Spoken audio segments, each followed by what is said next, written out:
All right, let's get started. Hello, hello, welcome in. Congrats on the first, Philo. Uh, where are we? Hello. So, got a lot of loose bits and bobs, but so this is the display that I managed to kill on Wednesday by plugging it in upside down. Rest in peace. Make myself a replacement. And I have a spare. So, we're back in business. And I've already tried to just plug it in, and it seemed to work. However, I have done some cosmetic touch-ups to some of the solder joints, so I just want to double check that I didn't break anything before I powered up again. So I'll just get a multimeter. Yeah, I mean, I ordered it from... Yeah, I think, yeah, you had already gone to bed. This was ready at the end of the stream when I just plugged everything together and wanted to give it a test run. And the test run managed to, well, it didn't boot up. I could feel that the voltage regulator on the Raspberry Pi, the one that steps down from 5 volts to 3.3, was getting super hot, so there was a short. But when I disconnected all the external components, it actually booted up and worked. So then I realized that it was the OLED. Get to see it now. Yes, and I will start. I will start mounting it into this box. But yeah. So it's just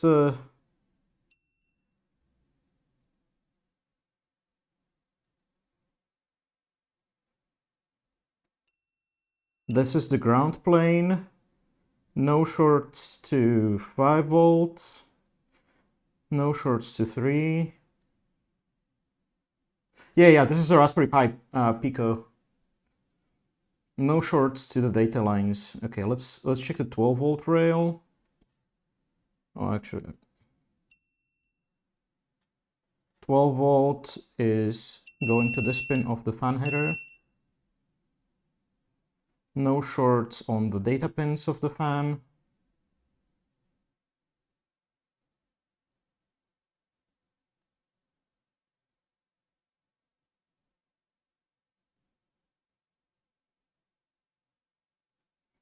This here is the 5 volt rail.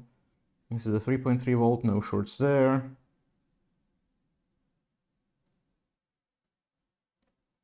No shorts to the data pins. Used to have one, I don't know why I bought it, but I bought it and then lost it. Yeah, this is the embedded, like, because the traditional Raspberry Pis are full computers. Let's check that the 5 volt rail doesn't have any shorts to anything that it's not supposed to. That is supposed to be there.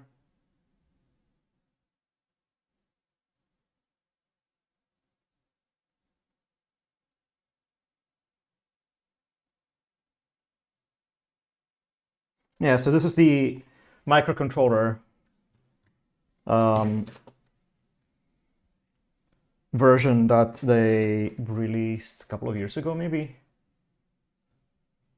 One of the more recent additions to the Raspberry Pi family.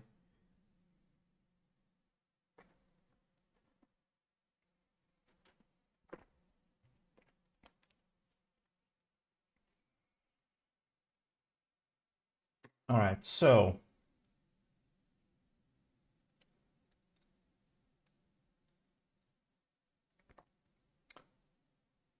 why are emotes flashing in... Oh, here. It's kind of weird.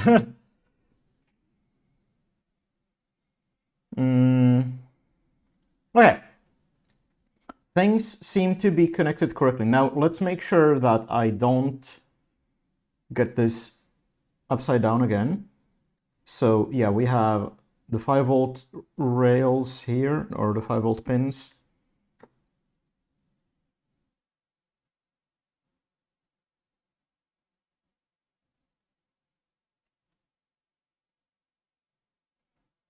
Okay, that's correct. Now let's get the... I was also wondering that. Yeah, I don't know. It's an embedded browser in OBS. Who knows? So, the moment of truth. Oh, I also need a potentiometer.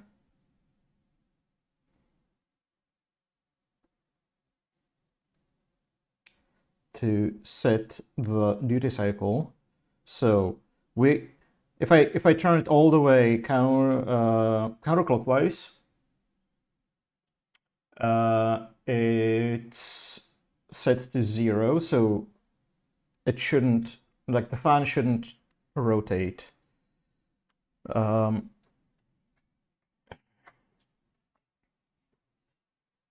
Just connect the power adapter.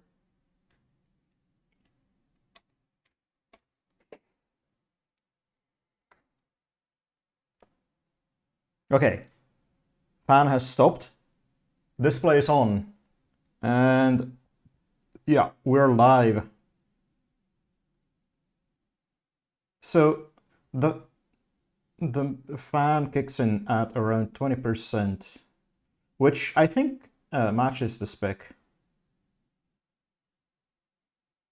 The spec says that it has to kick in at 20%. It doesn't define what's supposed to happen below. Yeah, that determines the duty cycle of the fan. And then we also get on the display a readout of how fast it's actually turning.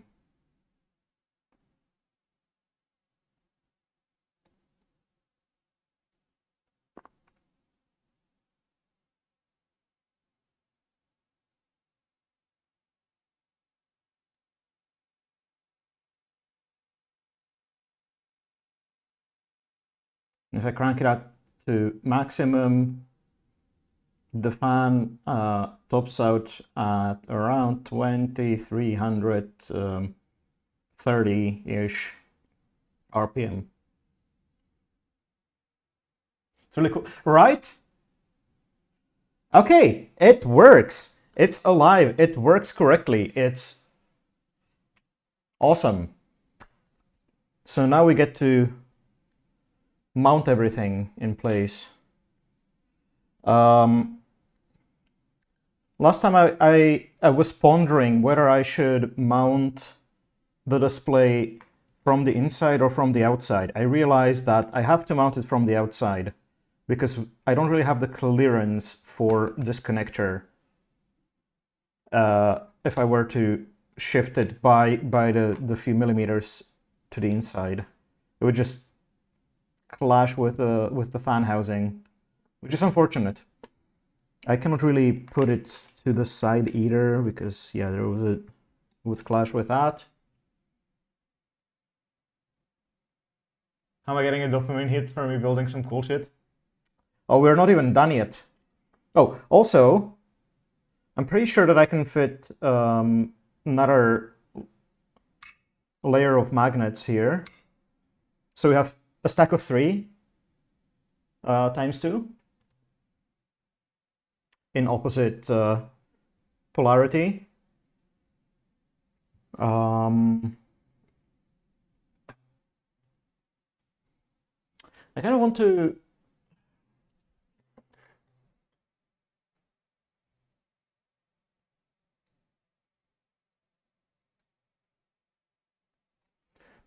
figure out how much clearance I actually have here. And if it's the same from all sides. Maybe there's a best side that can... Actually, okay.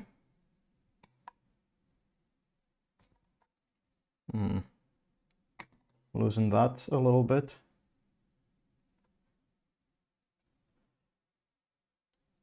So we got about 16 millimeters there. It will be really funny if I realize that I managed to perfectly center the fan in the box.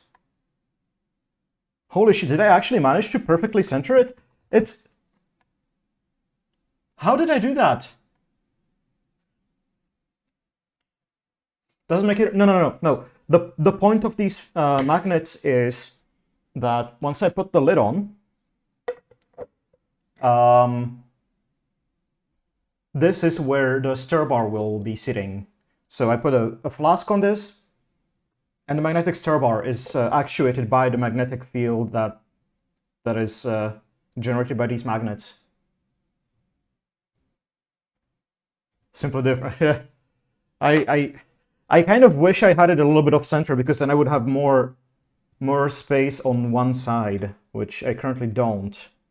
So that kind of sucks, but I have to live with it. Okay. What now? I think I need to remove the fan from here.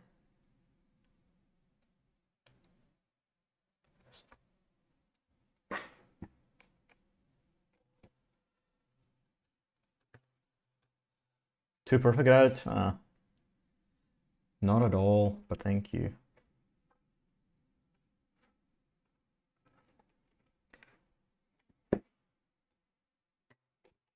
I'm just gonna stick the screwdriver here on the other side to keep the bolts from rotating. Just remove these nuts. Remove these nuts. Ha ha, I'm funny.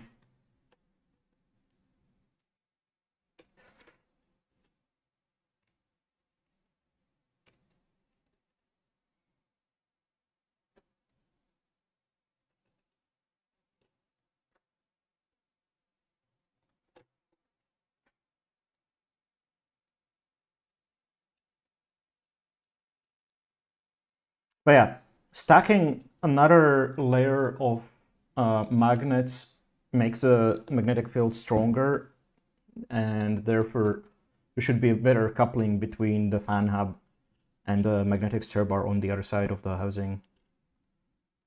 So it should hopefully be a little bit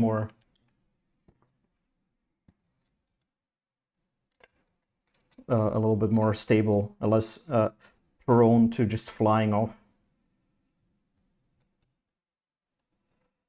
Okay.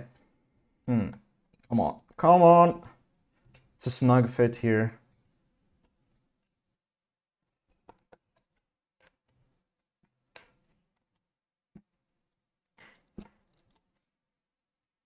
Well, I mean, I'm just stating an objective fact, right? I am funny. Sometimes. Let's get that out of the way. And now, oh, by the way, so I got a bunch of these Stanley knives, utility knives with replaceable blades, included with the power tools that I bought.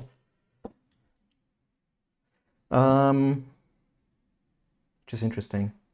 I'm not complaining at all. Oh, by the way, I have another project box, a small one, for another project coming up in the future. And it came with, like, it has threaded inserts, brass inserts in the bottom part for machine screws. And it came with four 16mm M3 screws, but one of them is not cut correctly, and the screw head is just filled in with steel. I don't know how they managed to do that. So I have a funny little screw here. So scared of those things. I was a dumb kid, you know, so I used to play with them and cut myself one time. Oh, utility knife? I'm actually, this is a pretty significant upgrade over the, oh, I don't have it here right now.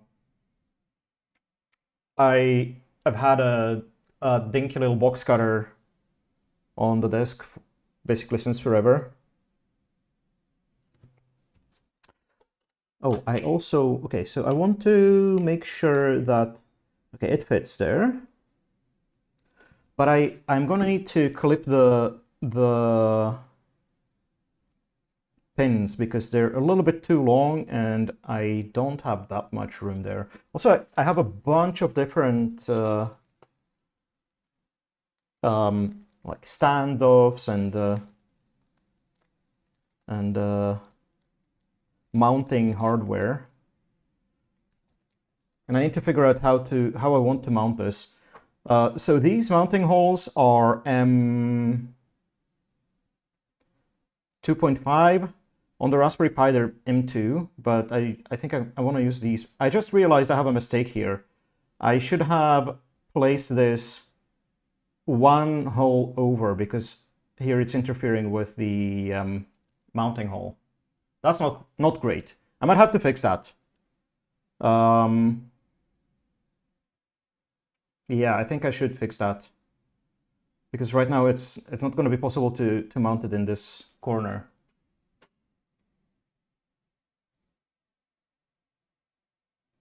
So weird how they do that. Monoliths are hella strong. Oh boy. Okay. I'm paying for my mistakes here. Let me just get a thing in there. I will need to figure out how to deal with this.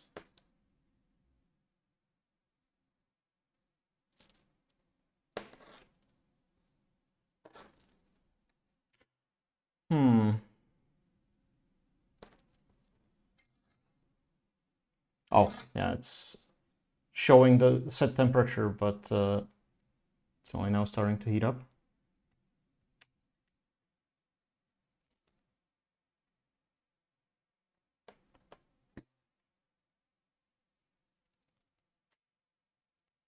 I don't know if you can actually see the display. Chat's slightly delayed, so by the time I send the message, you're on something else. Oh, it's yeah, that's the power of buffering.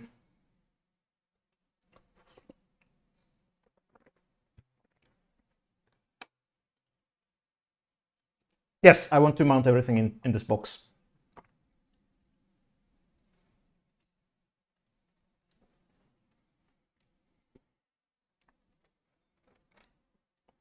But yeah, first I need to fix this mistake. The soldering iron is getting up to temperature. There we go.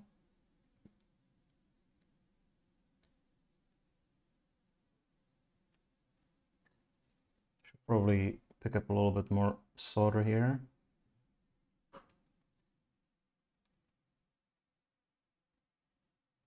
That's oh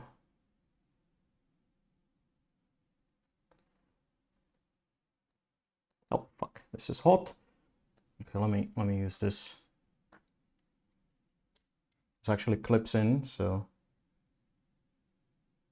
have a better grip on it.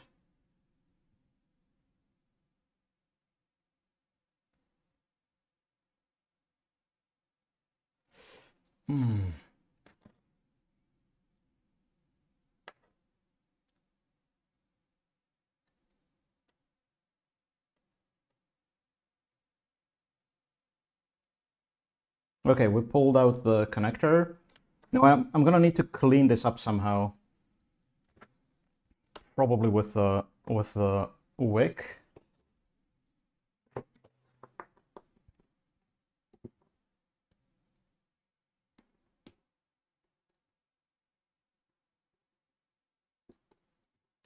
It's gonna be a bit of a job.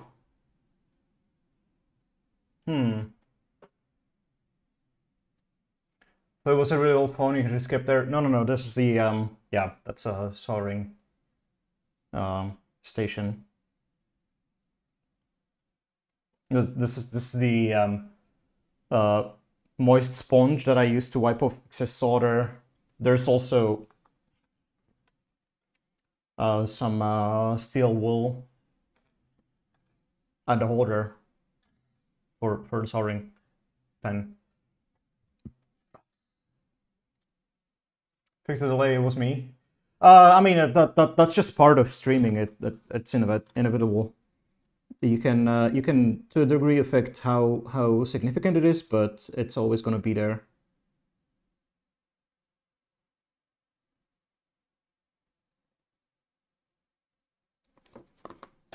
Okay. Let's see. Ooh, hot. What a thought. And I just had it heated up to 300, almost 400 degrees Celsius. Okay. I'm gonna need to clip off this excessive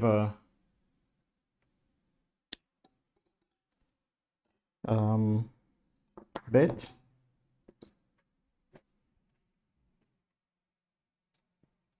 Don't burn yourself. That's fine. My hands are used to that.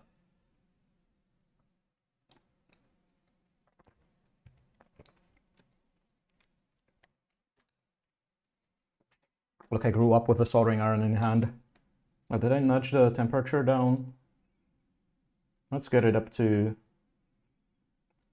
I like around 380 degrees. Okay.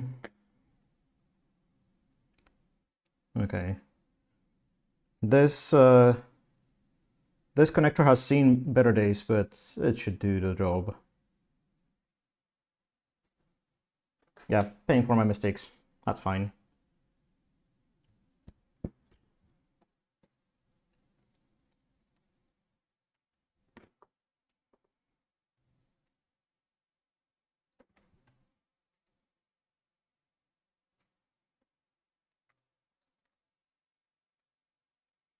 Now I need to wick off all the solder from these holes. This is getting a little bit too impractical. And also, oh, I need to shake my flux, get it emulsified.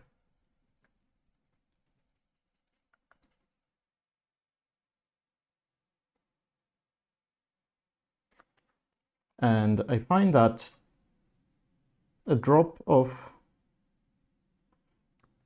flux on the solder wick really does wonders for its efficiency. If you don't know what this wick is for, solder really likes to bond to copper. So this wick is just a very fine braid of super thin copper strands, so that it absorbs a lot of solder.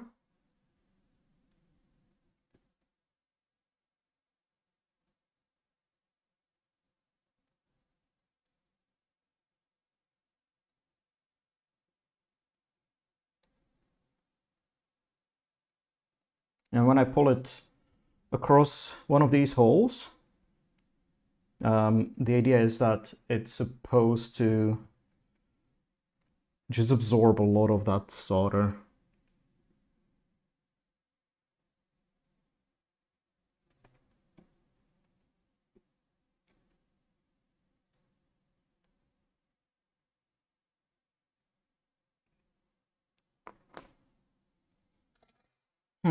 It's not getting entirely clear. Maybe I can also convince it from the other side.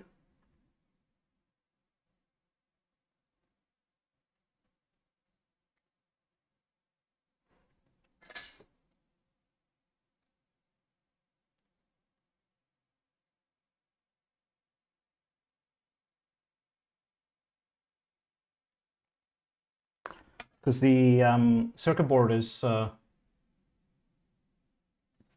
solder. You spell it like this. Oh, come on. Solder.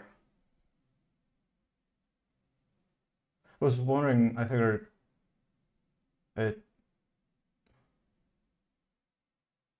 Yes, botspot is a bot, yes.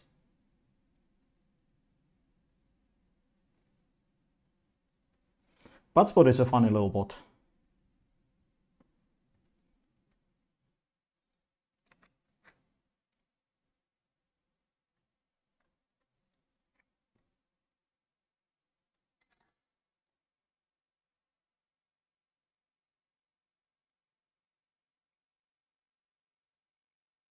Okay, I think I cleared that one hole.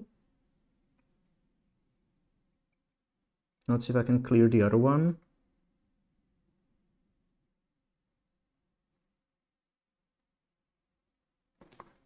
Not quite.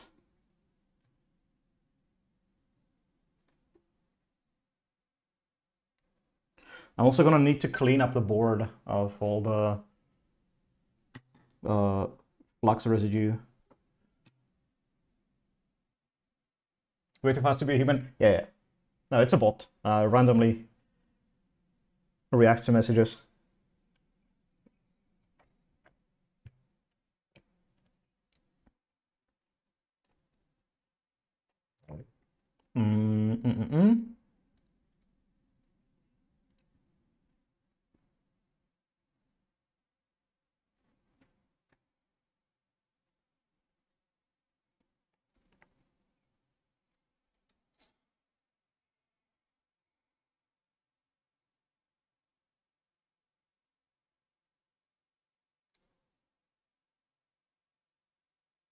Yeah, that will do much better. I still need to clear that whole...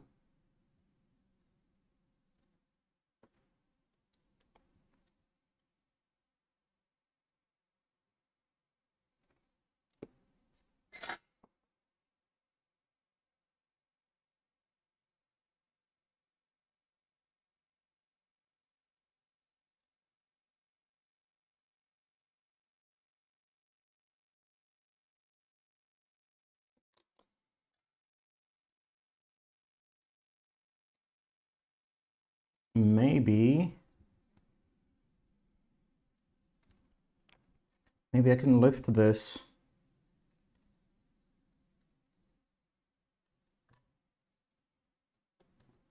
Lead.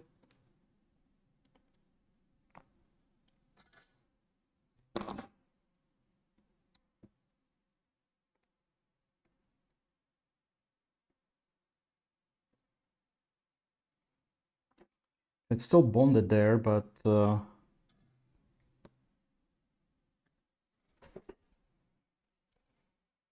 try to attack this with fresh end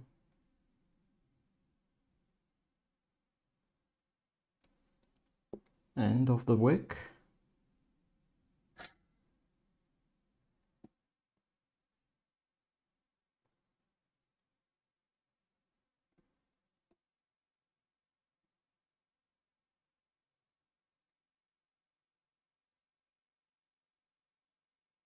Oh, come on, almost.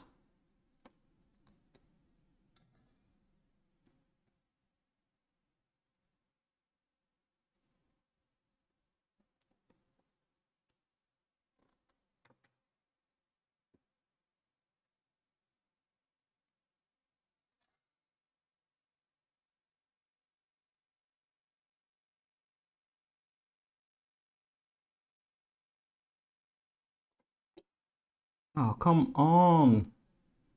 This is so close.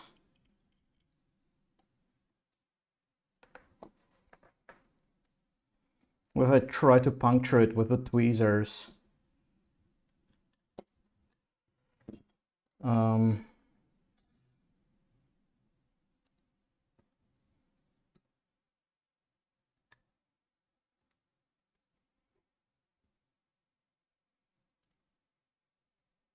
Camera is crazy good. Oh, it's just an old phone.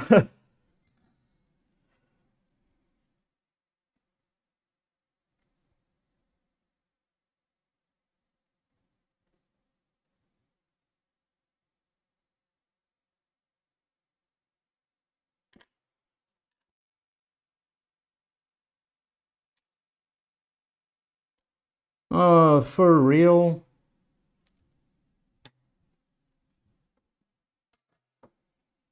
No Swedish and Slovak? I mean, yeah, I was born in Slovakia, so that is technically my mother tongue.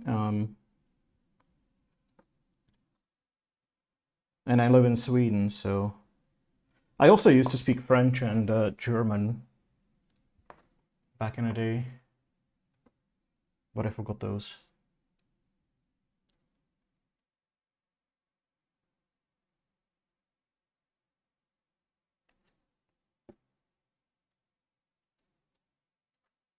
So that was from South Africa? Oh, because I know Mimi.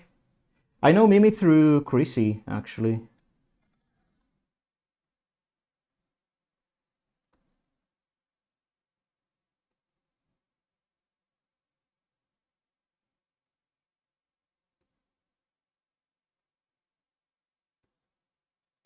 This is putting up an unreasonable amount of resistance.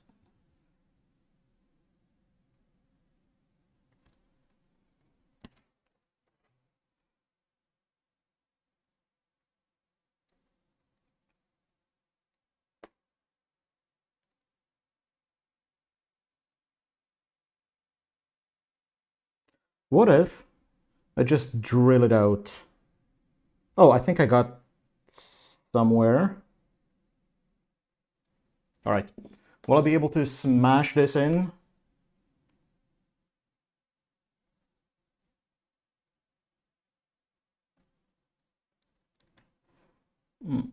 No, not quite. So I should probably clean up these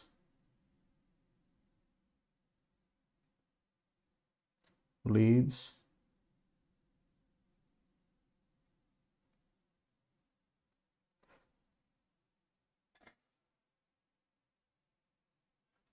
You believe in me smashing it in? I do like to smash. Wink wonk. But... oh, it doesn't even get into that pair. But it does go into a clean pair of holes.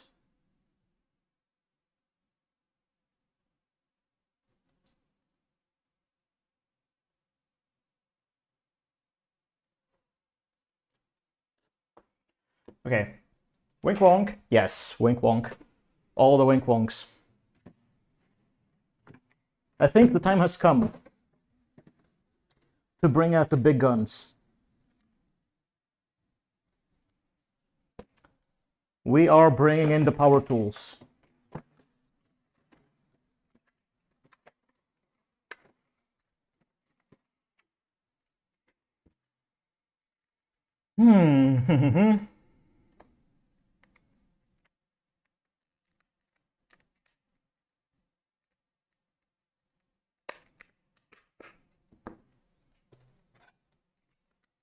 Scary boys coming in now.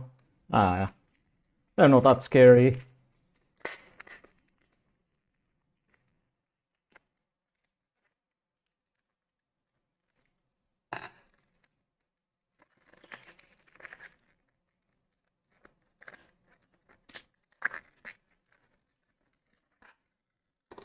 So you got our teeny tiny drill bits. Oh.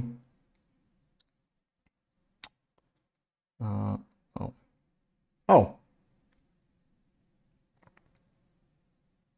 I think I'm just gonna go with the thinnest one and sort of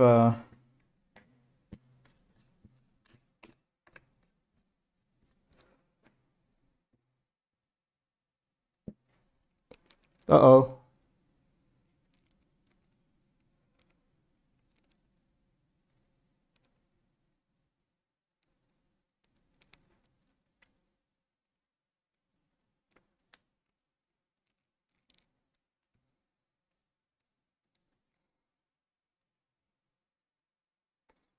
This is kind of finicky. This little Dremel chuck. There we go. Did I manage to center it? Only one way to find out.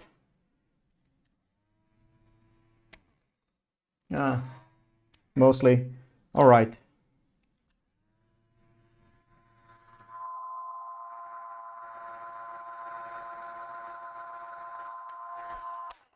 Actually, okay.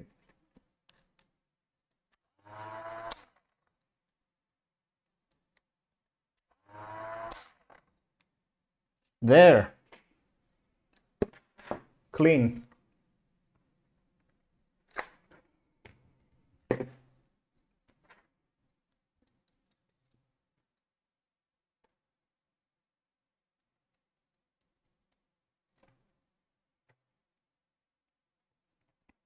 We still don't fit. Okay, do I need... That's a... Okay. I have a feeling that the next size drill bit... So the one that I used is 0... Yeah, the next one is too thick. So I gotta just gently wiggle it a little bit to widen the holes.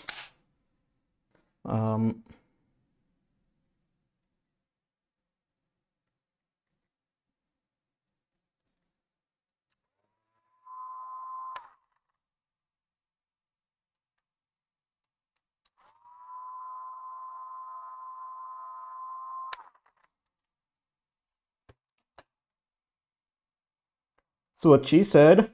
Wink wonk. Okay. Hopefully that will do. Ah, not quite. Okay. I have a feeling that this might be due to having excess solder on the pins here. So let me try to clean them up.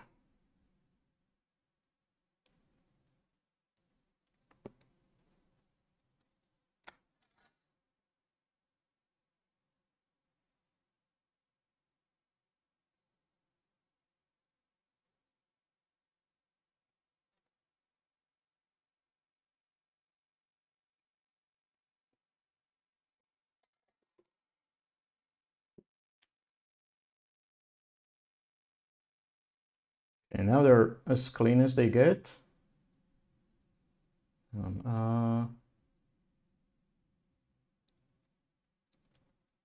There we go. Okay. It fits.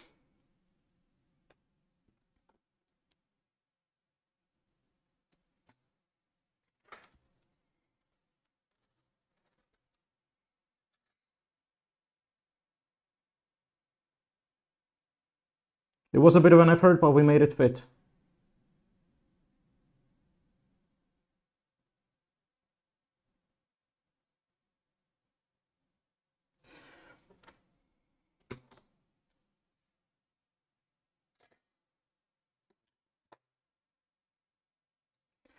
There's also one more thing left to do. I need to bridge these two pads.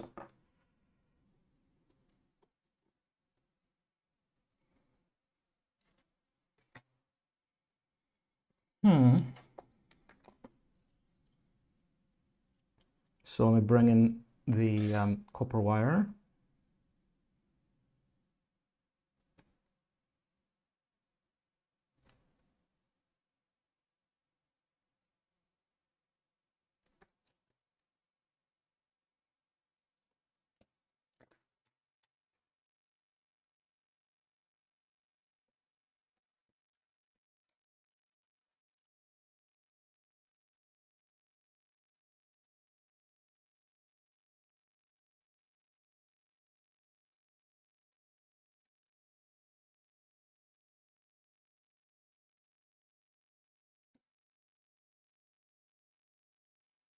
Oh, I need to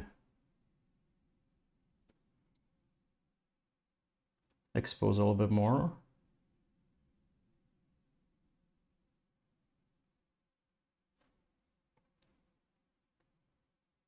There we have it, nice and exposed, very bare.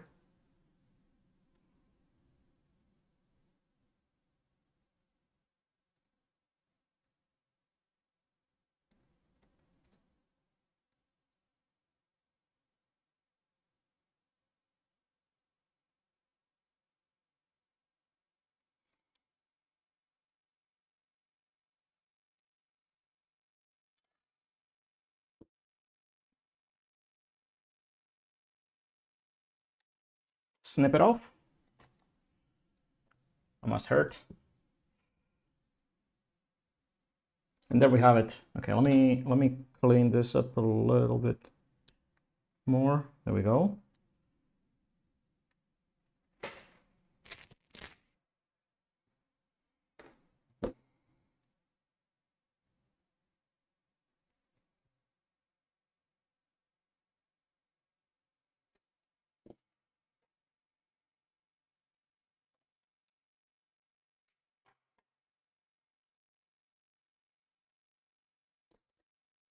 One more test run.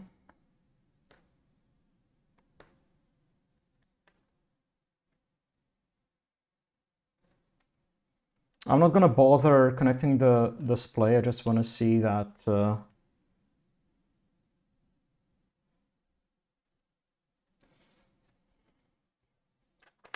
this behaves as it should. Okay, yeah, LED is flashing, so we're booted up. And fan control is working.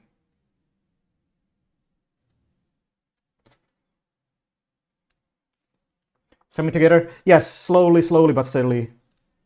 Okay. Let's disconnect the things. And right, I wanted to clean the. I don't need the soldering iron. I wanted to clean the board. Actually, before I do that, I want to trim a lot of the leads so we minimize the distance between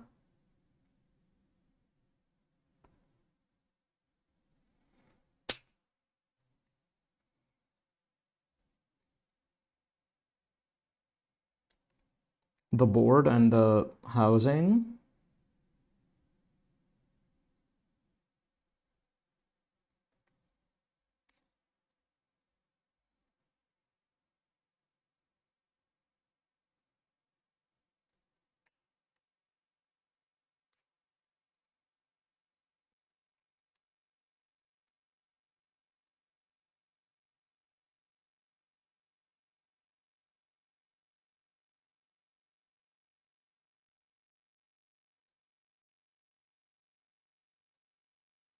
Okay, so the only thing that's significantly sticking out at this point is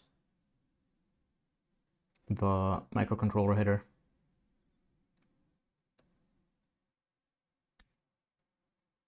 Those just happen to be the stiffest pins as well, though. Probably don't want to do more than one at a time.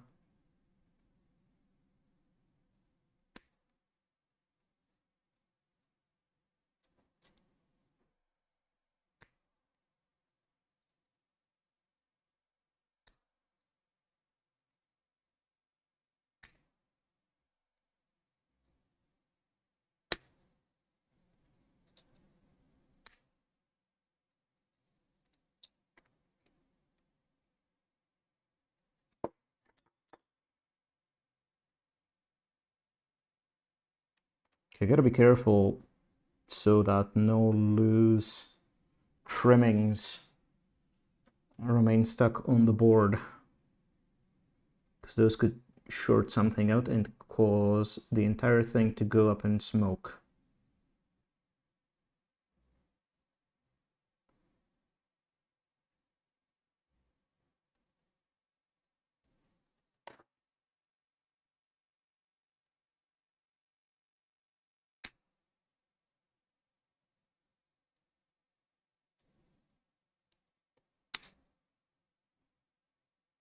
I kind of regret having the unused header on the other side, because well, then again, I didn't know when I was starting this that I could, or I didn't even think of it, that I wouldn't need it.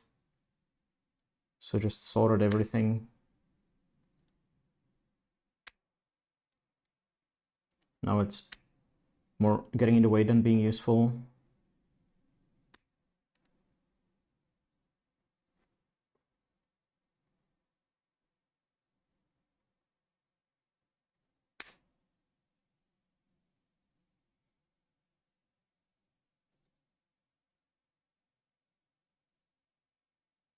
Okay, it's nice and flat.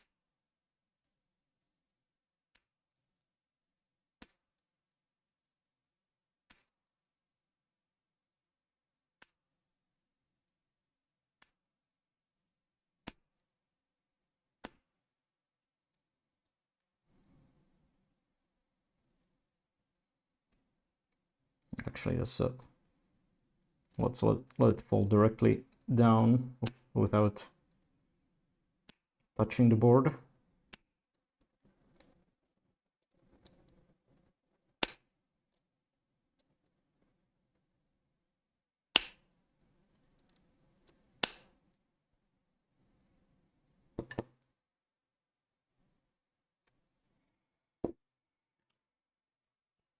Let's double check that we don't have any loose bits of pins where they're not supposed to be.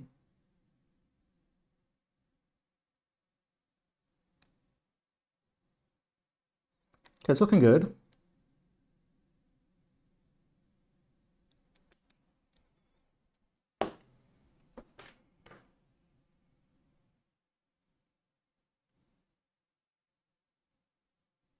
Let me get rid of these trimmings.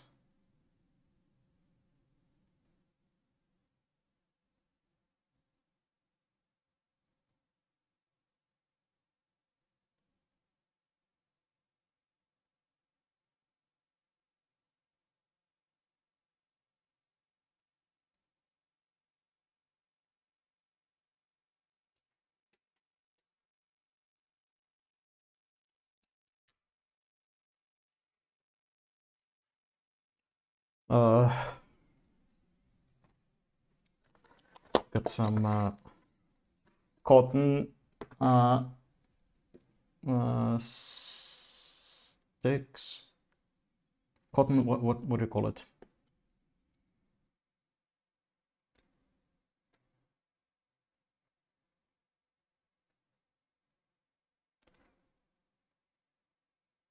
So just to dip in the isopropyl alcohol, and then I use it to scrub off the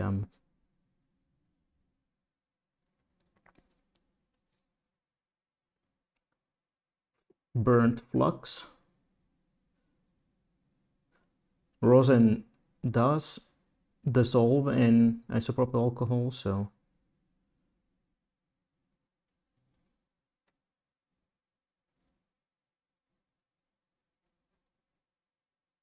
this is easy cleanup.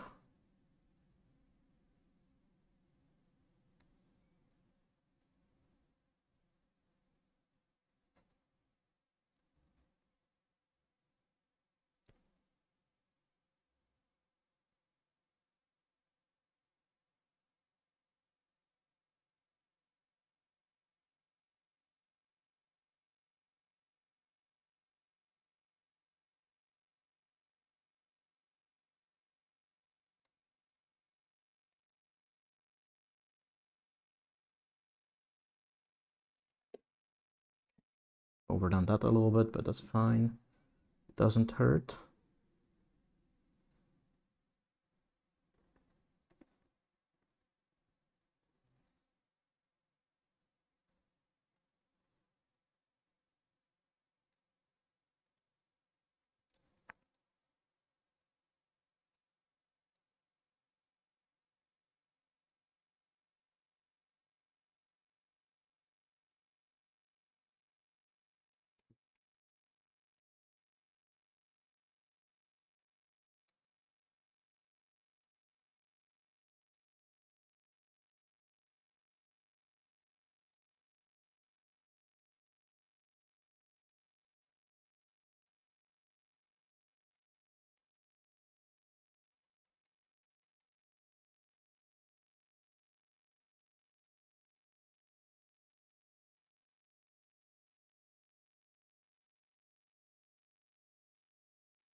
Take one more cotton swab. Swab. Yeah, there are some patches.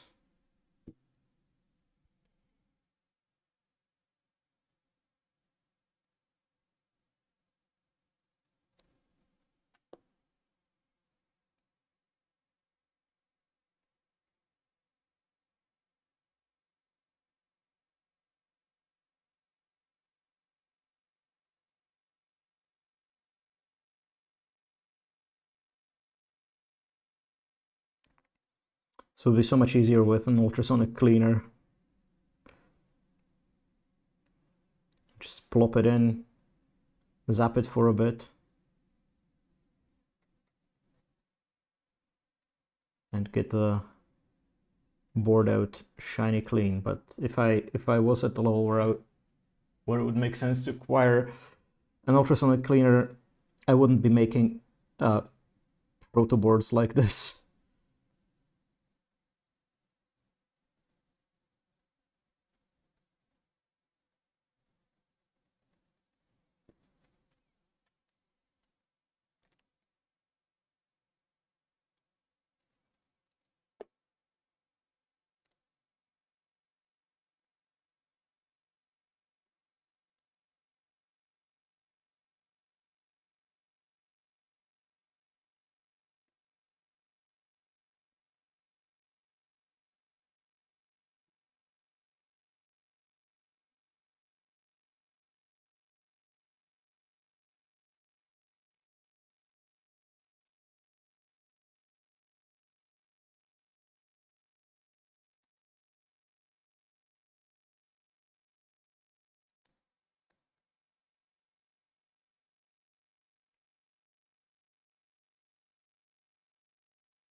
Quite a lot of flux on this side of the board. Hey, Chrissy, welcome, welcome. We have the thing working now. I just need to build it into a box. Your phone fully died. Oh no. Sorry to hear. How are you doing, Chrissy?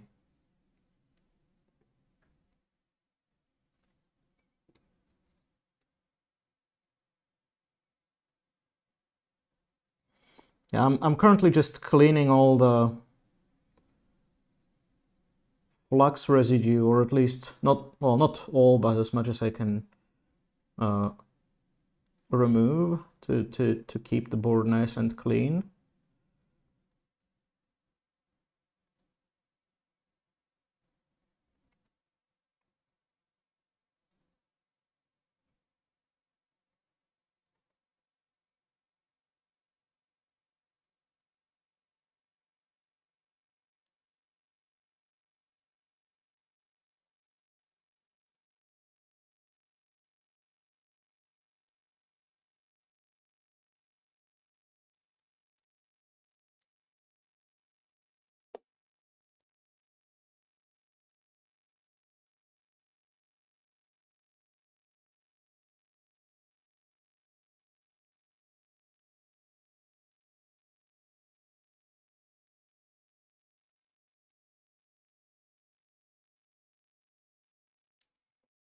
I guess that'll have to do.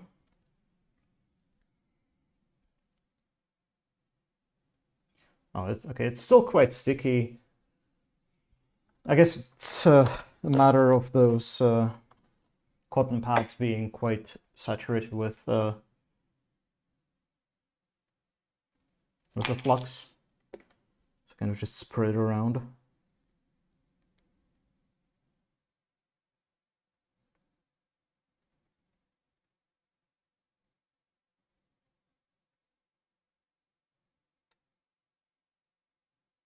Okay, I'm still picking up a lot. The swab is getting quite dark pretty fast.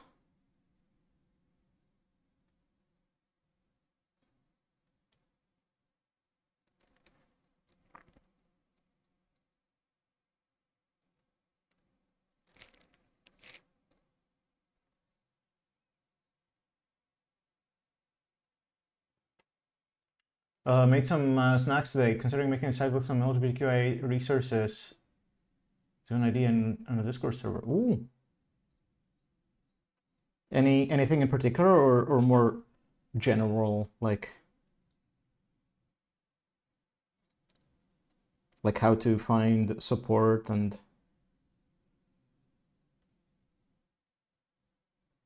FAQs, that kind of stuff?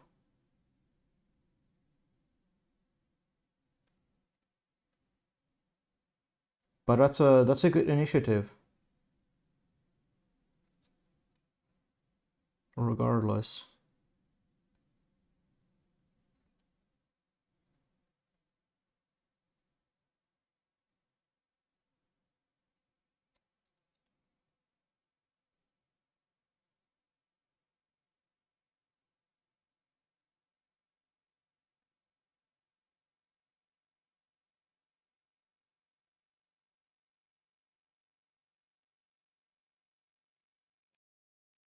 Stuff like local organizations, helplines, stuff like that. Very simple idea. CMS database site, some caching.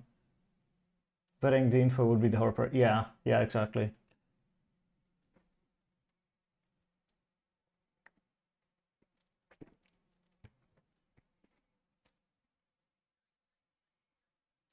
Okay, I'm giving up on torturing this anymore.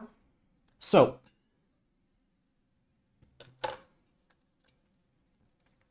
I want to mount it like that.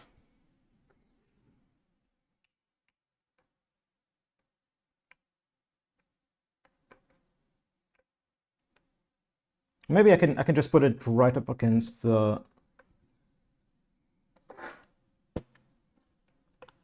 edge. Yeah. Let me just double check to make sure that there's enough clearance underneath the fan housing.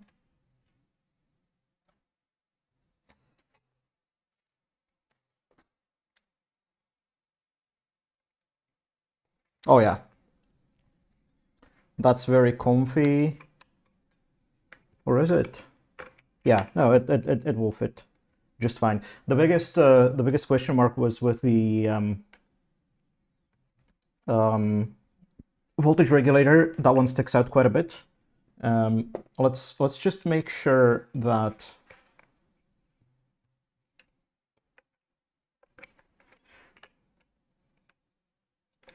all the connectors also fit. That fits. Oh, okay. I made a mistake here. I don't want. I mean, this is not the final position of anything anyway, but I do want to make sure to avoid this when I actually put things together. I don't want the side of the fan housing where the cable is attached to be where I have the board.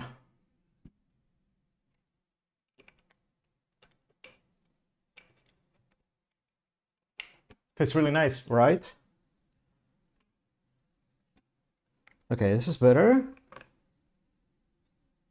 I will be honest though, I got super lucky in many regards. And I mean, I did have to fix a few mistakes, so there's that obviously, but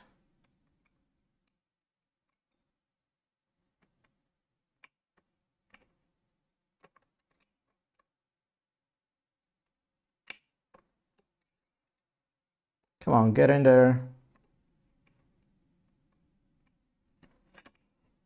Okay. And then the fan header.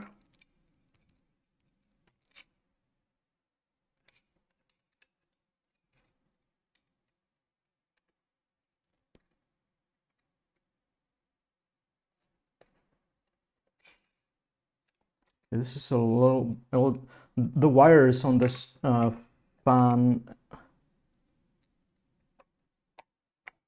plug are way too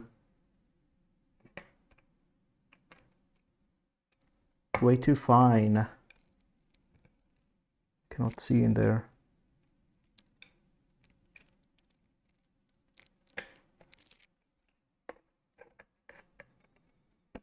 Okay, that is in place. And then finally, the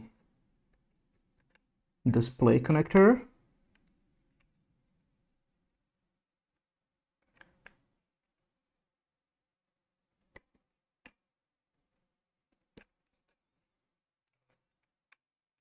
Yeah, this one engages on a very short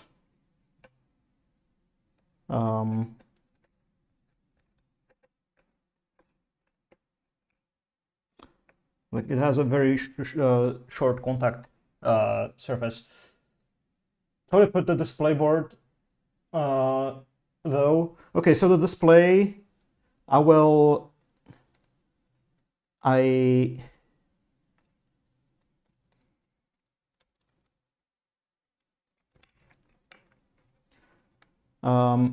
to place it somewhere like here. So what I will do is, very silly, I want to nerd out about computer hardware. Do it. I will just cut an opening for the connector here and just slide it in. And I will also drill a hole for this somewhere thereabouts.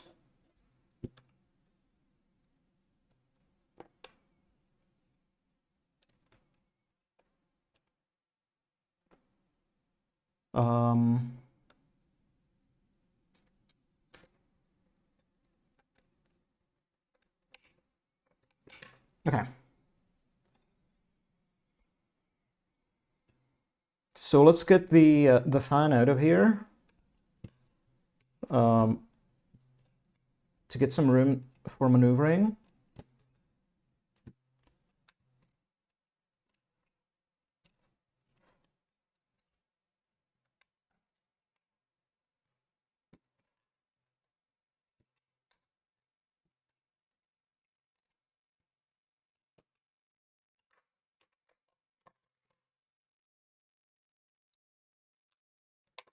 I suppose I can connect everything before I slide the fan in place. It's probably going to be easier. All right.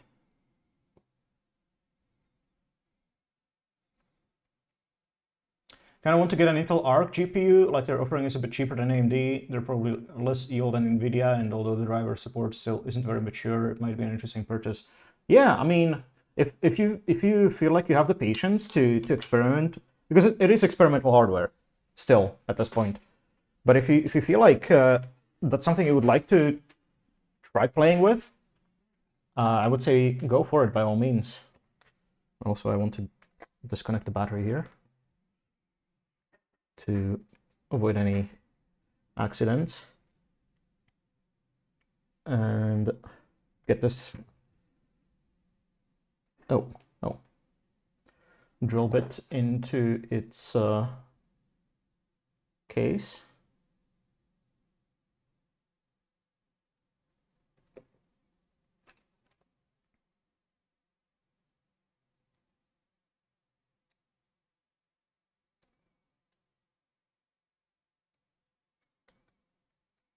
This is such a cute set of bits. They should also be able to cut sideways. Yes, I mean it's for the Dremel. Generally go with AMD. My previous two GPUs are 570 and 580. Also, it's really nice to have more vendors in the market. Yeah, I mean, I know that I'm never, or well, maybe eventually at some point I will buy something NVIDIA, but not in the foreseeable future. NVIDIA would need to clean up their shit significantly.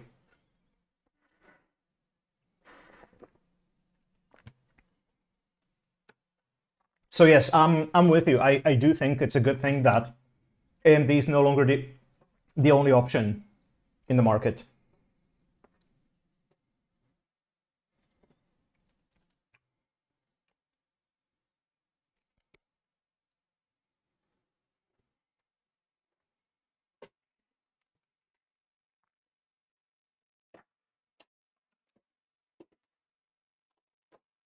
let me get my drill here.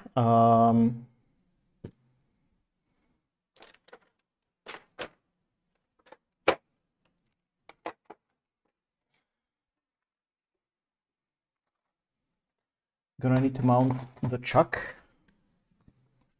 on this. Hey Samith, welcome, welcome. I hope you're doing well this Friday. I guess Nvidia is catering to the market too much these days. I mean, yeah, well, they've never really been good at like their CEO Jensen Huang always role plays how much they care about gamers and whatnot, but they never, their actions never actually reflect anything of to that effect. So yeah, that kind of nah.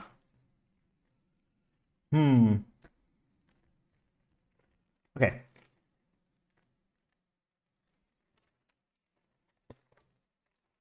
So these are all M2 things, which I won't need today because I need M2.5. Let me just get these aside. Now, okay, so the smallest drill bit that I have here is 3 millimeters. It's a little bit too big.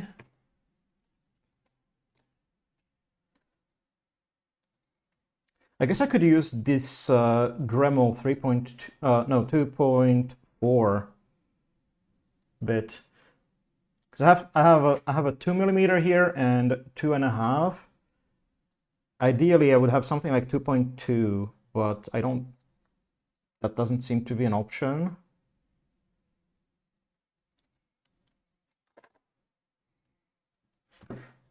Wait, no, 2.5. So I need something like 2.6, 2.7, 2.8. Never mind. Okay. What am I doing? So 2.8 should do.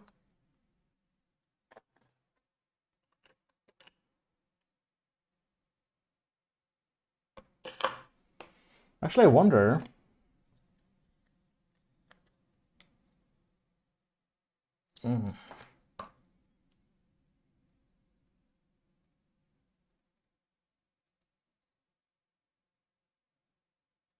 Yeah, the holes here are about 2 points. Yeah, they're almost exactly 2.5. Wait, but then maybe I can just use a 2.5, because I think M2.5 screws are slightly thinner.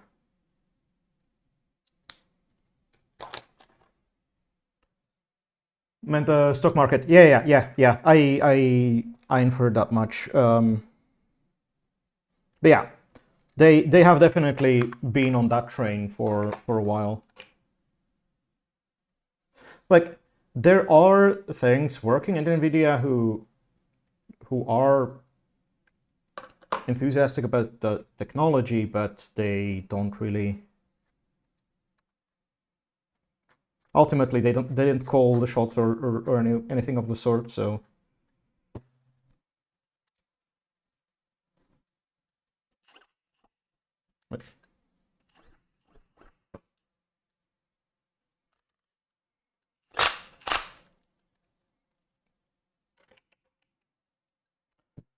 So, I don't have a nice thin Sharpie to mark where I want to drill those holes. How can I do that?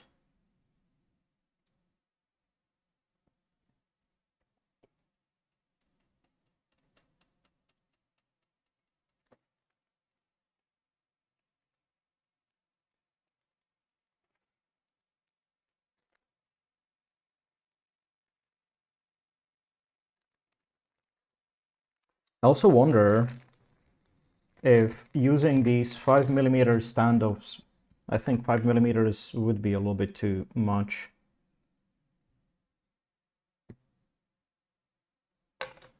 Yeah, no, okay. I guess I'll just use regular nuts as standoffs. How thick are these? Let's see.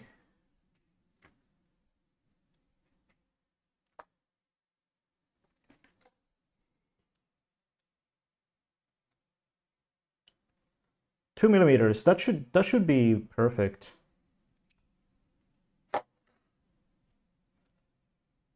Okay.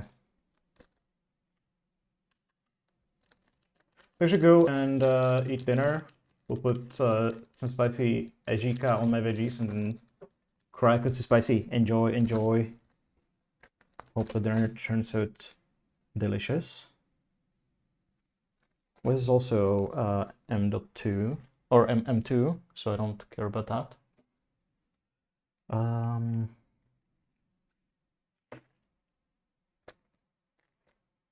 Only to. Well, these are M2, yeah. Okay.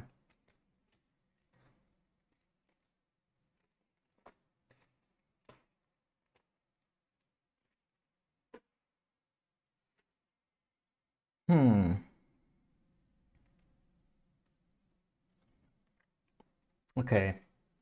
Maybe I can fix this in place with some Kapton tape.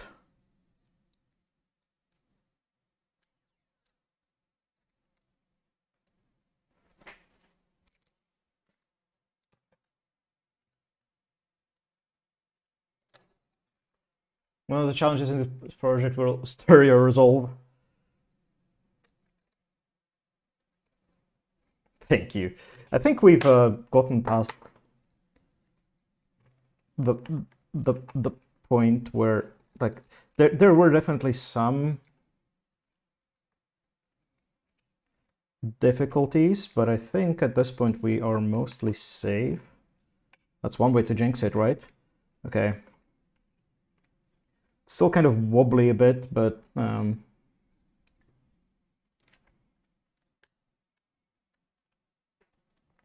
wonder if I should maybe drill some pilots with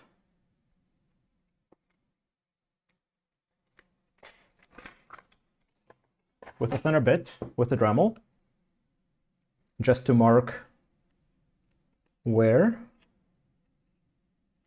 I want to drill the real ones.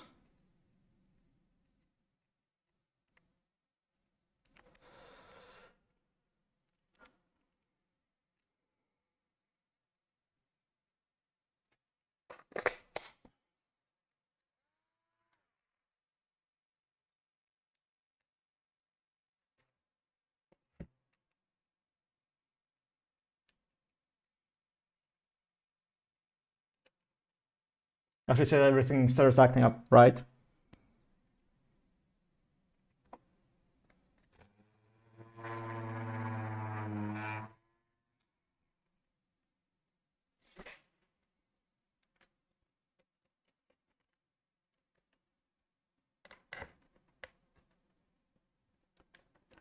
Oh, this is gonna be difficult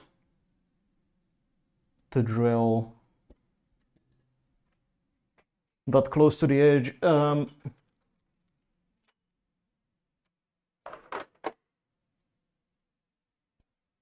I do have this eccentric thing, but that's only for screw bits.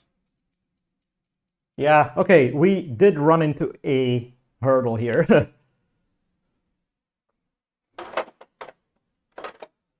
Well deserved.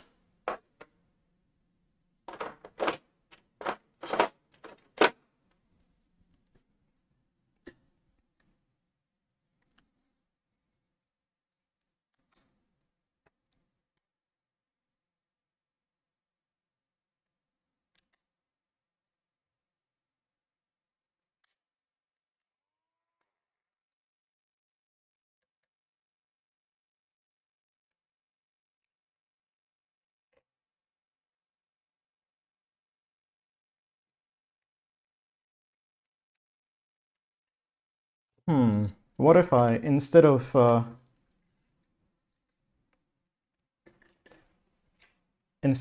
aligning it on this side, I'll align it from the other side. Oh, also, I probably shouldn't be doing that.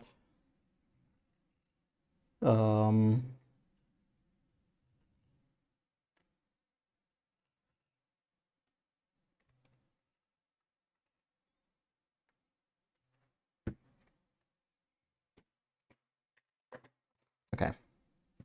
Yeah, I should have it over here because this is where the writing is, and that's an irregularity. I want to have this mounted on the flatter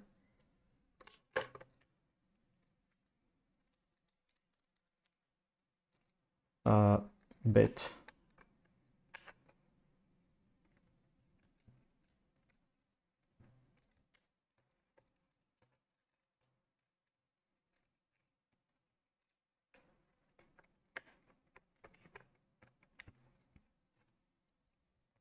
Okay, so I'm gonna drill a couple of pilot holes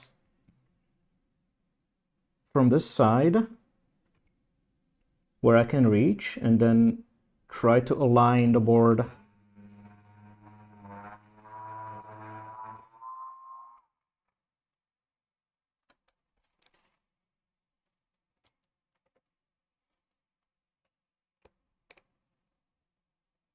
from the other side.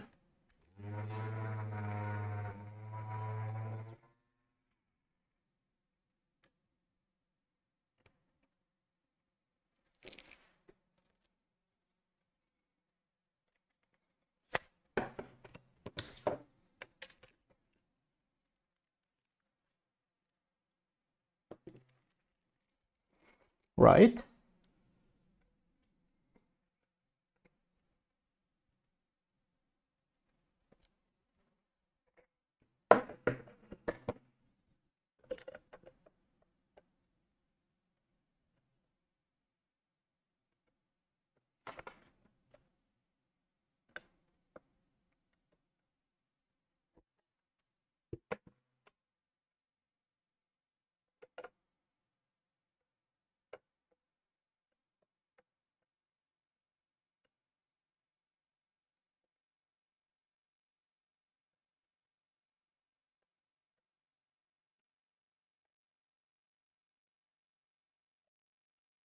We will improvise this.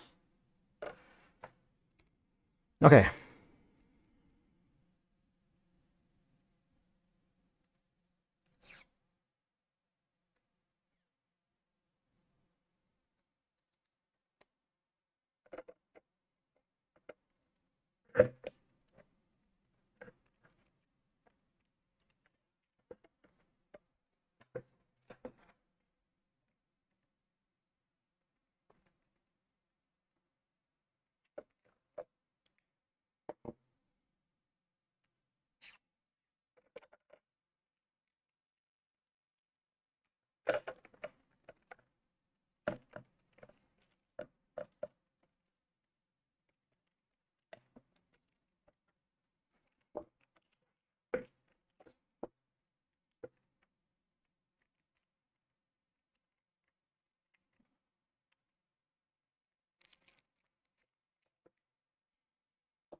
Okay.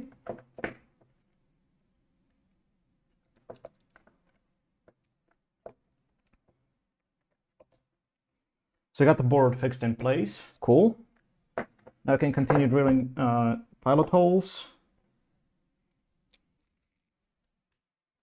Or in theory, maybe I could already just go for the full ones.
I hope I didn't butcher it too much. But if this doesn't line up nicely, then I can always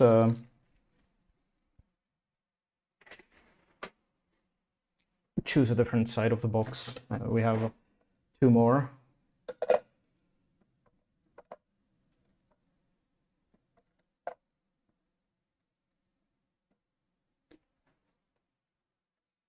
Let me get rid of the shavings.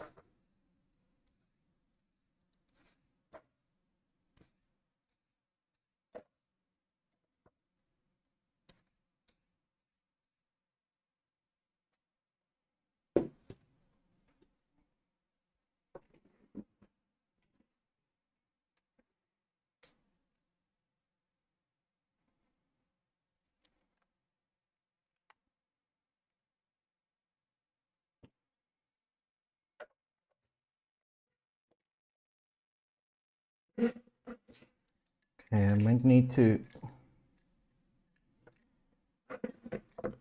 clean these hole up a little bit.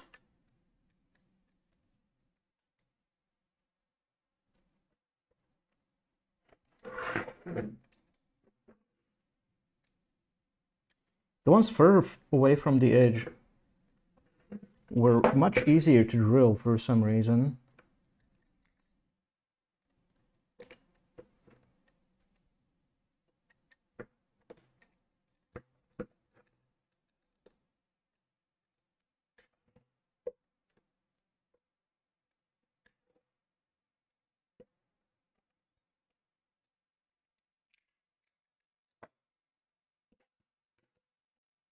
Come on.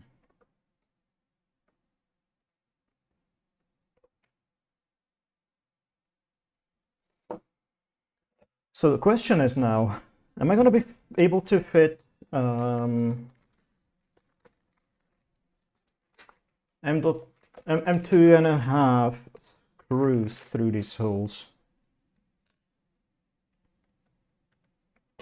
Yes, perfect.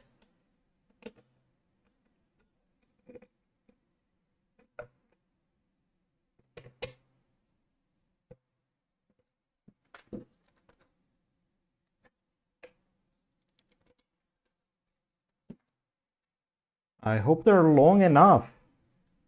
Oh boy, if they're not long enough, that's gonna be no, okay. Yeah, they're fine.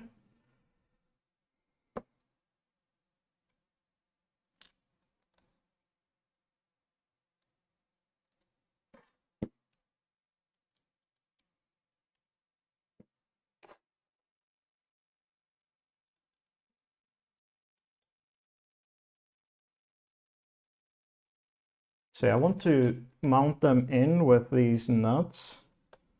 Nuts are going to work as standoffs.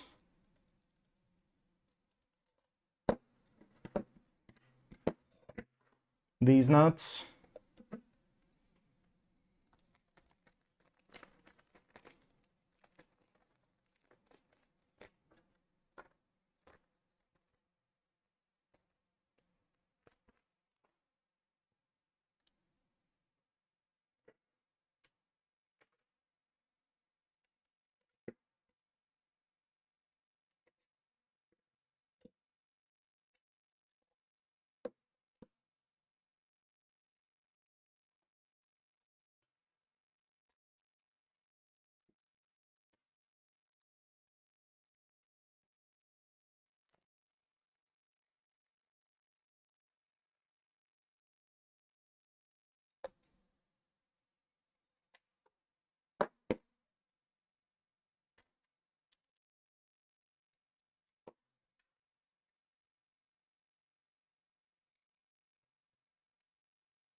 Oh, this is a pain in the ass.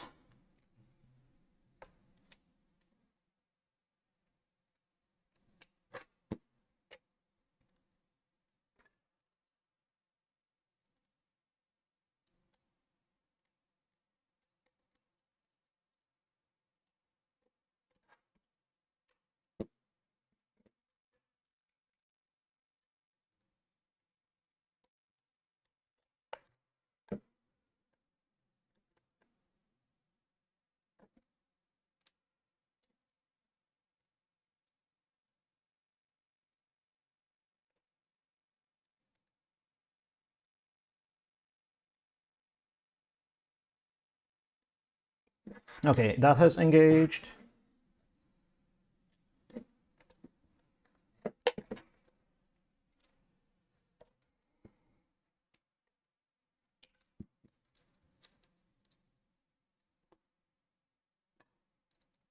No, I think I prefer to feel the feedback with my finger.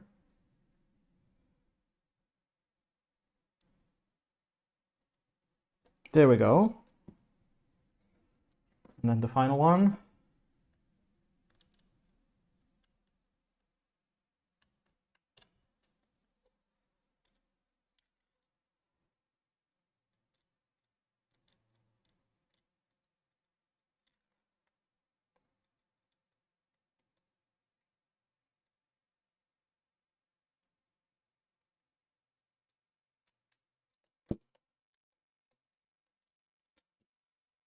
Ah,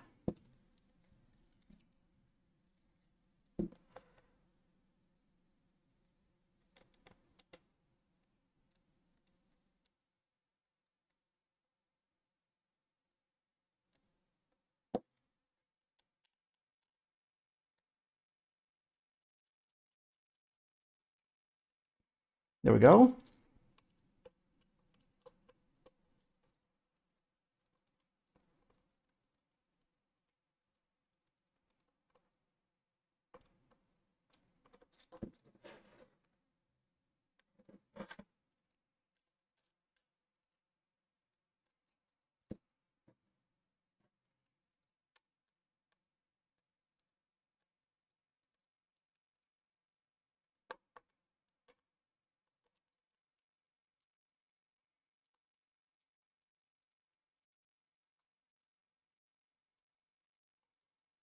But why am I using this screwdriver instead of the more comfy?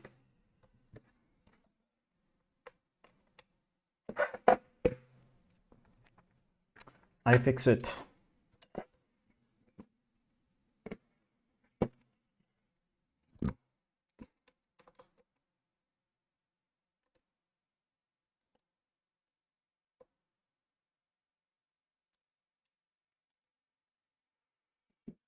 So we have that. Now,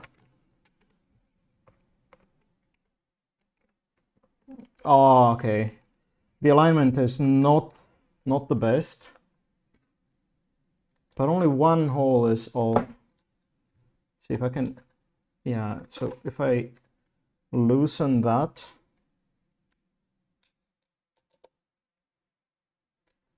I can kind of see that this one is a little bit out of place, but it's not too terrible.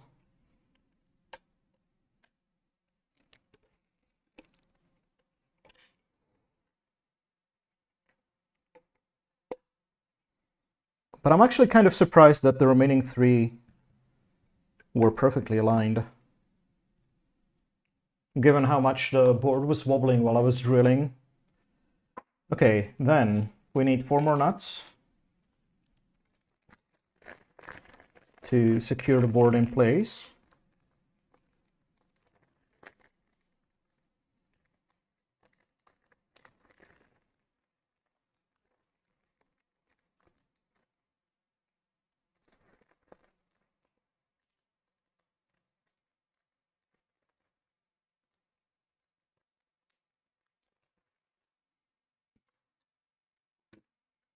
Now these are going to be kind of difficult to get into place.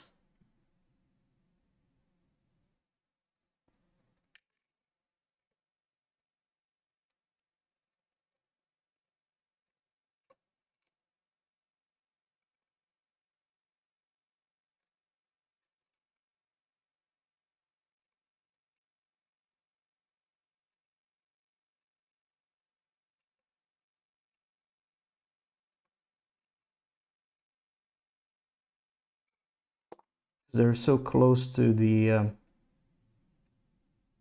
edge there. Hmm.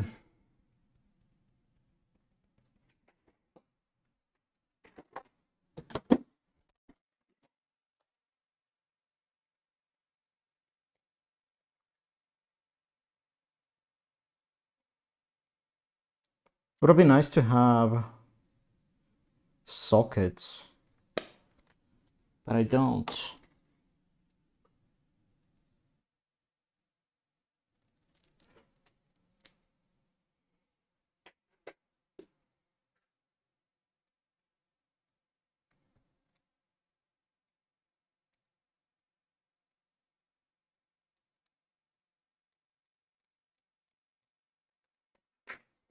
Okay, I think we engaged the... No.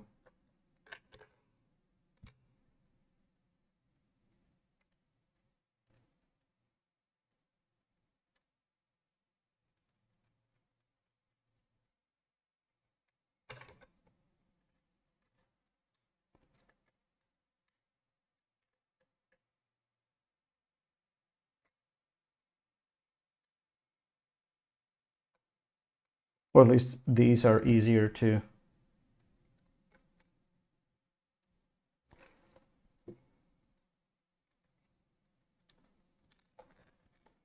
Maybe I don't need all four.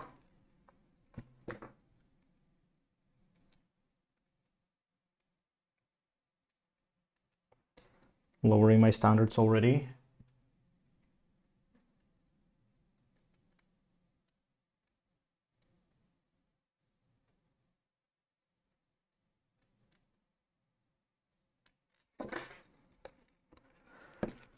Huh.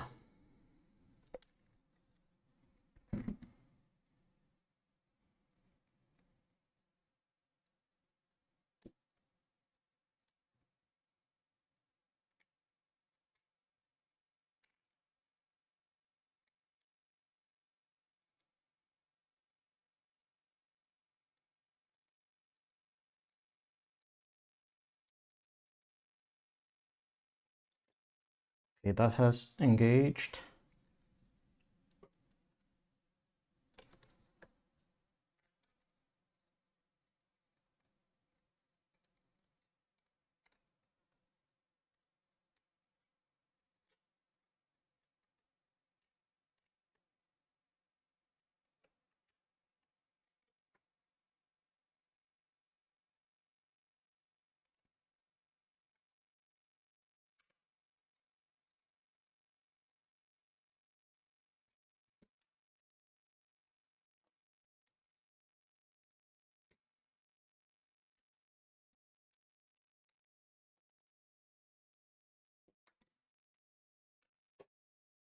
Can I use a different pair of tweezers, maybe?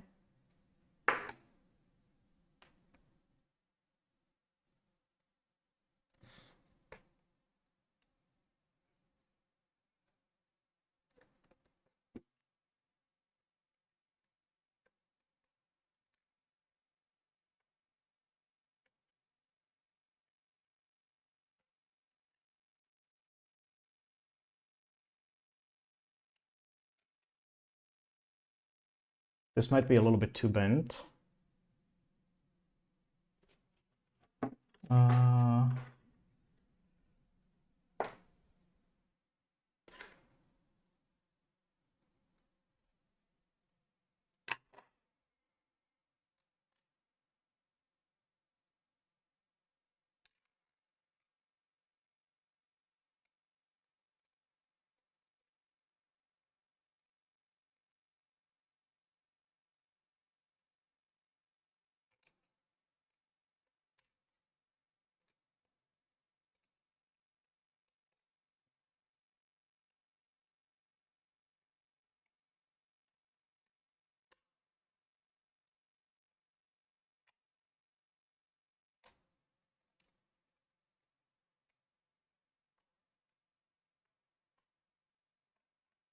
I'm just trying to keep the tweezers,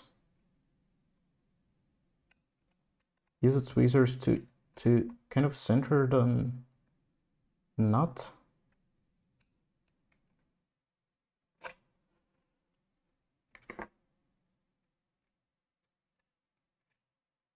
Oh yeah, we got it, we got it.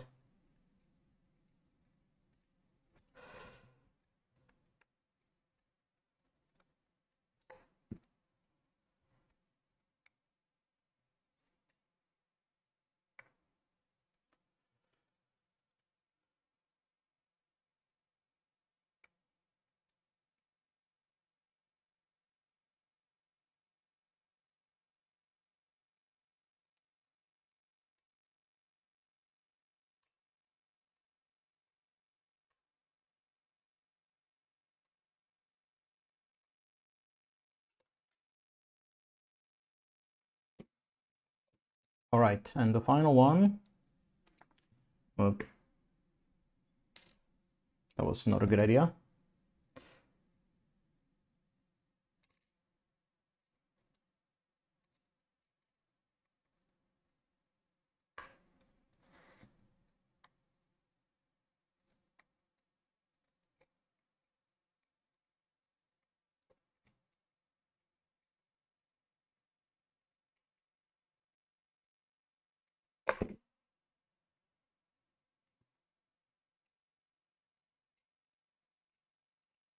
Okay, it's threaded. Oh, there we go.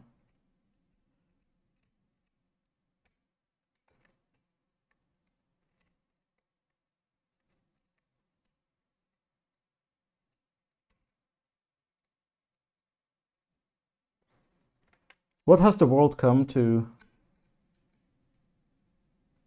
Tightening bolts with tweezers.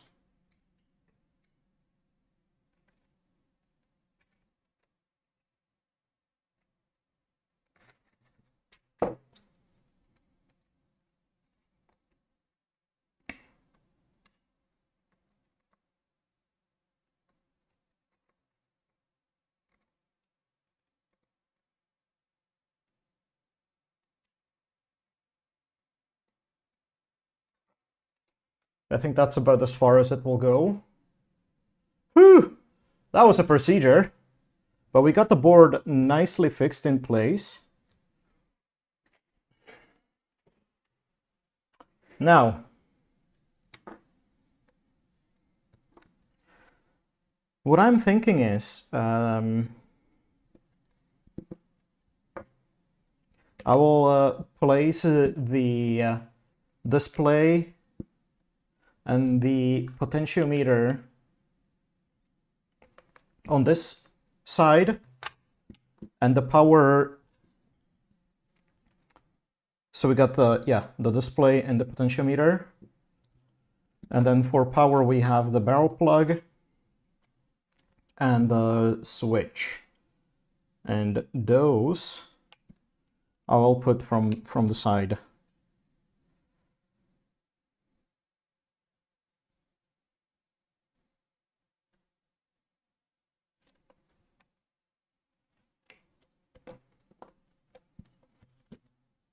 So let's do that. These two screws are going to be used for the power, or for the switch. Although they might be a little bit too long. I'm going to have to see if I have any shorter. These are, I believe, M3. I should have shorter M3 screws now.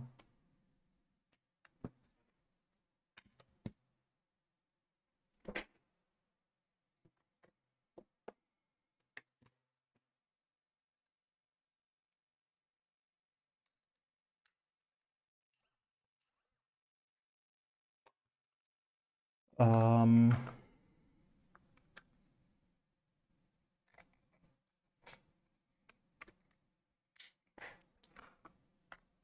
let me get the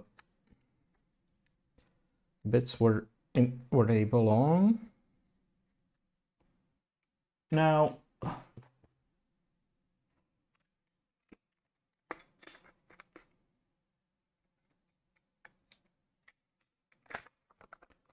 for the barrel plug, I believe this should be, let's measure. I think that should be a 7mm.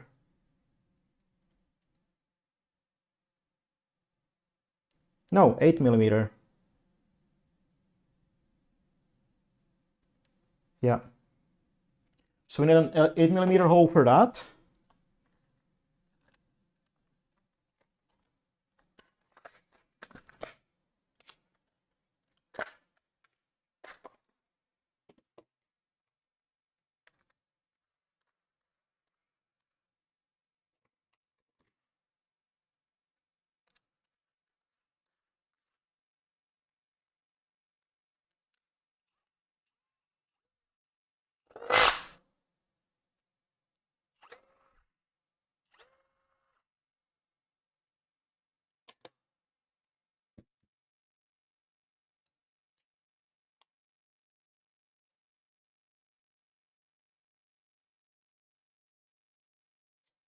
Yeah, that seems to match.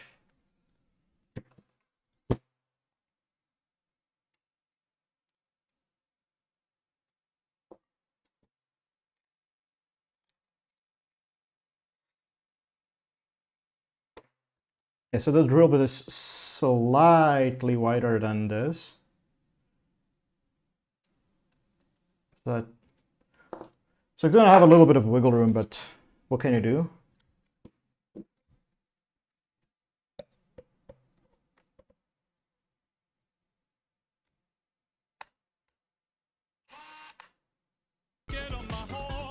Oh, Skylord!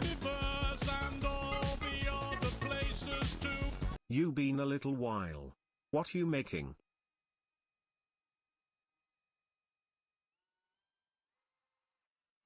Thank you so much for the 20 months. Okay, this is a little bit wobbly.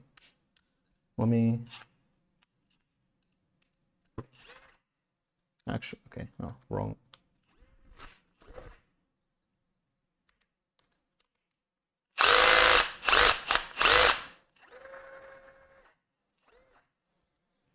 Magnetic stir, yes. So, let me walk you through what we have here. I have I've spent the last, was it 2-3 streams putting this together. We have a Raspberry Pi Pico here with a simple stir program, and we have some supporting components, a power supply, step down from 12 volts to 5, which is required for the Raspberry Pi input. There's a MOSFET to translate the feedback from the fan, which reads the current speed. The fan feedback is spec'd to be open collector, but for meant to be pulled up to 12 volts. So we need to translate that to a 3.3 volt signal for the Raspberry Pi. That's done with this MOSFET here.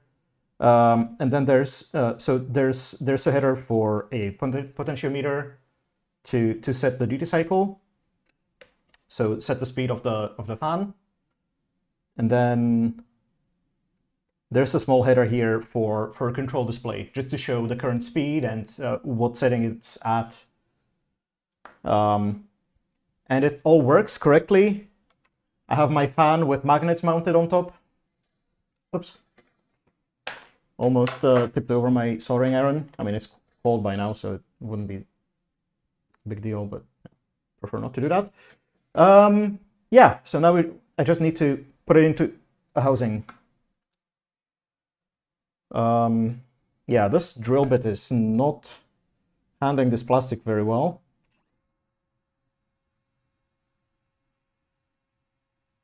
Now we're getting somewhere.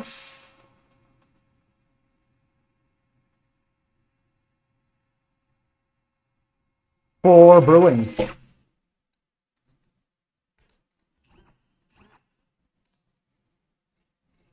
Okay, this is really not clean. Oof, what happened here? The the drill bit got yoinked.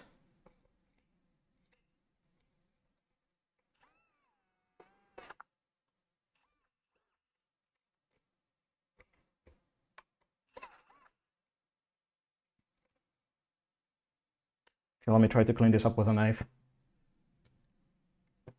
Maybe should have done a small pilot hole. Yeah, probably in hindsight. I probably should. I don't really have much experience drilling into plastic, so.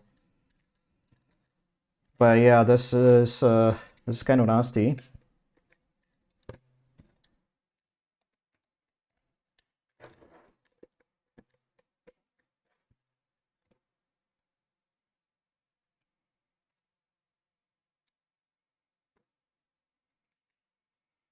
But we'll get it nice and clean.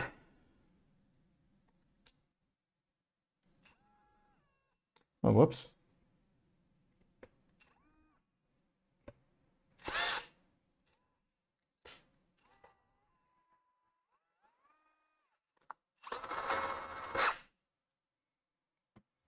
There we go.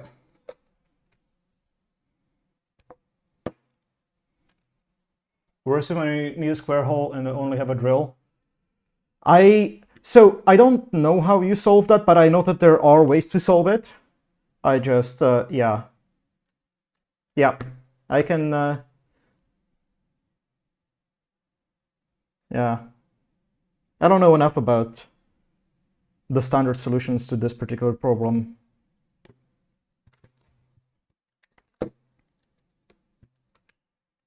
I just clean off some of the shavings around.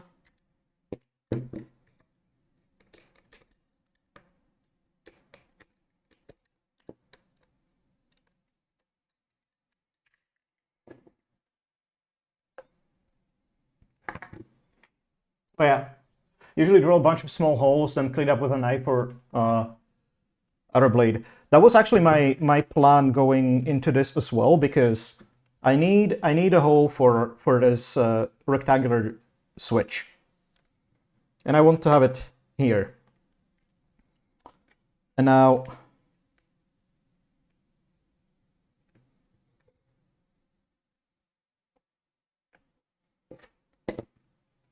I have since never make it look perfect.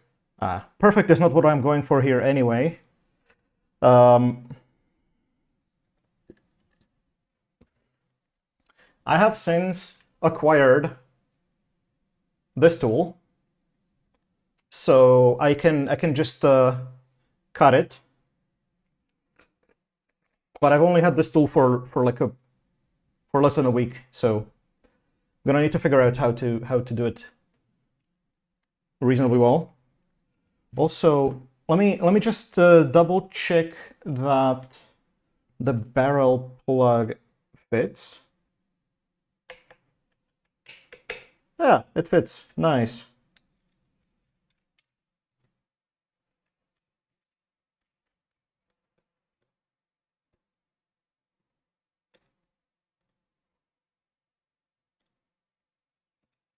I do wonder which side the washer is supposed to be on.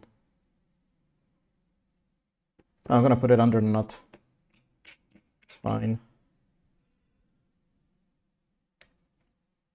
Bunch of small holes around the perimeter and to enlarge it the rest of the way. Yeah. Yeah, I'm hoping that with the multi-tool, because that one is suitable for cutting sideways.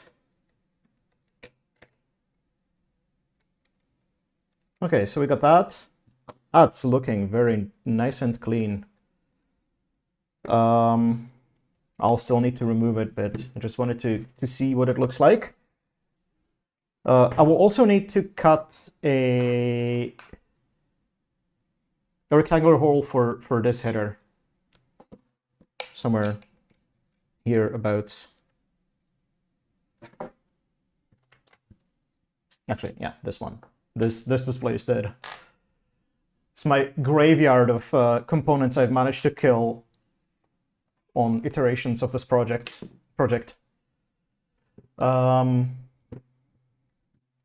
What hole do we need for the potentiometer? Let me see. This is 7 millimeters. Yeah, so 1 millimeter less than the barrel plug.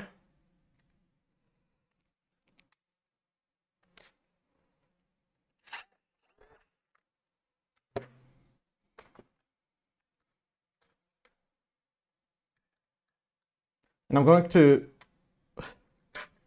learn from the previous.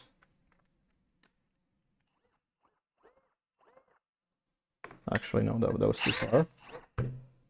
No, yeah, no. I have a small bit here.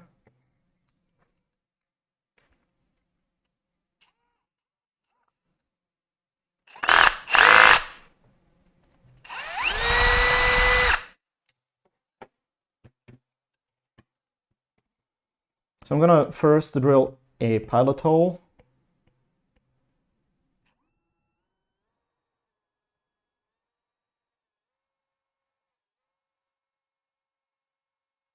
Very gentle pressure.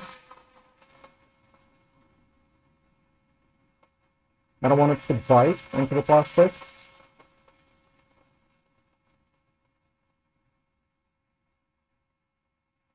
The same way.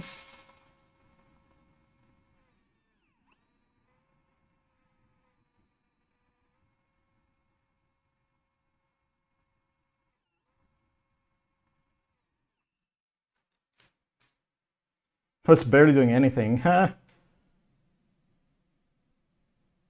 bits dull? No, they're really they're completely new.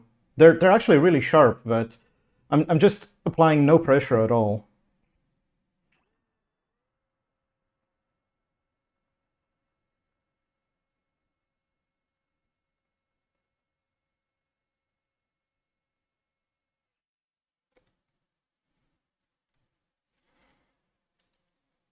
Weird. It's a weird kind of plastic. I think I would have more success with bits for steel actually. I mean,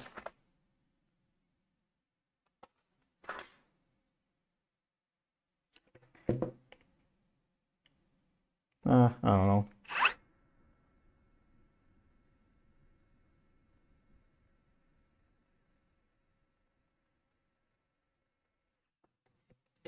Okay, that went all right. Plastic can sometimes go up the bit and make it notice. Yeah. I'm pretty sure that's what's happening because like the plastic is all melty and soft where it contacts the drill. I don't know if drill bits for wood are really the most efficient for plastic like this. Oh well, gotta make do somehow.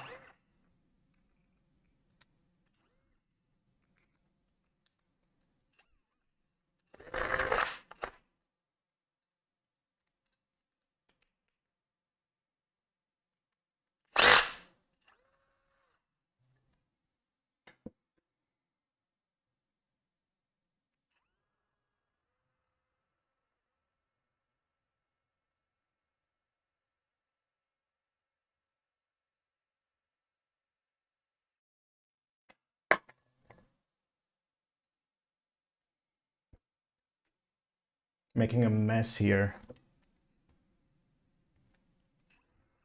Ooh, I just flew right through.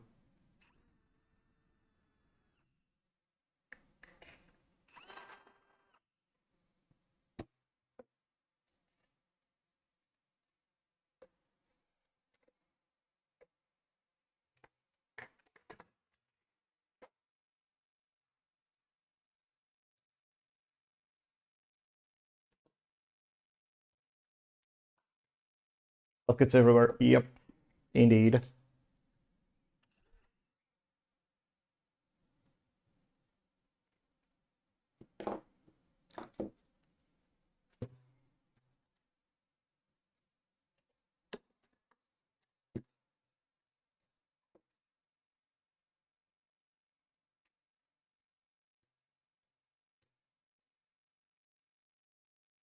I'll have to make a proper cleanup happen afterwards, but okay.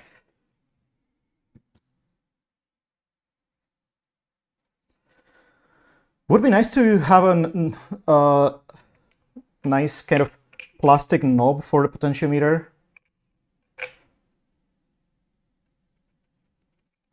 I don't have anything like that.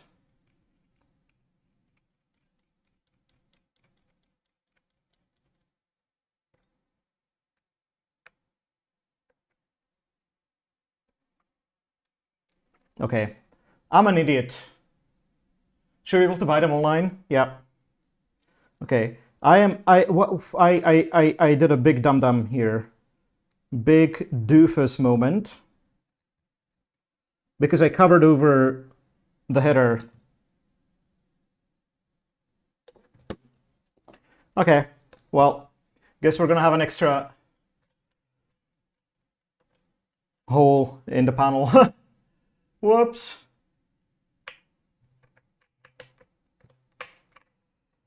Yeah.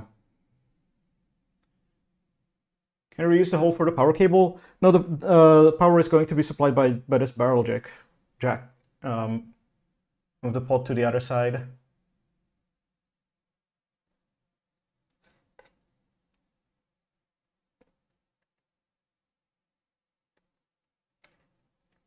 I'll just cover it up with a sticker or something like that. That's fine. See, some white tape over the hole. Yep, exactly. I don't know if I have white tape, but something. I have some white stickers.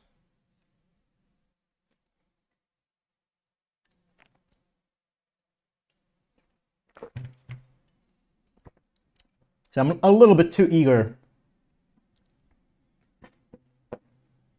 So let me see if I can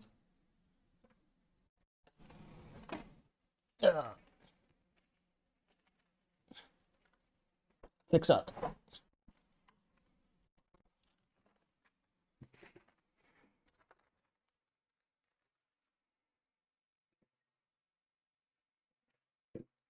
There we go. Covered up. I mean, I can clearly see that there's a covered up hole, but not to worry. Also covered up with a little bit of clear tape.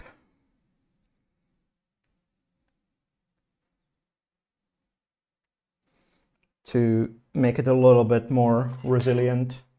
Yeah, the camera is not picking it up, I noticed.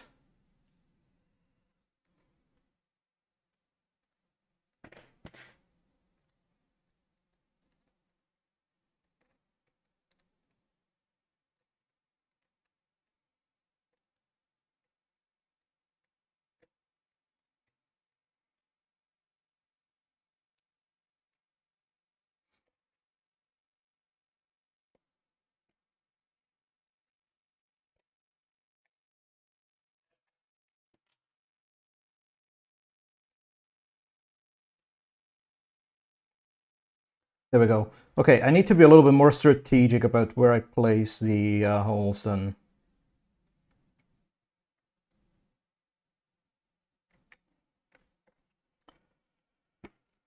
So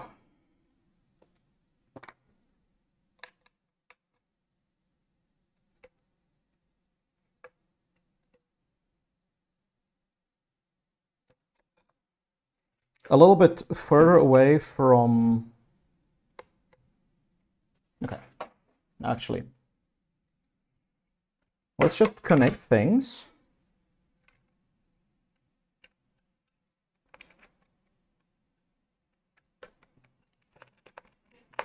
To their headers. See where they end up being.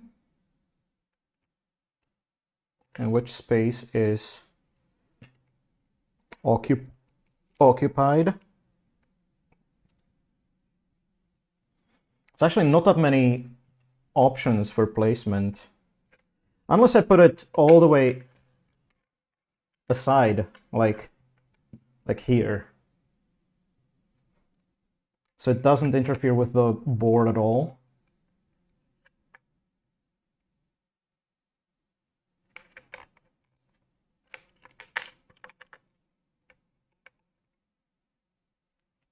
That might be an option.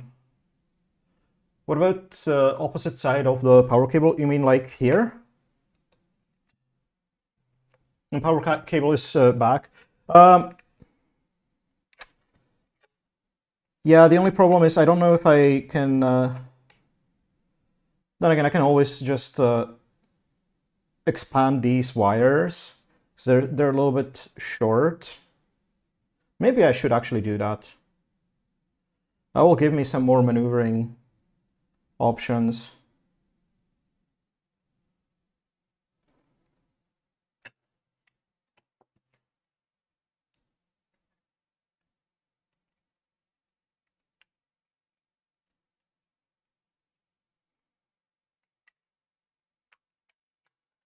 I do want to have the potentiometer and the display on the same side next to each other. But yeah, that's probably the easiest way to avoid a headache.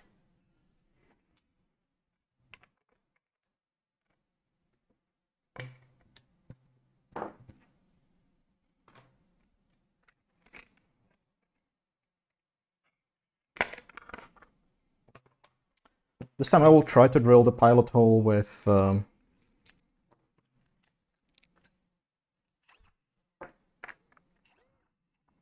steel bit. Oh, whoops.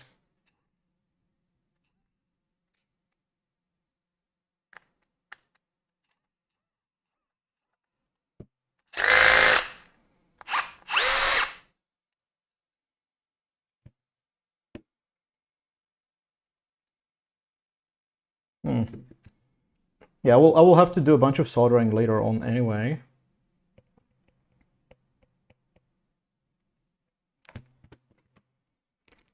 But okay, if I route this cable, okay, and then somewhere there, that will reach fine.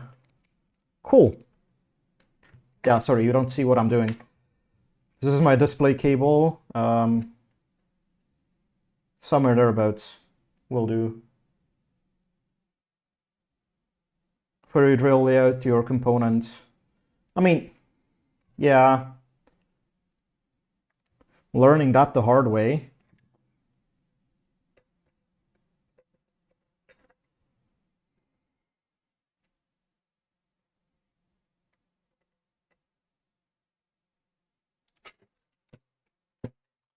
Because I always forget. Yeah. I could, in theory, mount the... Oh no. Okay, I'll put the power switch on the same side as the barrel plug. Maybe even right next to it.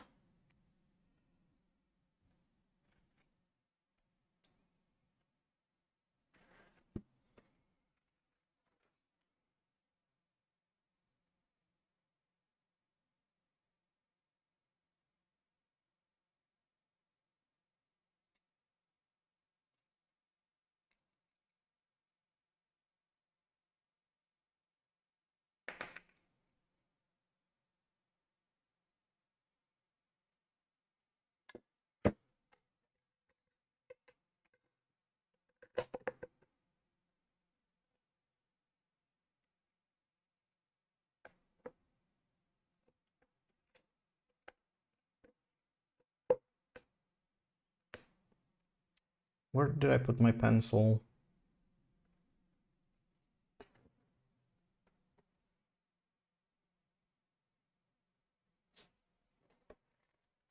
Oh, here.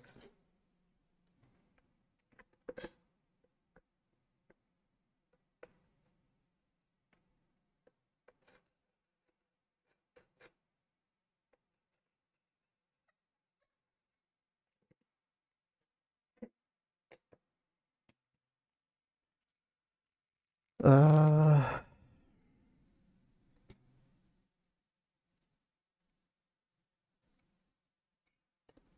the height of the switch, or length.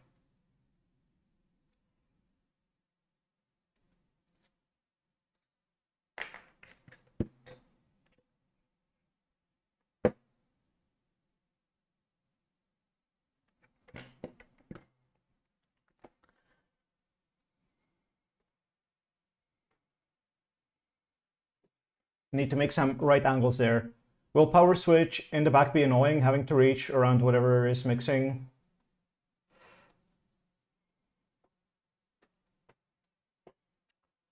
Yeah.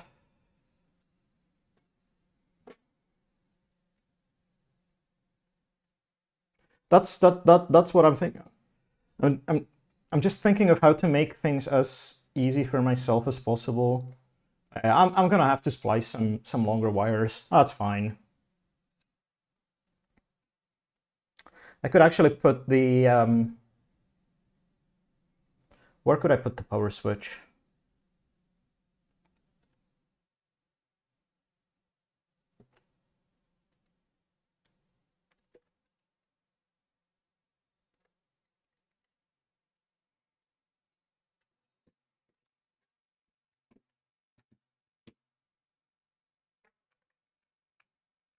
Here it will not interfere with anything.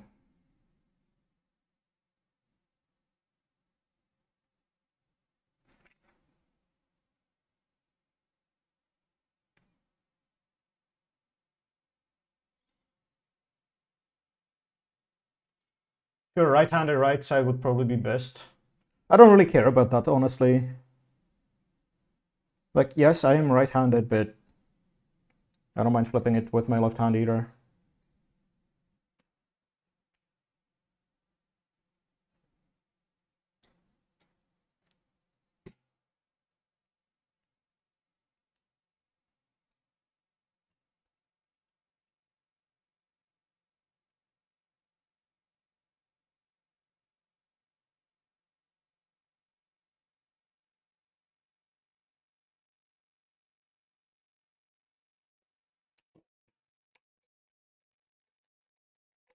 It's gonna be hiding behind the 5-volt regulator here.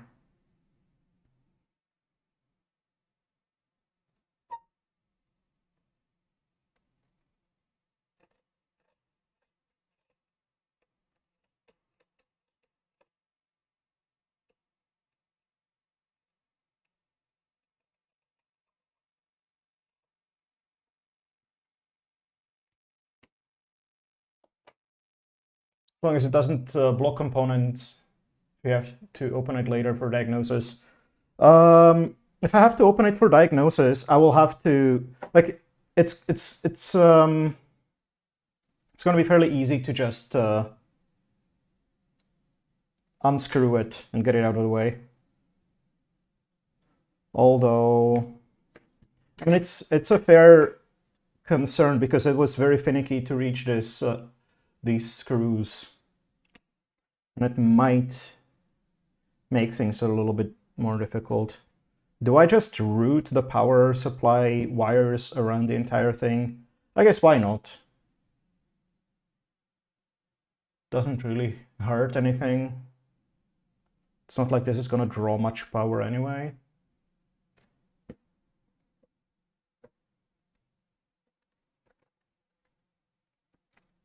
But if I place it here, then it's definitely not gonna interfere with anything. 12 volt anyway, so it won't give a shit. Yeah.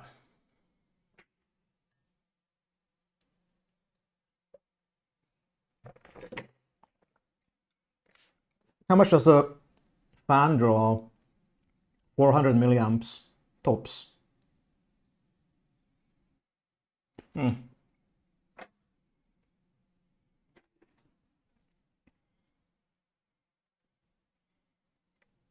So even with these, what is this?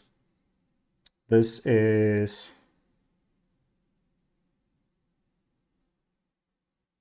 26 gauge wire, super thin.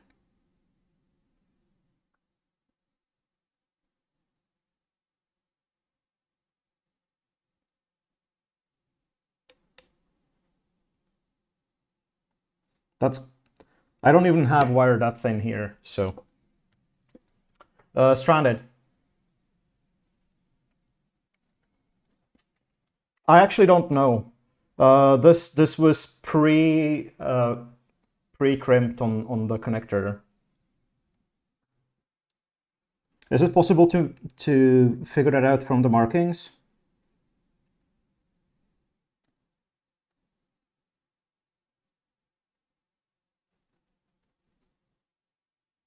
Lots of places sell that stupid aluminum clad. You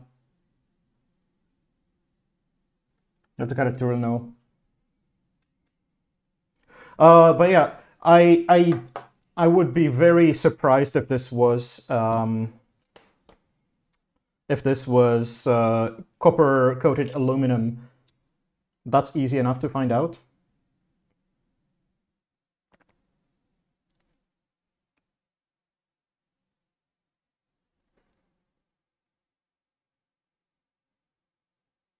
Yeah, I'm pretty sure this is copper.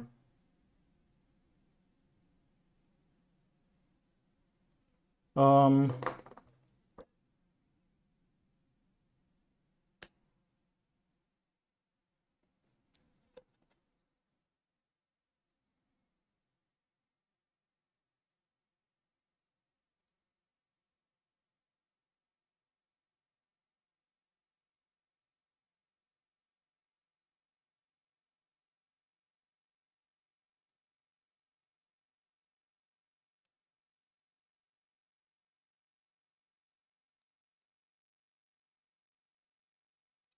So it's pre-tinned, been burned in the past by Amazon with wiring. This is not from Amazon, this is from a reputable source, which Amazon absolutely isn't. But, okay, let's see.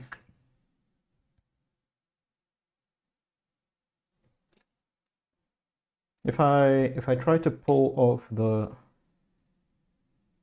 sheath, maybe, whoops, ouch, pinched my... Getting an Ethernet cable is impossible on Amazon. Yeah, on Amazon, it's pretty much impossible to get anything decent these days. Let me try to scrape with a knife. Looks like I'm uncovering copper underneath the tin plating. I'm seeing some copper color underneath. So yeah, this is tin copper. But yeah, this is the test for copper-coated aluminum. Yeah, when I bought a spool of Ethernet cable stranded, but I bought it from, again, a reputable retailer.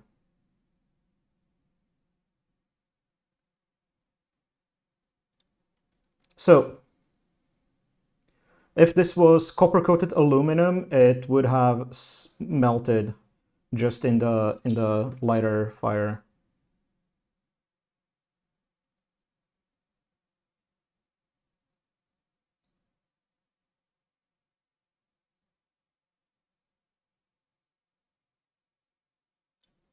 This is staying strong. So anyway, that's it for that. Where were we? So I was thinking of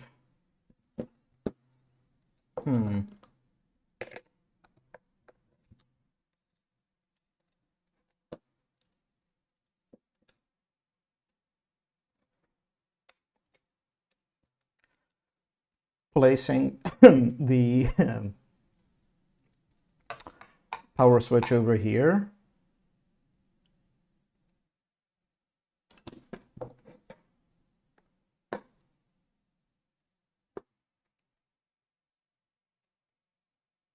Because no, before we put it all together, yeah. Yeah, no need to apologize. We're all good. I was actually wondering a little bit, so it's nice to get the reassurance.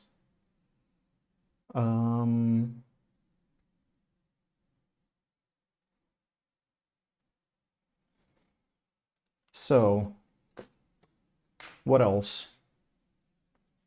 You can probably run one wire one way and only run a single wire to the switch. Yeah. I mean, so the ground I don't need to break, so the ground can go directly here. Then live or 5 volt to the switch.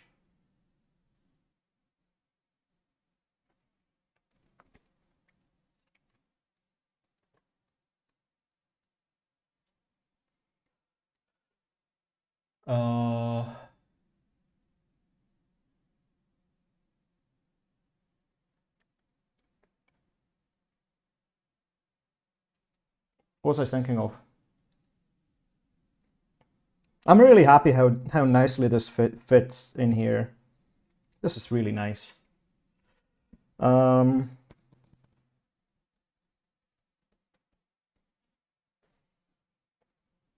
will need to extend these wires.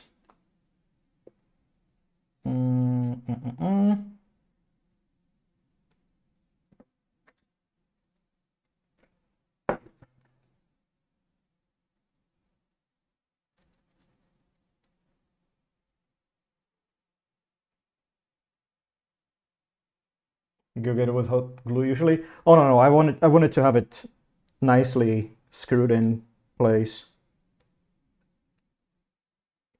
Even got rubber feet on the thing because it has potential to vibrate, so having it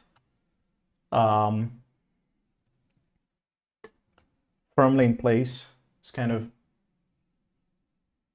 nice. Okay.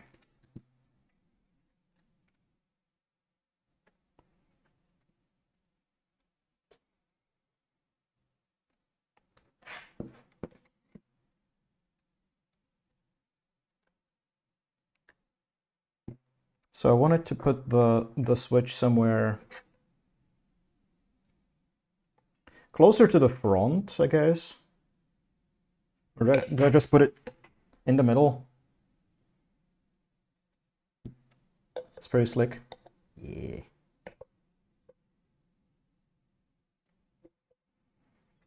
I don't think it matters really that much. So one guy on YouTube who made his own stirring setup, and he embedded a temperature sensor with RFID tech into the stir bar, so he can monitor temperature without another wire. Damn. Okay. Yeah. I'm not going that far. I'm not dealing with any temperature control.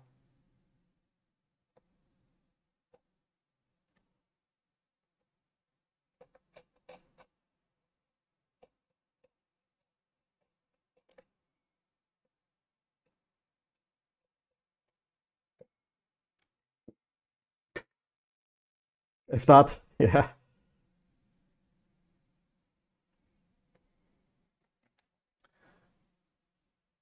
Second soldering already, and that was micro soldering. Oh yeah. I mean, I have played with some SMD, but holy shit, my soldering tip is not that precise. It's one issue. Okay, what did I want to get? I wanted to pick up something. Oh right, a ruler.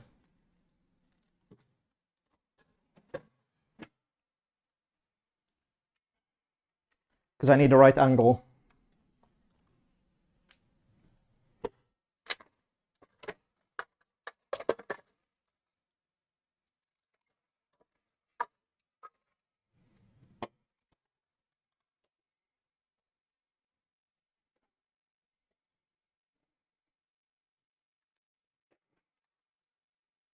So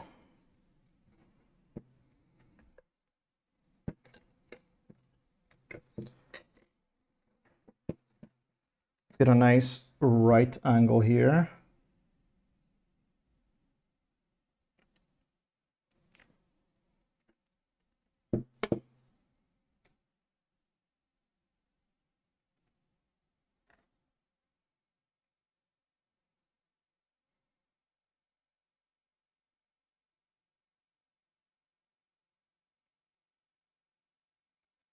I hope that's not too far down. We can easily check if we have clearance.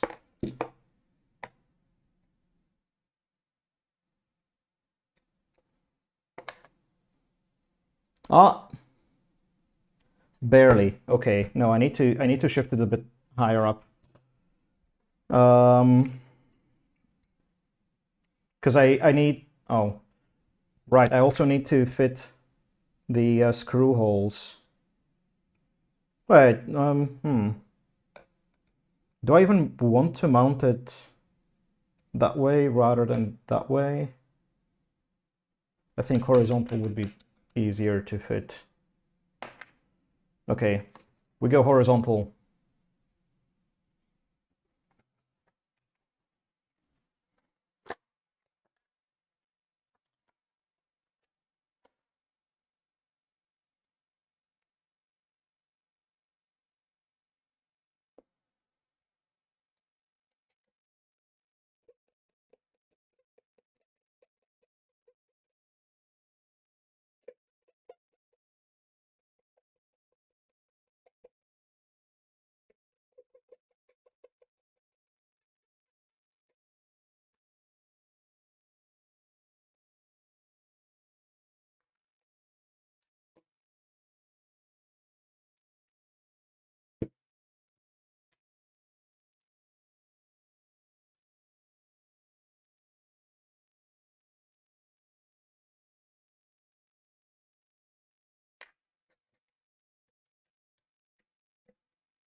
Okay.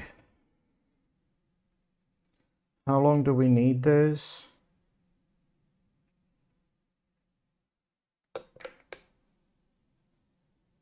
About that long. Okay. I think we can fit that.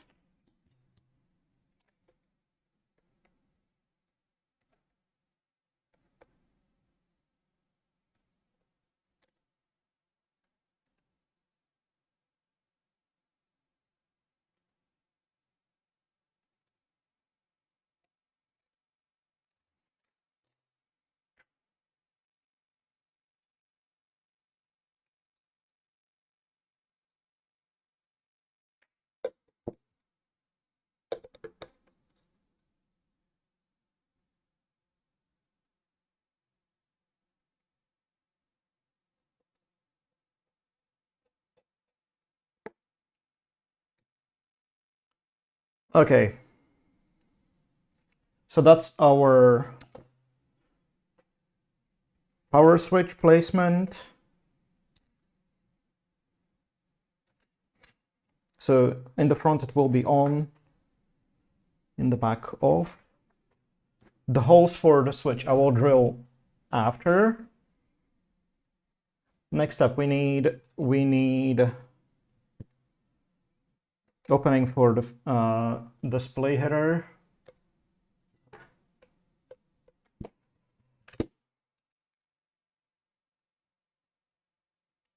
So this is exactly 5 millimeters. And this is 7. Wow, it's very exact. Damn.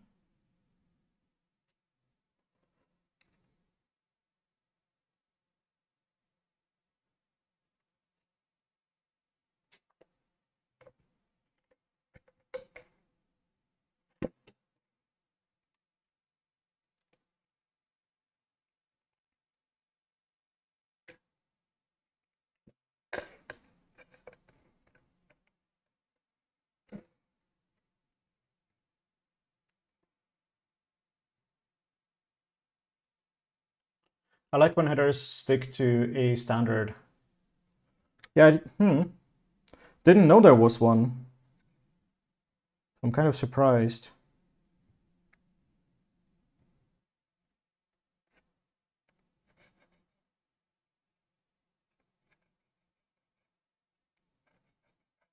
I'm mostly surprised that it has such clean dimensions in millimeters, especially because the spacing of the holes is based on inches. I think it's tenths of an inch.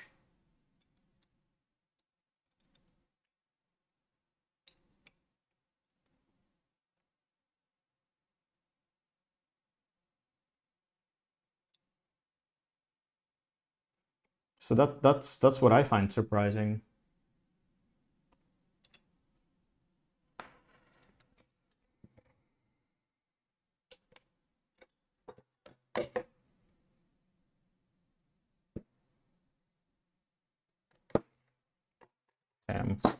Actually gonna do the ruler. It's probably not gonna be very exact either way, but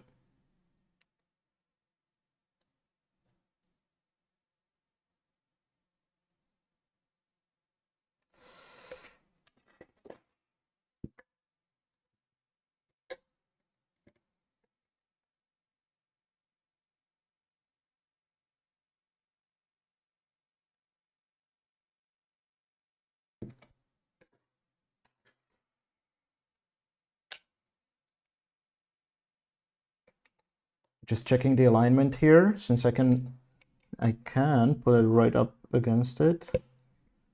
That seems decent enough. Also, if I make the hole slightly bigger, that's not an issue. I can always make a hole bigger, not really so the other way. Yeah, but also, even if I overshoot the dimensions of this, there is a screw hole here, which I intend to use. So I will actually mount this with a screw.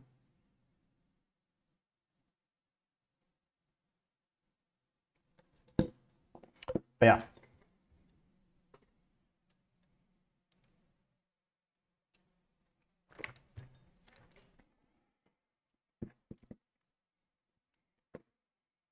So this plate is going to be here, and the potentiometer I can put somewhere thereabouts.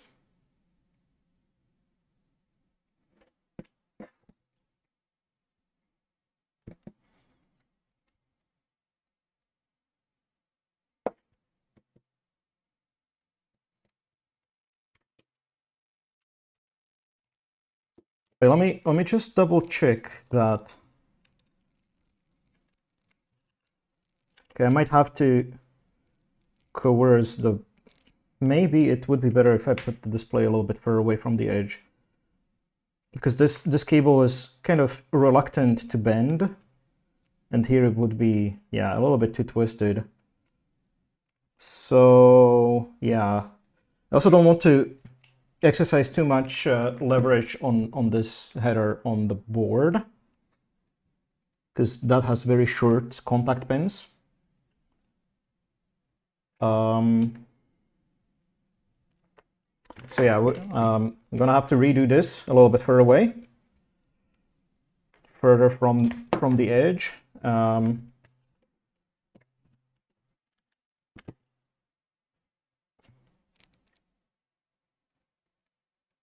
There's a saying: measure twice and cut once. Dvakrát meraj a raz rež in Slovak.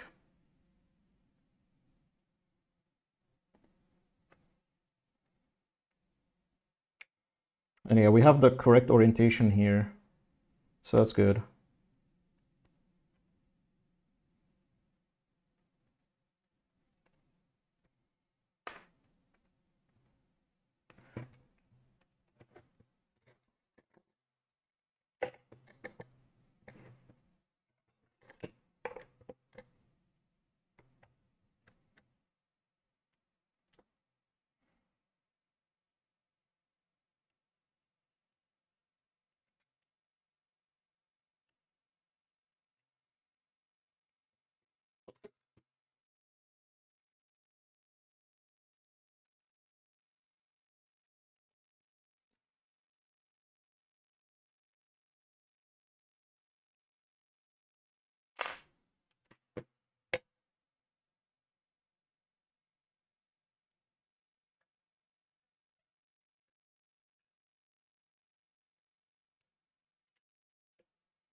That should be a little bit better.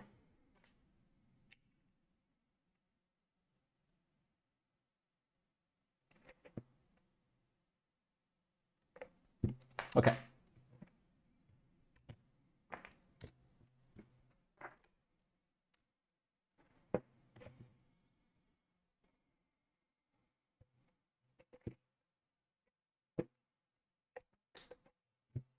Oh yeah, this barrel plug is sticking out and making the box wobbly against the desk, which is not nice. And let's make sure that... Okay, it will not interfere with the potentiometer, but I do kind of want to put it a little bit further away. About there.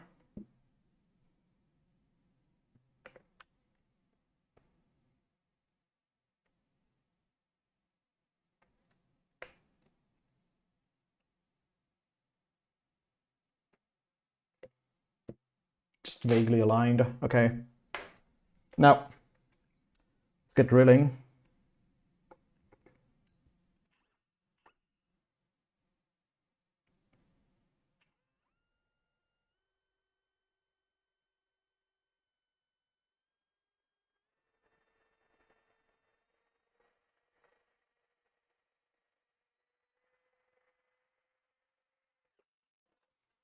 Yeah, this high-speed steel drill bit did much better work here.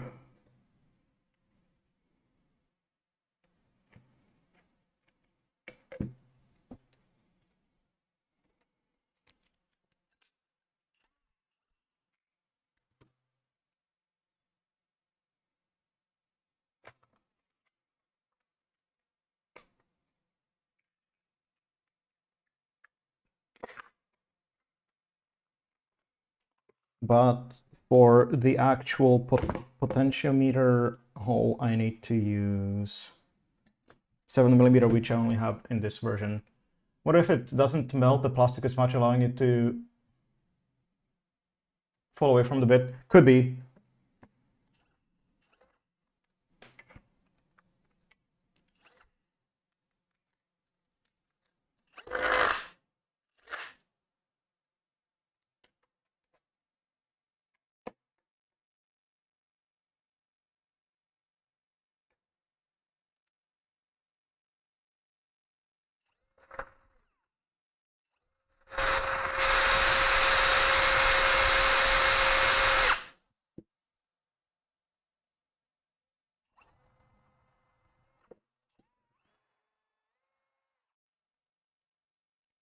Yeah, this one's a little bit better.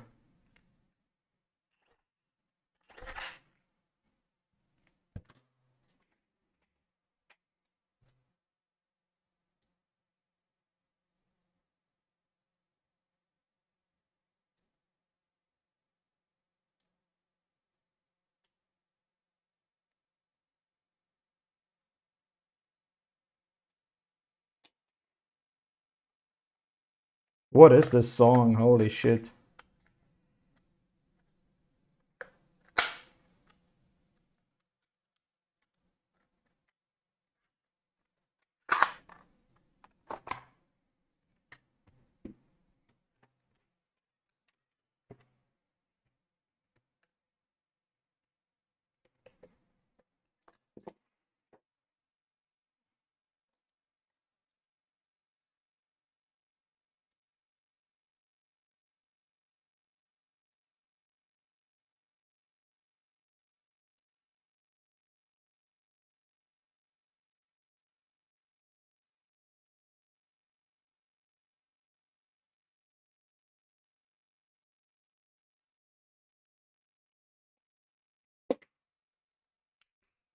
Oh, by the way, Skylord, I don't know if you keep an eye on Discord, but I got another cool gadget.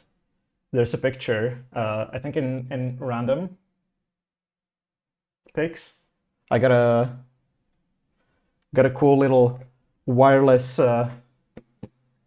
audio monitoring thing, so I can listen to music and alerts without blasting it through speakers. And I'm pretty happy with that. Okay, where's my knife? And why is this so loud?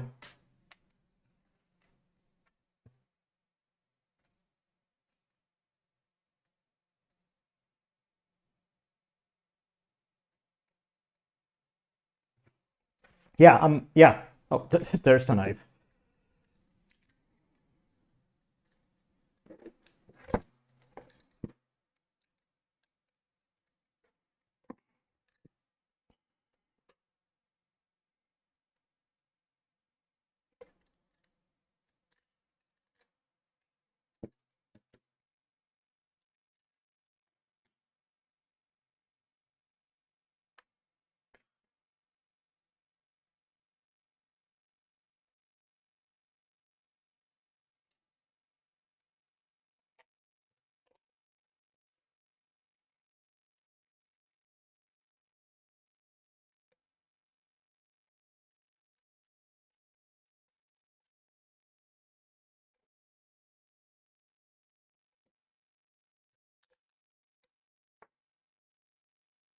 There we go.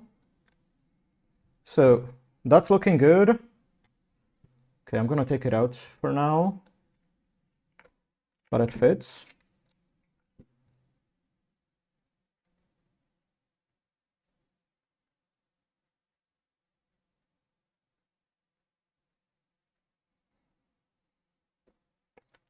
But yeah, just on the topic of mounting the board with screws, it was actually quite difficult to get machine screws with 2.5 or 2mm diameter. They're not easily available. I had to order them from the electronics store.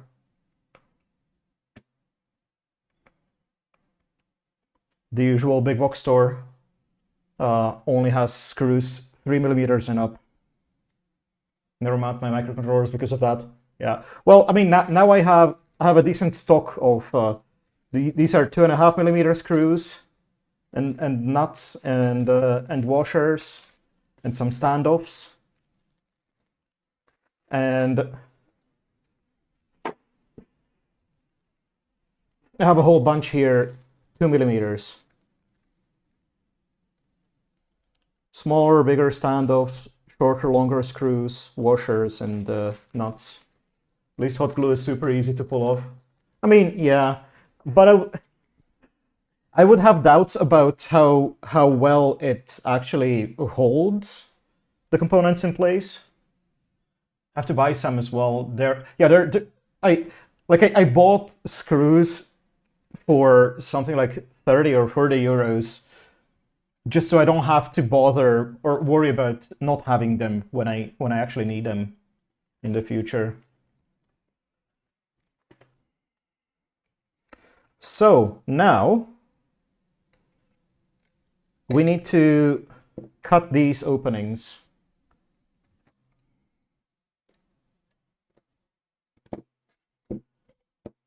Hot glue hates any sort of heat, so stuff mounted in my garage can't really use hot glue with how hot it gets here. Yikes! Yeah, that's another concern. But this is kind of rubbing off, so let me.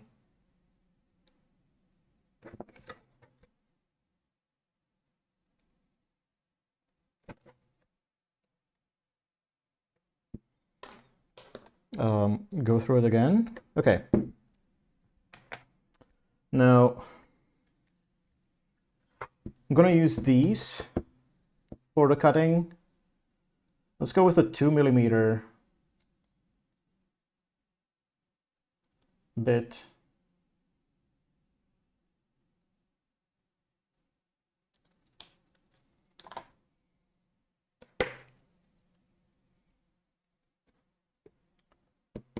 Is the power switch cutting power to the Pi? Yeah, it's cutting power to everything.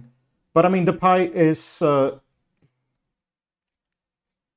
not writing anything into its flash. It's only ever reading, so I'm not really worried. Really use microcontrollers to avoid flashcards and their. Oh yeah, this is the microcontroller version of Raspberry Pi. This is Raspberry Pi Pico. So there is actually this is the Raspberry Pi itself, and this here is the SPI flash. No, not Zero. This is Pico.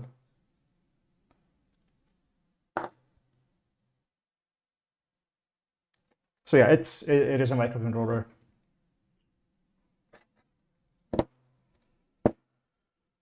All right, I'm gonna go on fairly on a low setting and.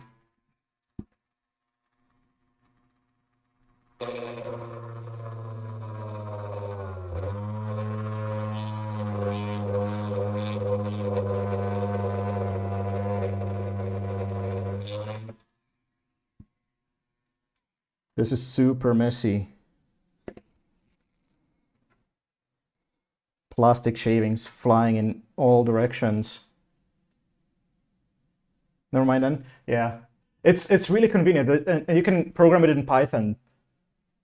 It was really quite the experience. Actually, I have the code here if you want to see.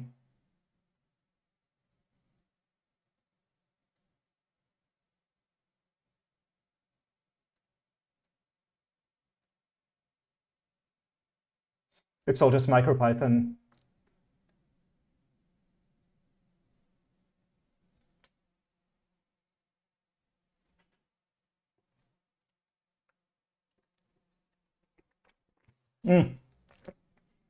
This here, actually, okay.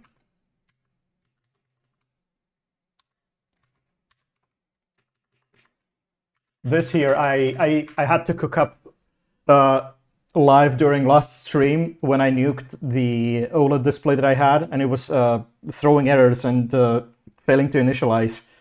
So I just quickly cooked together a mock, because even if the display kicks the bucket, I don't want that to prevent the machine from actually operating correctly. So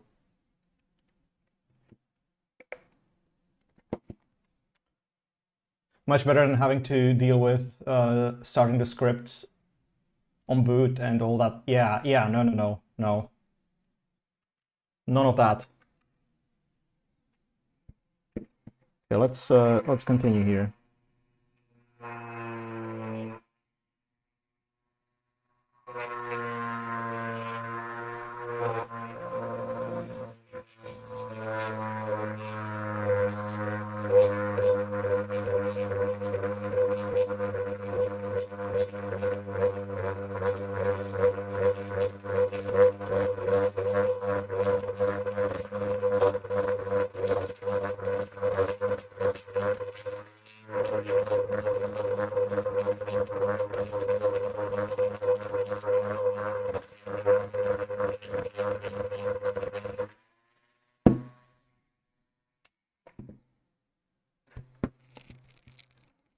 Plastic be nasty.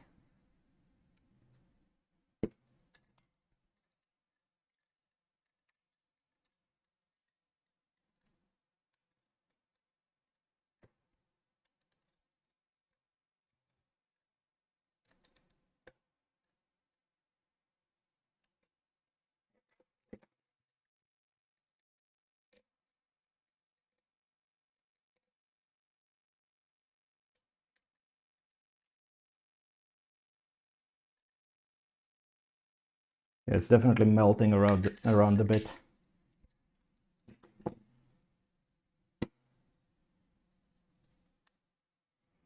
Let's increase the speed a little bit.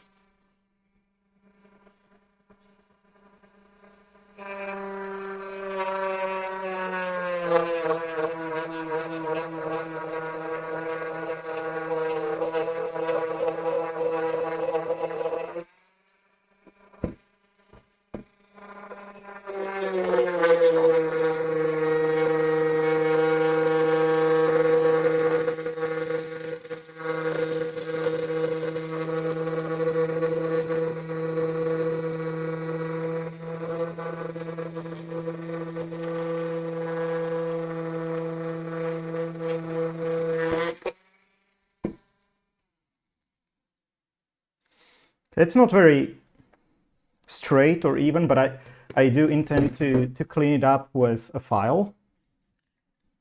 So that actually didn't go too badly, other than the mess.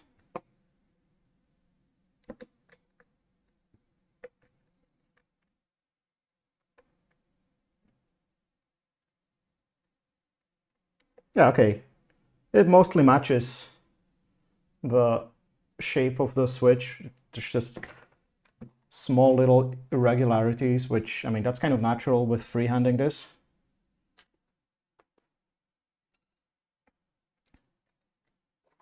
Just trying to follow the lines that I drew as closely as I could, but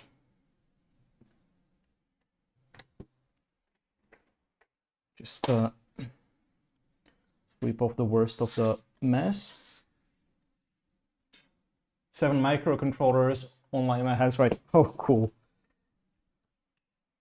I have a bunch more Raspberry Pis, these RP2040, in a couple of different versions for some other projects that I have in mind. But yeah, this is the first project where I actually tried to use an embedded Raspberry Pi, an embedded microcontroller, and yeah, it's fun. PiPico is actually pretty price competitive versus ESP. Yeah, exactly. I was looking at what is the smallest thing that I can use just to control some NeoPixels, just an LED strip. And actually, let me show you what I ended up ordering. Just need to figure out which box I put them into.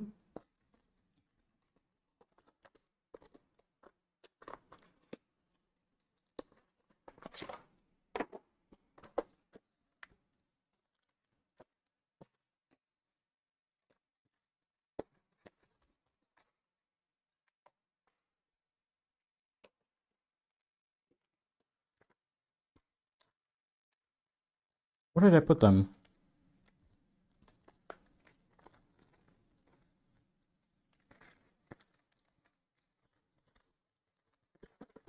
Am I tripping?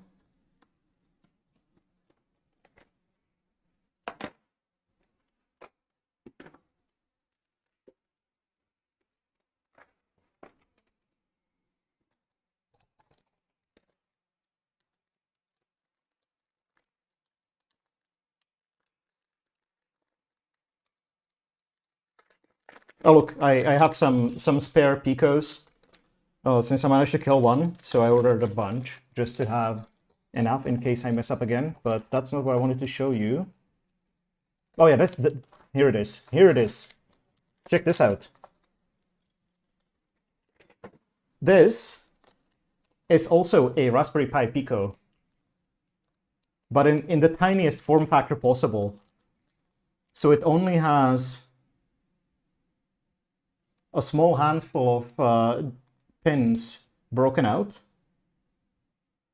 but it's a post stamp sized Pico. I don't want to open it just yet because static and whatnot, but so on one side, the size of an ESP8266 without the dev board. Yeah. And it's so this is I think it's at Adafruit. Yeah, Adafruit Cutie Pie 2040. I'm pretty excited to use this. Because I mean, yeah, oh, and it has a USB-C port as well instead of the micro USB. Also, there's some custom header here, which I will need to figure out if I can maybe use that to control my LEDs. But I mean, I can just as easily use some of the regular header pins. Yeah, cool. Okay, so we have this. That went okay. Let's get some files and clean it up.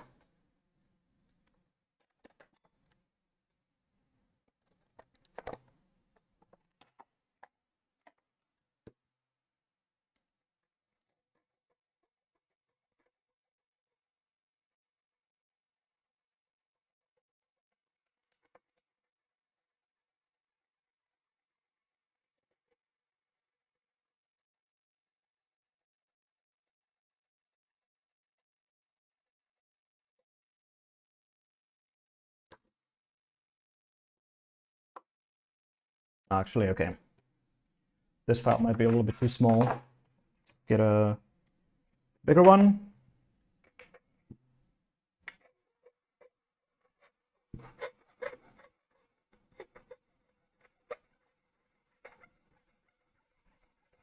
Try to flatten this too.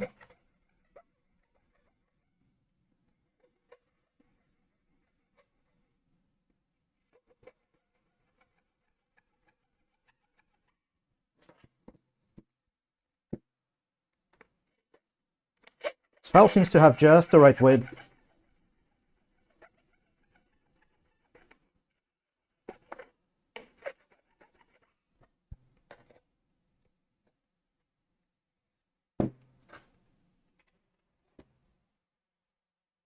PyPico also supports being flashed with ESP Home. Right, cool. I had no idea.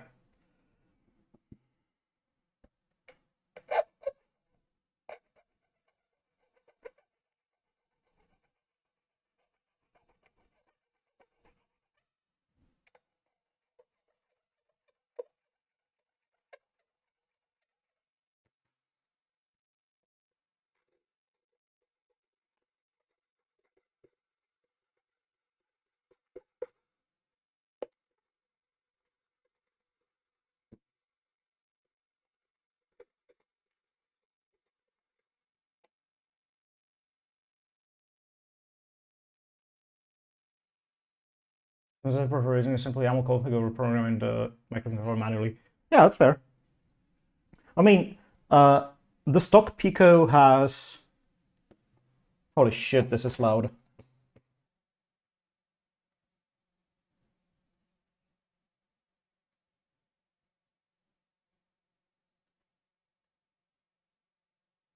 Oh, did I break pretzel?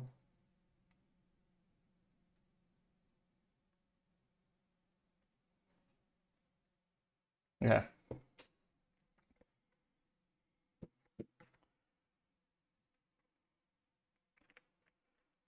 Where are we conflicting?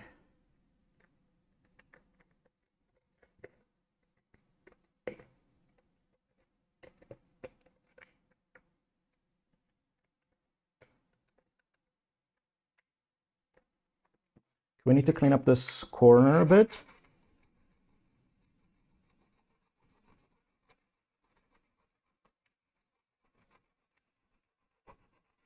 And this whole side.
So still the same.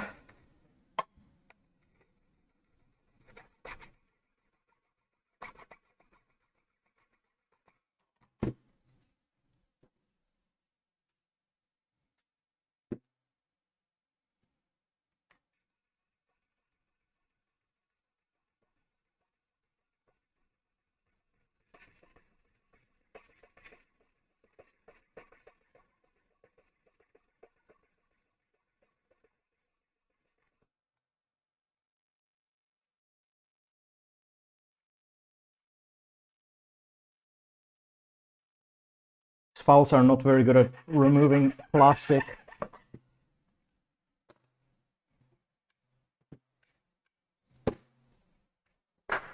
Most sketch thing I have made so far was a light controller for that indoor hemp grow I worked for.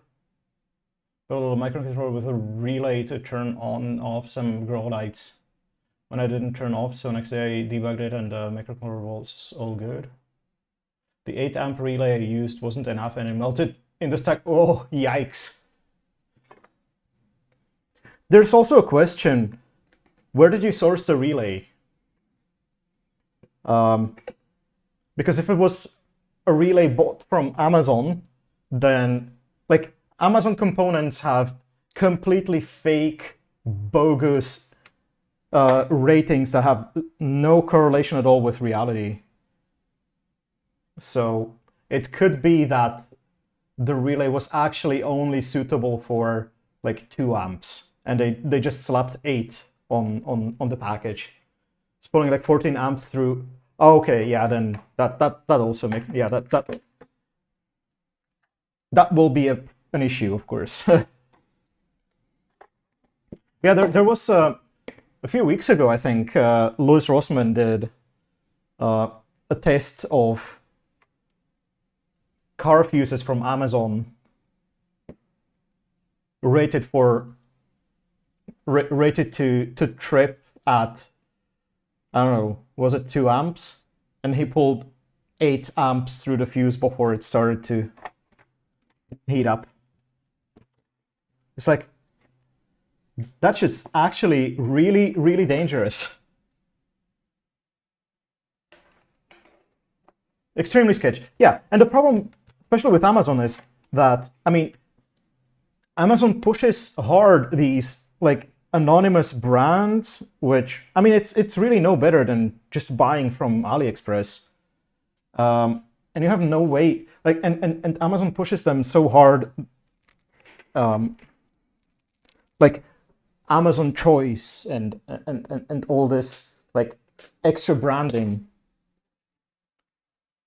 and they just don't comply with the most basic specs in the listing.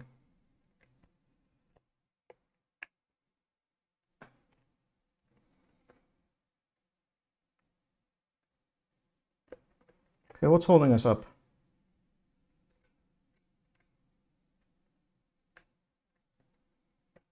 This side is still okay. It's the top.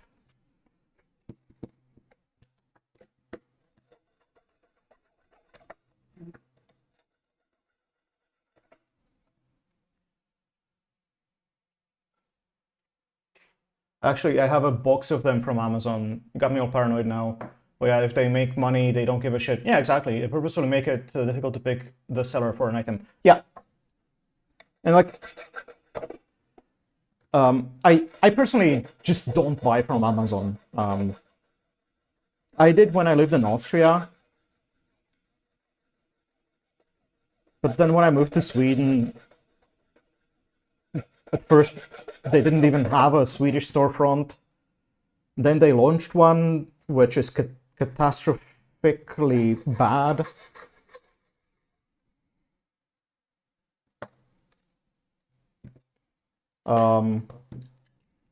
But from what I've seen, like they used to sell reputable brands, but those have mostly disappeared from Amazon by now. It's all just these drop-shipped Chinese warehouses through the Amazon marketplace, and actually cutting it with a knife is probably faster than trying to file, and also less messy. Reputable sellers get pushed out by the cheap guys. Yeah. And also, I mean, since Amazon abuses the sellers to the degree that they do, nobody in their right mind even wants to do any business with them.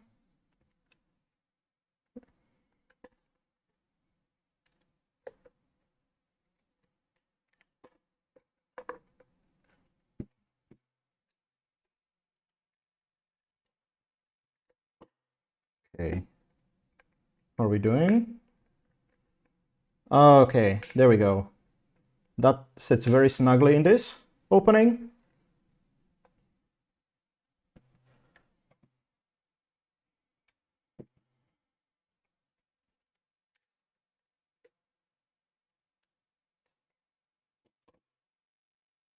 I miss having a store like Radio Shack nearby that always had components. Shipping is usually pricey for cheap stuff on other websites, sadly. I'm really lucky that we have...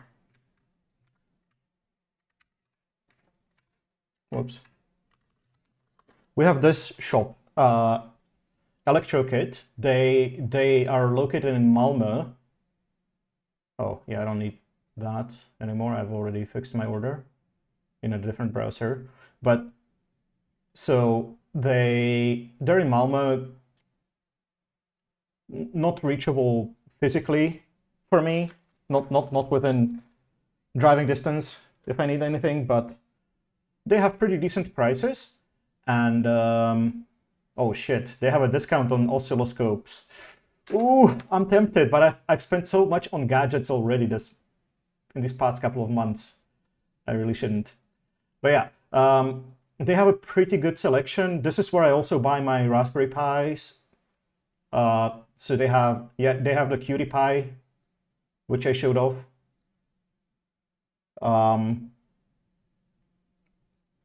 They have a bunch in stock. This is where I bought my regular Raspberry Pi Picos. These. Oh, they have over 2,000 in stock. That's cool. This is where I also bought the screws and all that. Displays, and like they send the order next day, and a day after it arrives. Shipping costs, it's always 29 Swedish crowns per order. So I try to order things kind of in batches, but 29 crowns, that's like $2.50, which is okay. It's not terrible.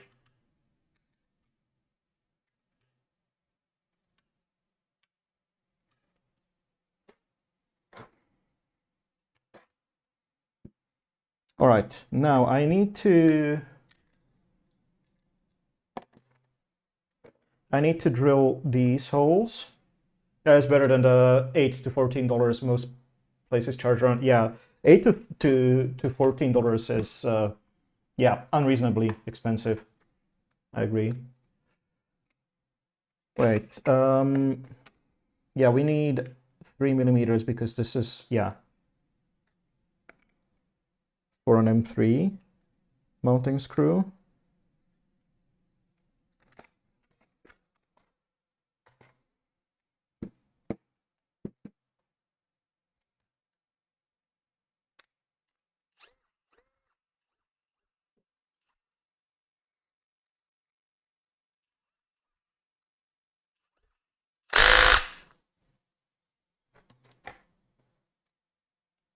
Five to 7 business day shipping time as well. That sounds like drop shipping, honestly. That's really bad.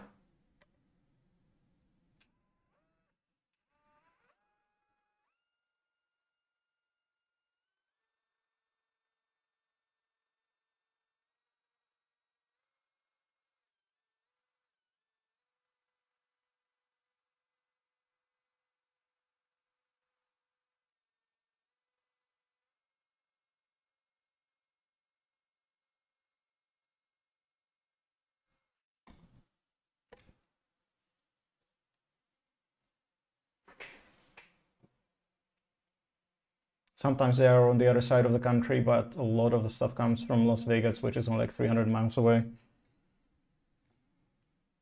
Yeah, I mean, Malmö is, well, okay, Malmö is something like, yeah, 300 kilometers from here. But it doesn't really make a difference. Like, when I was ordering from Germany, it also didn't take, like, within the same amount of time. It's more about the scheduling of the trucks. Stuff from Amazon that gets here same day from Vegas.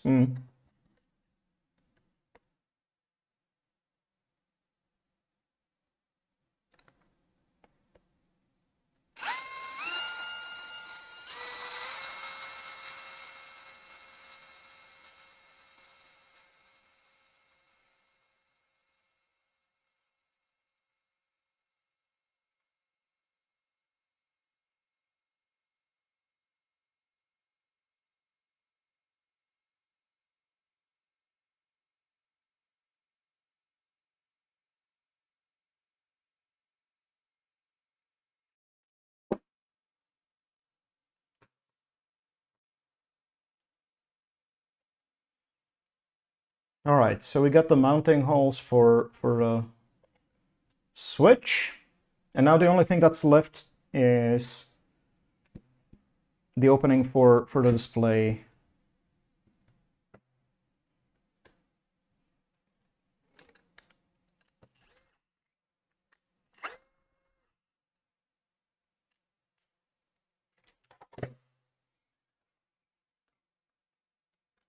Interesting that mic just mutes when you start drilling. Does it just mute, or is it could be just the noise filters?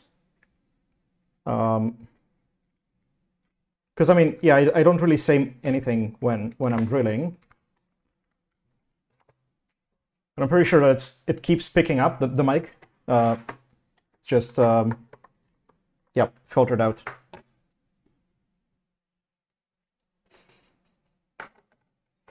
Now, let me put the files away. They weren't very helpful. I think I'm gonna achieve a better result with just a knife.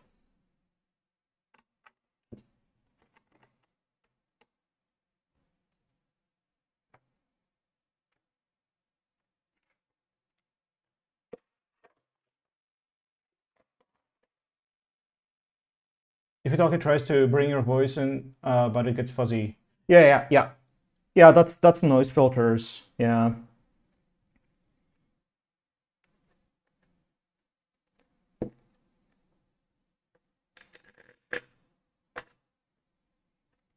Yeah, that's kind of nice and clean. Like, yeah, you can see the edge. Oh, sorry. You can see the edge around the switch, but it's not too bad. I'm pretty satisfied with this. So yeah, Dremel, and I think I'm gonna use a thinner bit because this is a much smaller opening. It's pretty good. I agree, I agree.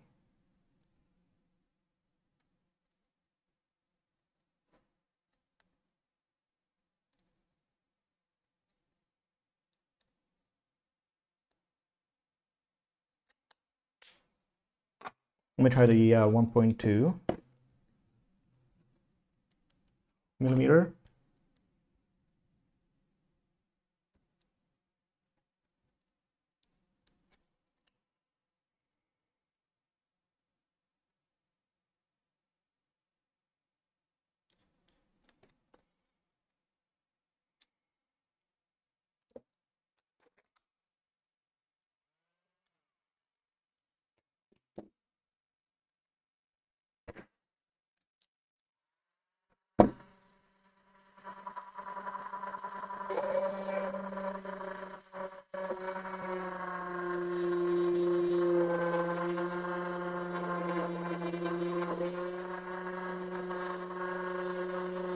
Oh, I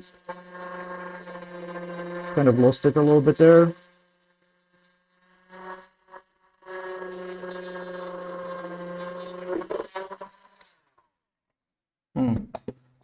Yeah, that's not as clean. That's fine.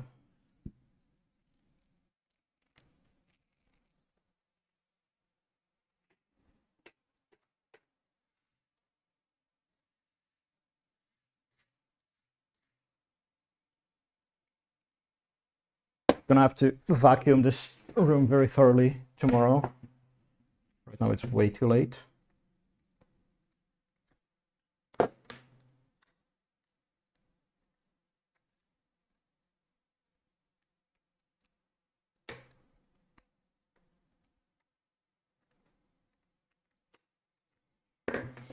But yeah, this so carving with a thinner bit actually was easier.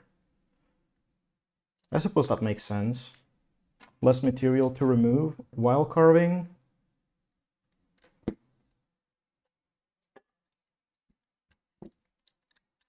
So let's clean this hole up with the knife.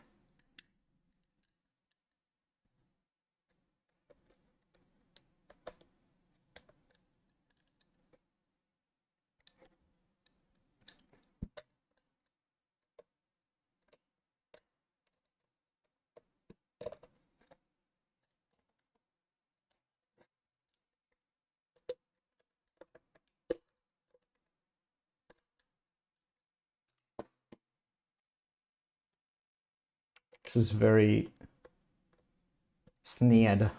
What do you call it? Tilted. Oh boy. What a mess.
Okay, this corner is holding us up.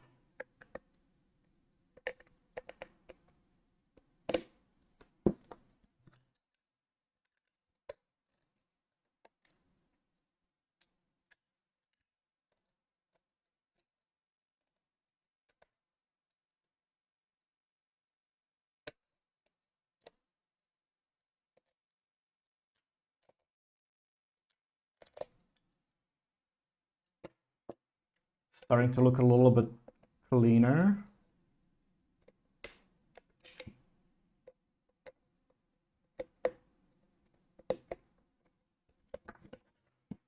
Now I think it's this corner here.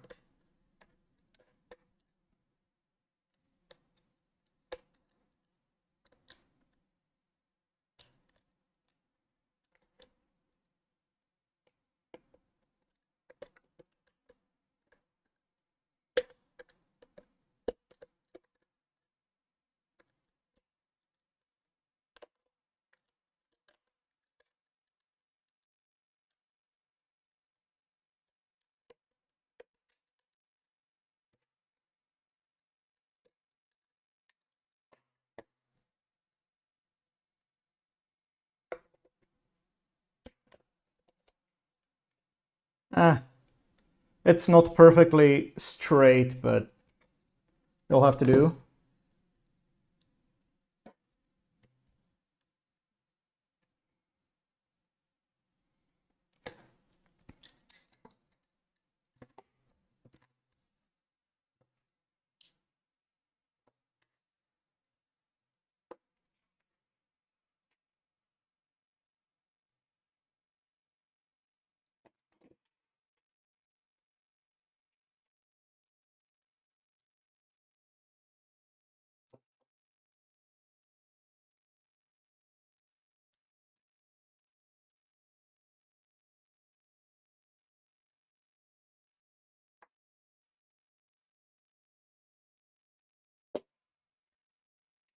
All right. Then I need to drill a hole here. Is that also M3? Yeah, that is M3. So 3mm bit.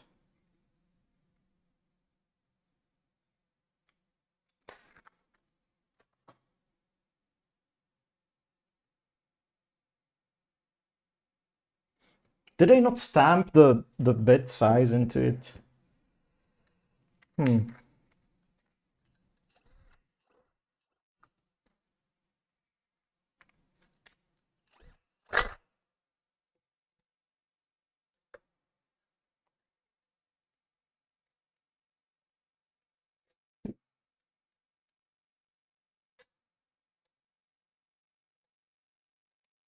Uh-oh.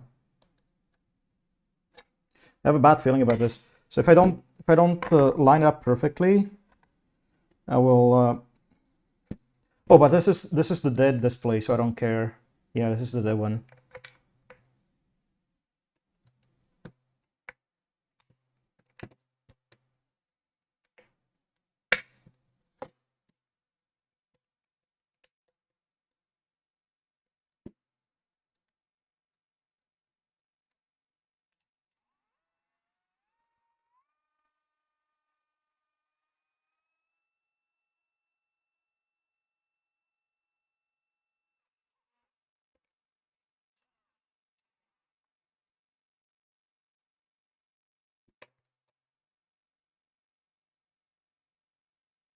Yeah, I did damage the plating on the hole, but since it's a dead board anyway, I don't really care. It's a good thing to have this sacrificial component that I can butcher without worrying.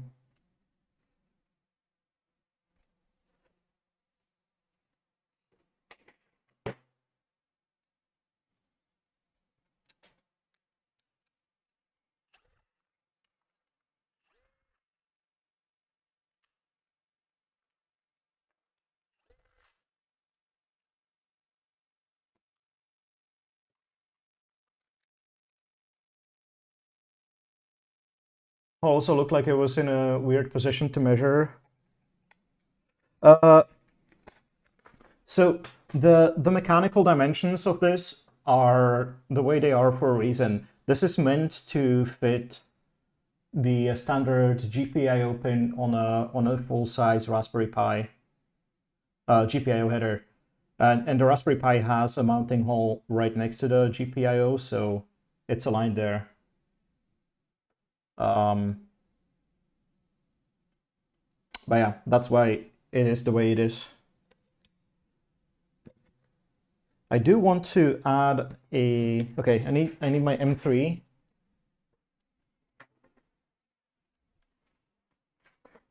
But yeah, this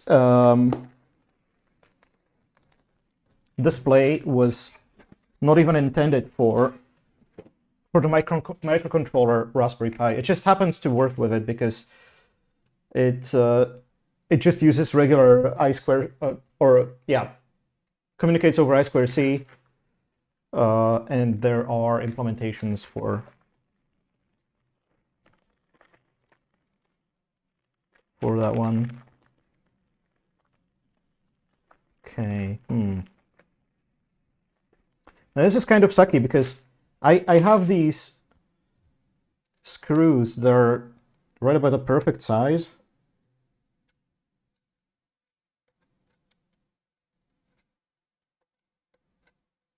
But they have the tapered screw head. And the only ones that I have with a flat screw head are significantly longer. And I worry that the length of this screw might be a problem. So let me first figure this out with the sacrificial display unit. Yeah, this is very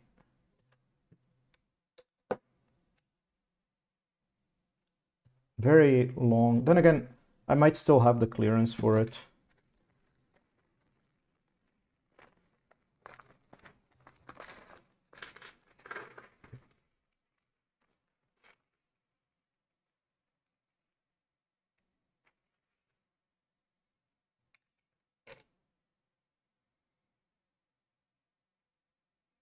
I want to see if I can use a nut as a standoff here.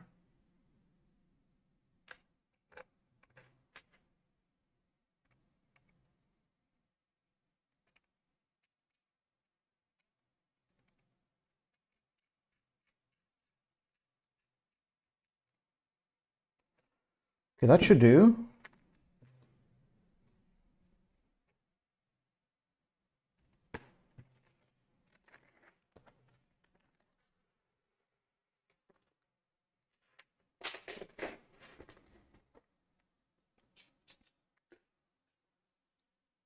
Yeah, the selection of M3 screws is kind of limited, unfortunately.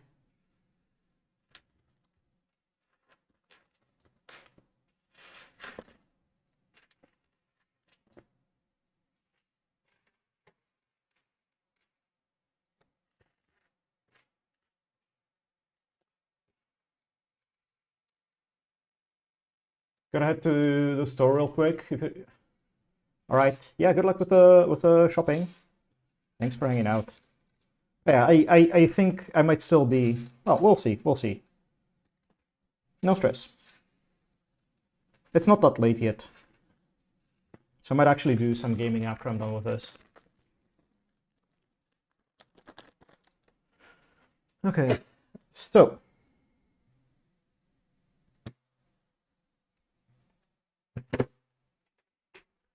Now I need to... Right. Theoretically, I could shorten this screw with the Dremel and the cutting disc, but it makes a lot of mess, so I might do that tomorrow. Let's put the drill away. I don't think I will need that anymore.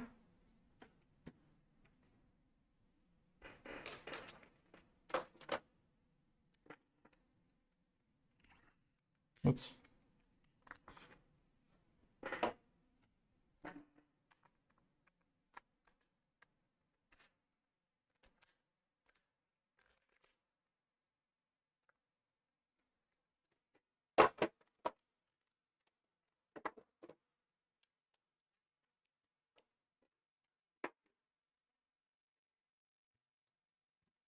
Oh, thank you for the hydrate posture check and stretch. Thank you, thank you. Actually, I need to take a bathroom break as well, so. We'll be going now. Good night. Thanks for hanging out, Samith. Hope you get some good sleeps.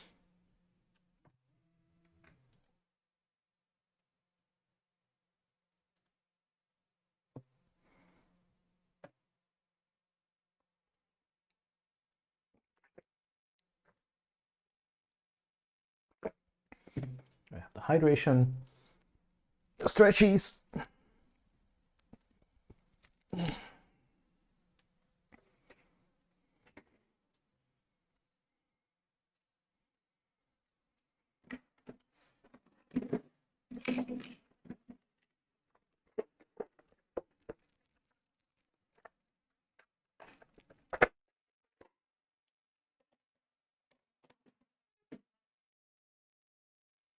All right. I'll be right back.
All right.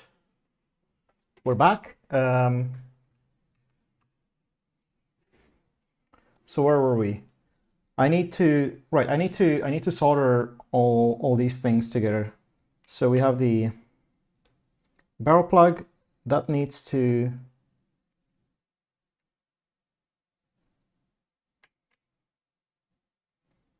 reach over there. I suppose I can just directly connect the negative of this to the barrel plug. And the positive, I can get all the way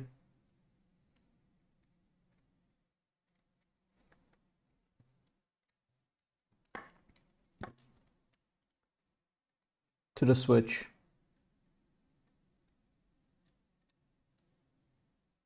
Okay. That'll work.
Let's double check that this, yeah, that goes in fairly cleanly. I hope the fan does not interfere too much.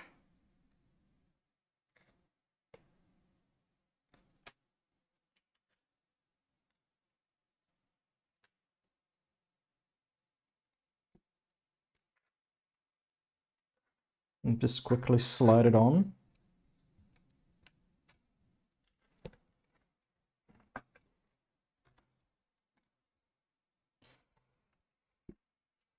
Okay, yeah, it fits. Just barely, but it does. Okay, cool. And I don't need to shorten that screw either.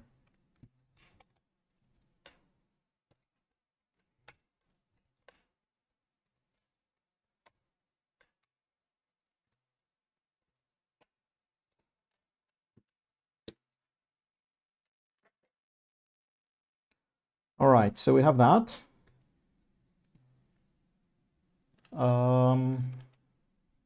This looks nice. I mean, the hot melt glue, eh, not the cleanest job, but hey, it works.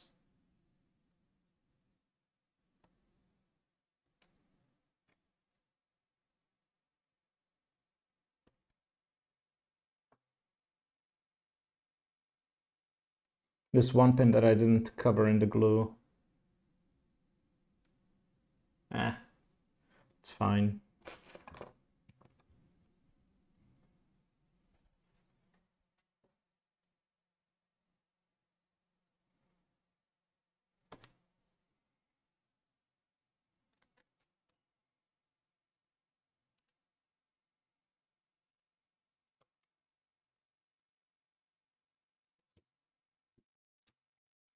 Now let's remove these wires.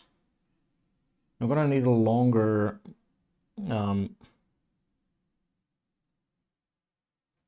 wire for the positive lead.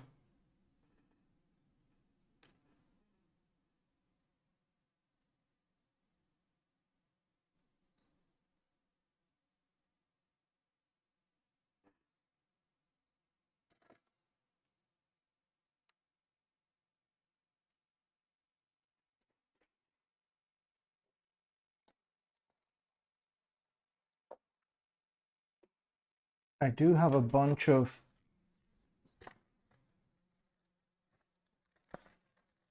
old wire left over.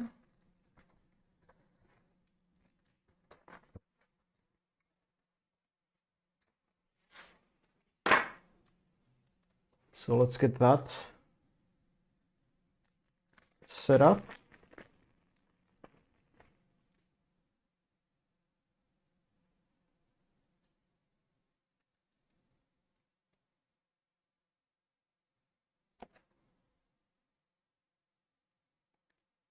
This much should suffice.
Okay, let's get the ends thinned.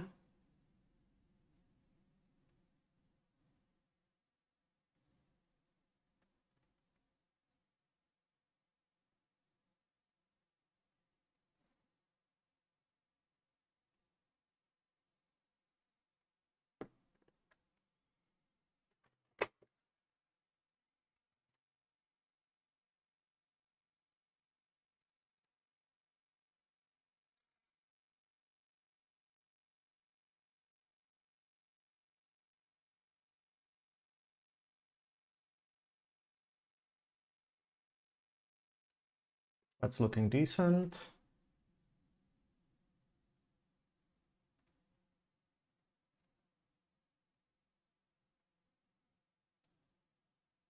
So is that. Right, now.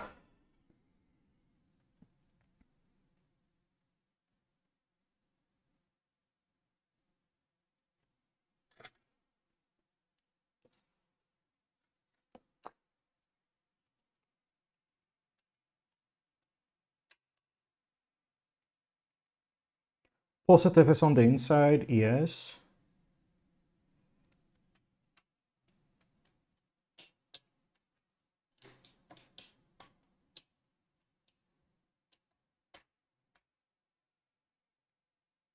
Let me just double check.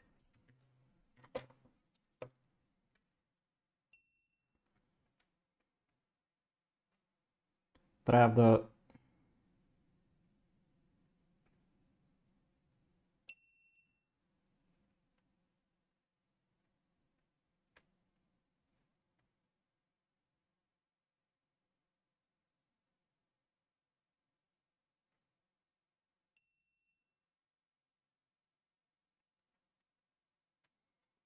right terminal, okay.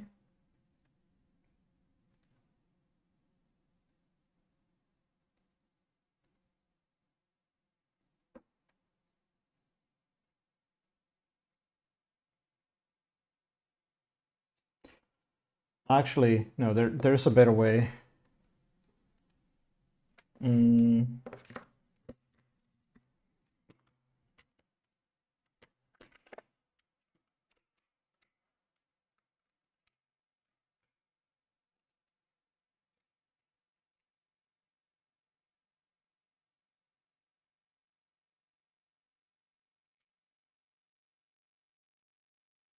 Okay, so this is the positive, yeah.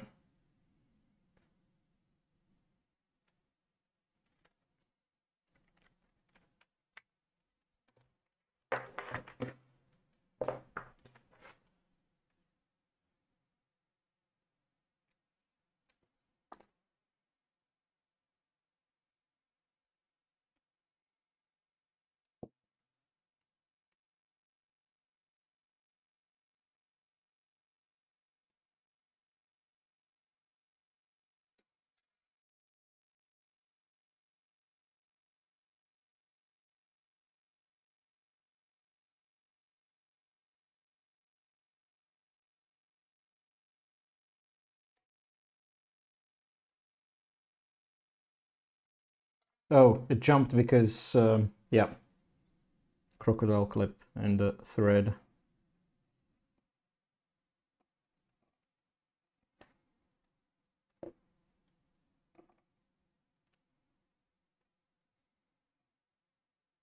I'm not entirely satisfied with this solder joint.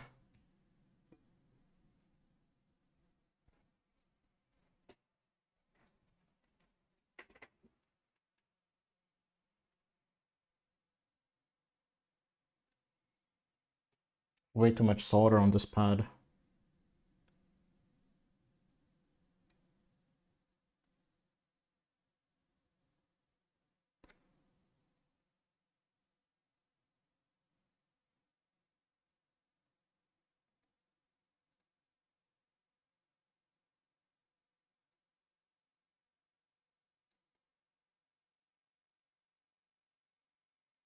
That's looking a little bit cleaner.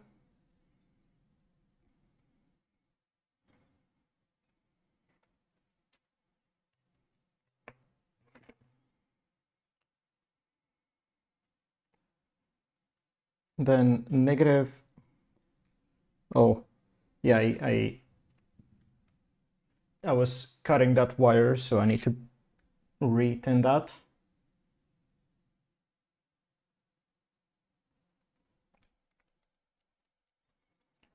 Mix my flux a little bit.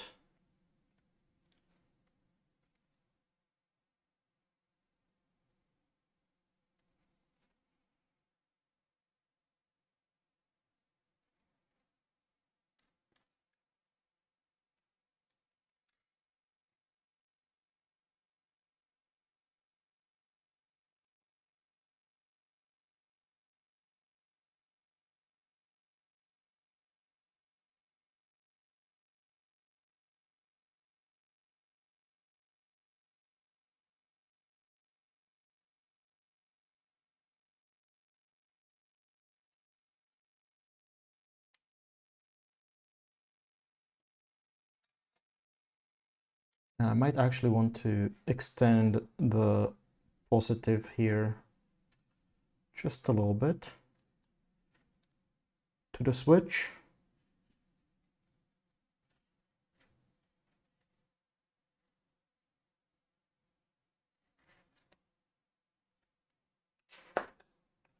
This is somewhat messy end here. Let's get that a little bit cleaned up as well.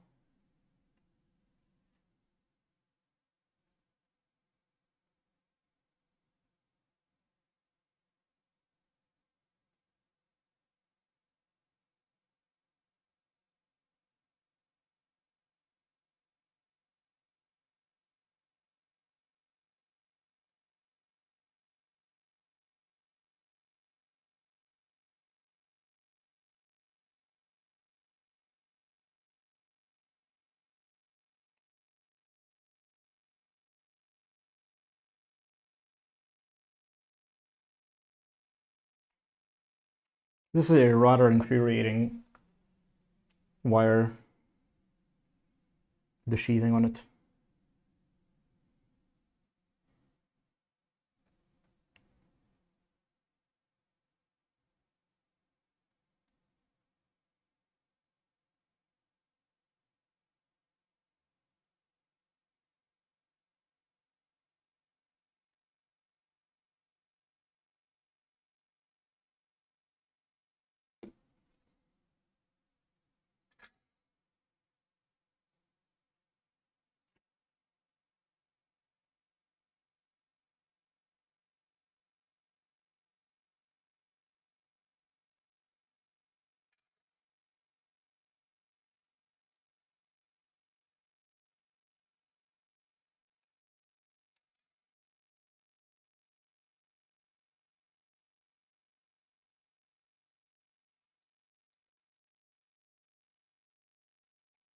Okay, let's flow these two together.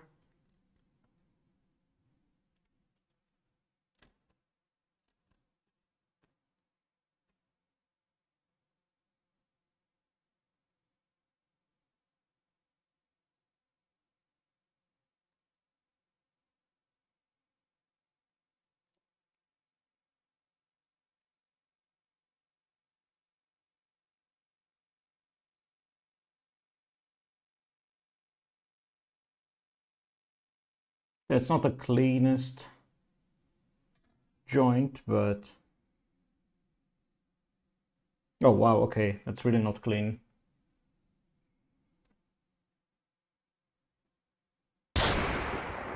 Hey, Leah, thank you for the bang. How you doing? Welcome, welcome.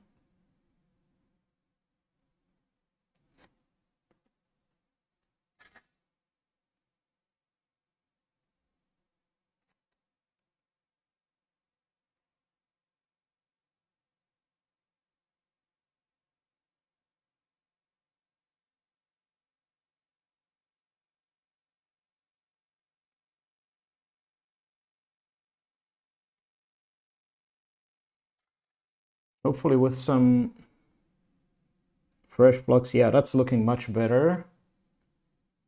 And I'm going to slide this piece of heat shrink over it so it doesn't get exposed.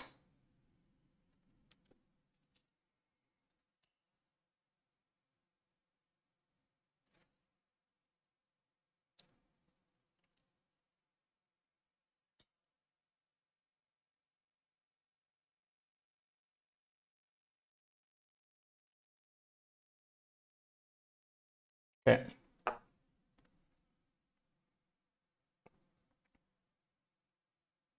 That is now nicely spliced.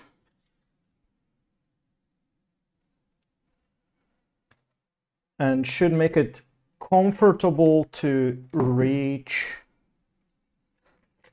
the switch from all the way over here. Yeah.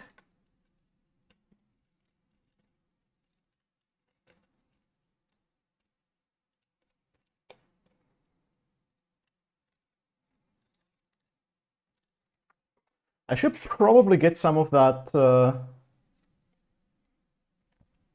slightly thicker heat shrink and just keep these two wires sort of huddled together. I think that's a good idea.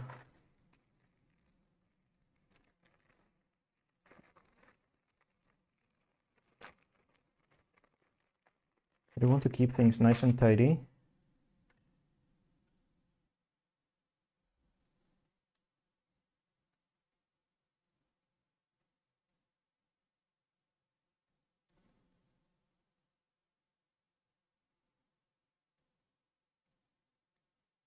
Okay, yeah, that will fit. I don't need a lot of this. Just a little bit every now and then to keep things kind of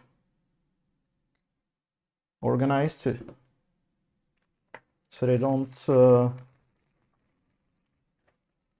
separate too much.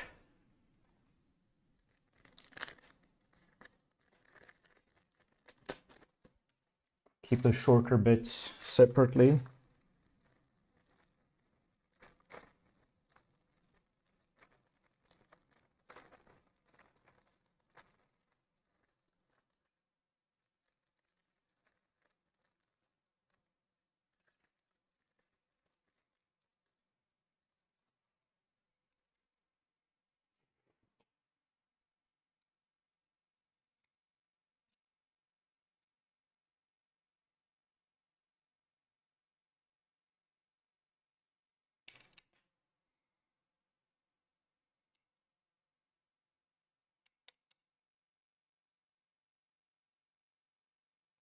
So yeah, let's slide these on.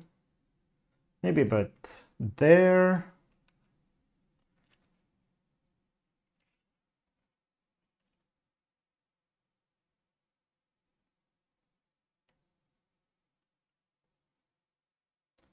There.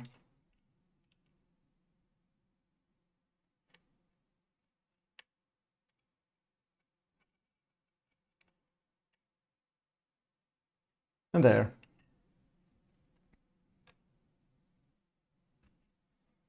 And just see how this will work out.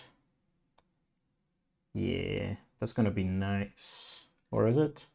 Yes.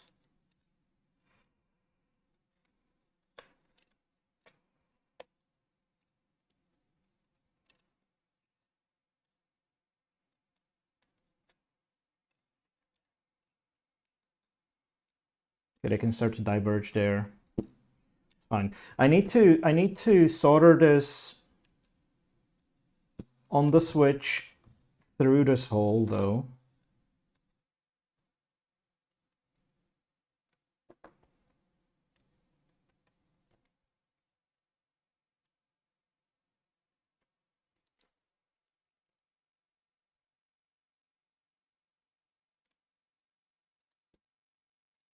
Or potentially in the box even.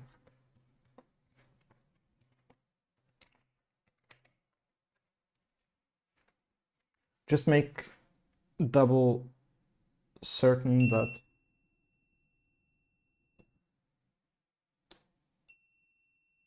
okay. Switch works correctly.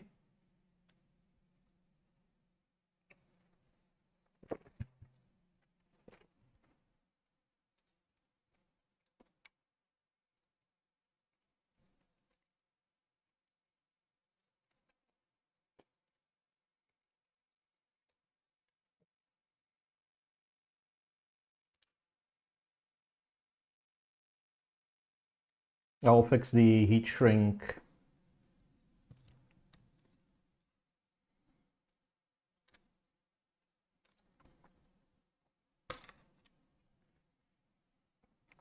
Later.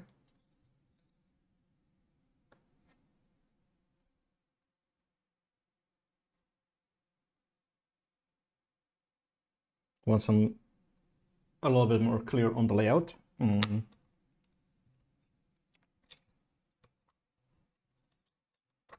And routing. But yes, okay. Let's get the helping hand.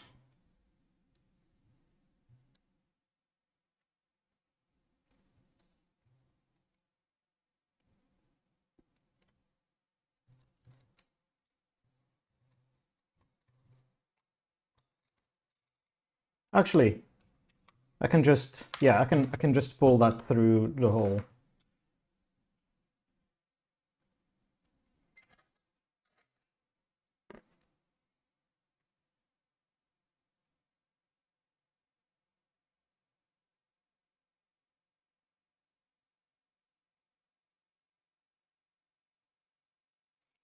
Dab a little bit of flux on those pins.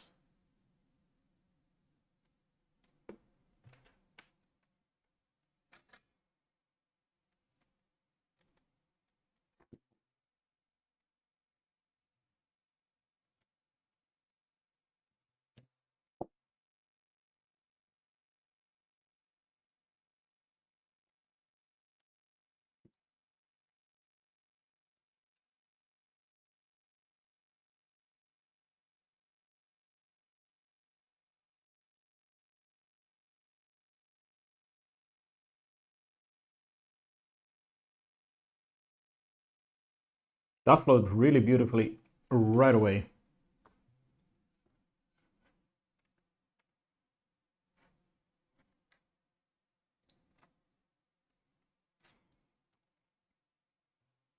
That's a beautiful solder joint if I've ever seen one. Oh, I can even pull the barrel plug through this hole. That's cool. So I can just, yeah, I can just solder everything in place without worrying about that.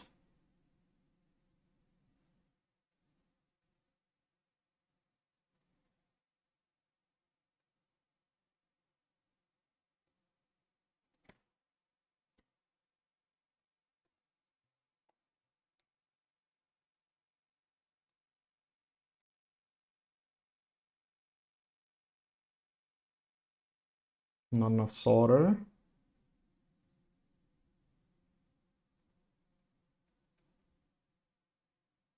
Let's fix that. Cool.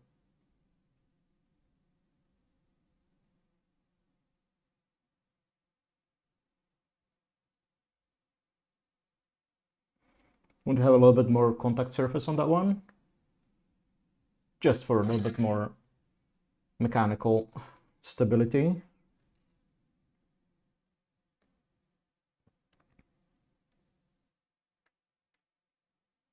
Cool.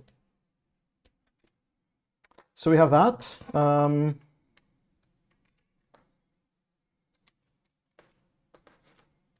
then the ground wire here.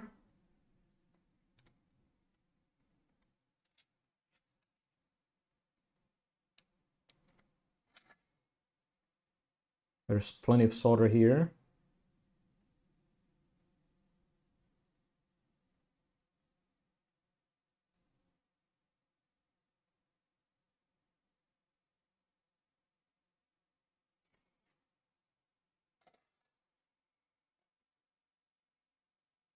That flowed together beautifully as well.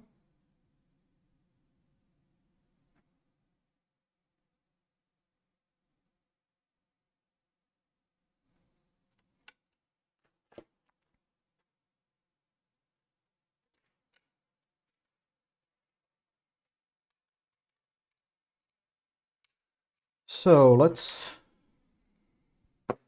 route these cables now, or these wires. I do want to keep it kind of around the perimeter.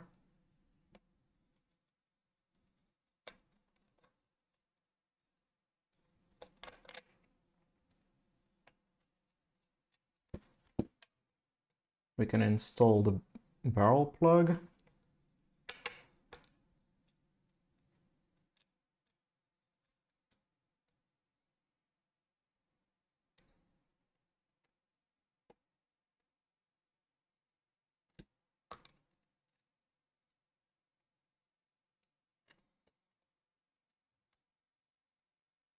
Ah, it's beautiful. All right. Just quickly fix the heat shrink in place.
All right.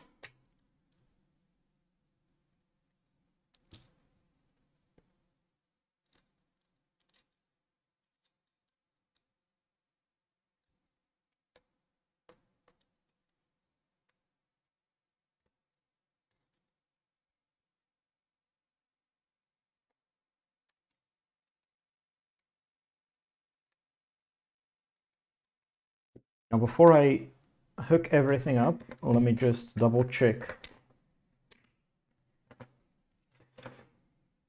that the switching works and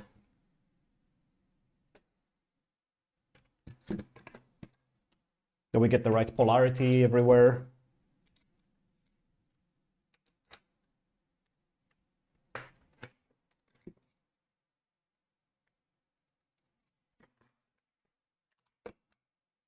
Let's get the multimeter out here.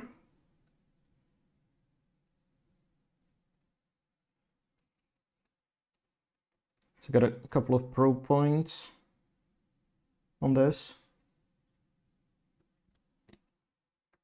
Why is the voltage jumping around there? I mean, it's...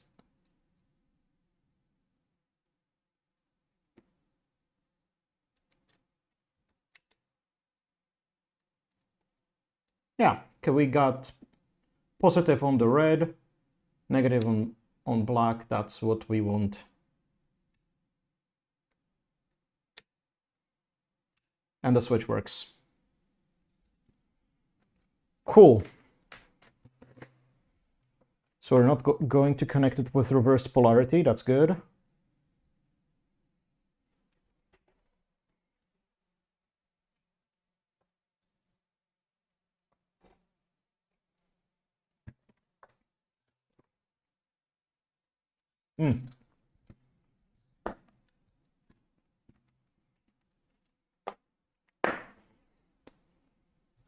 Should also mount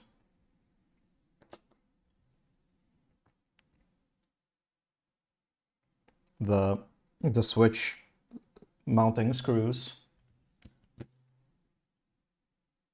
in place.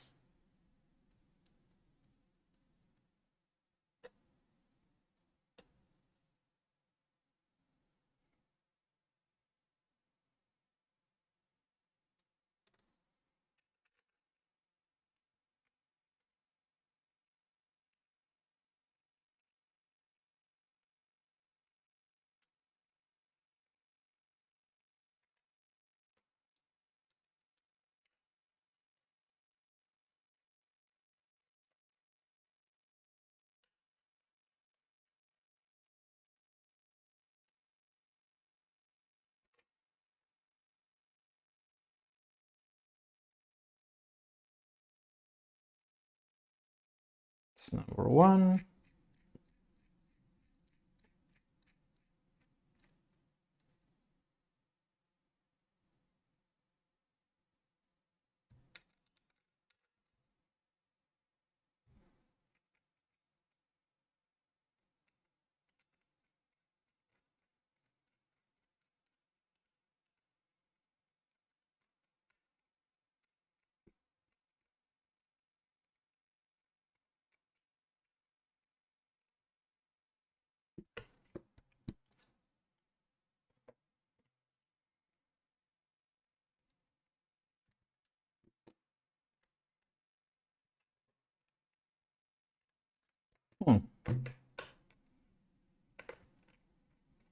The washer was a little bit reluctant, but it got into place eventually.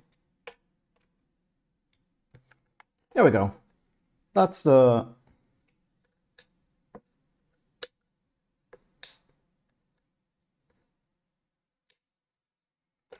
switch mounted.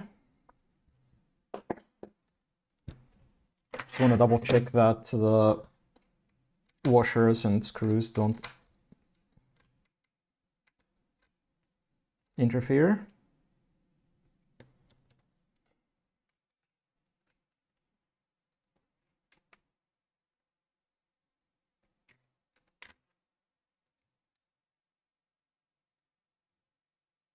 Looking good.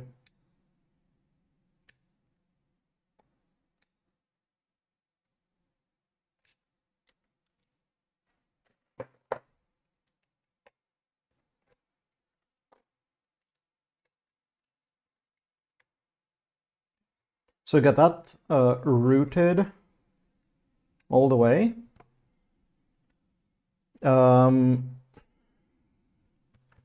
Yeah, and I need to also fix the potentiometer.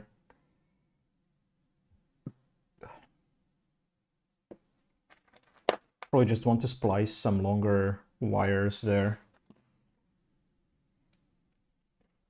Maybe I can also add some heat shrink to keep them organized.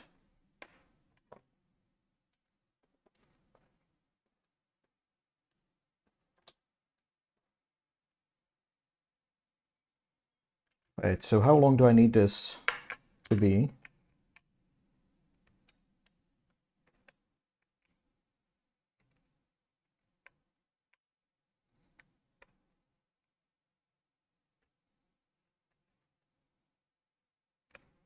About twice as long.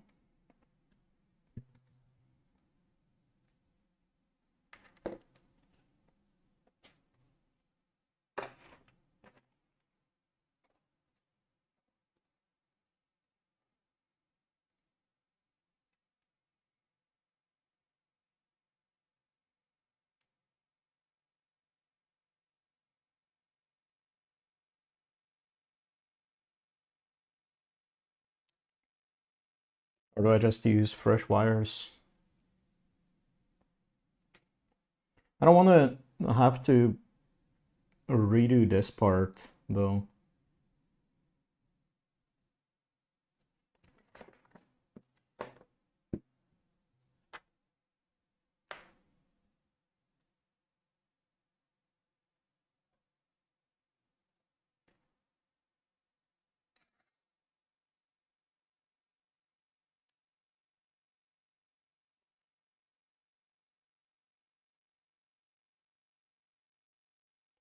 So in my experience, when desoldering, it helps to add some extra fresh solder.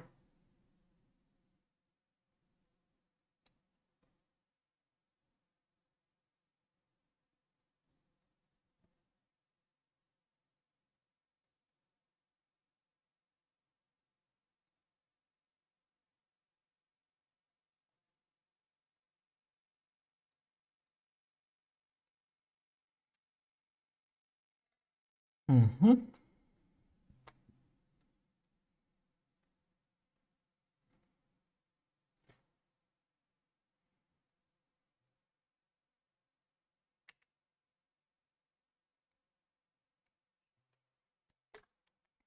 Let me just line it up here, see if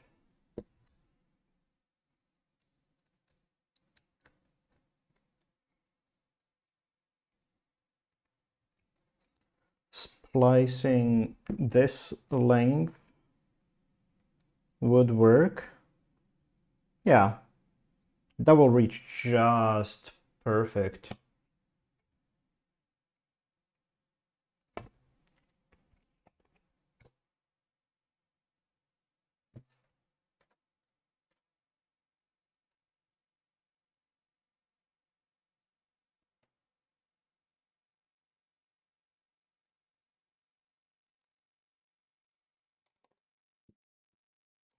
Salvage bits of wire from some other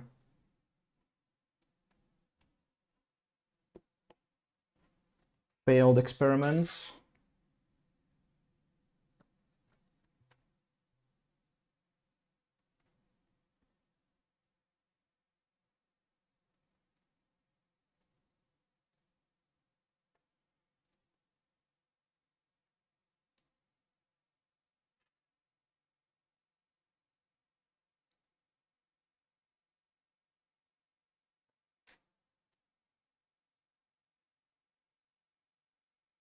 It's slightly shorter, but this one is a little bit longer as well, so it should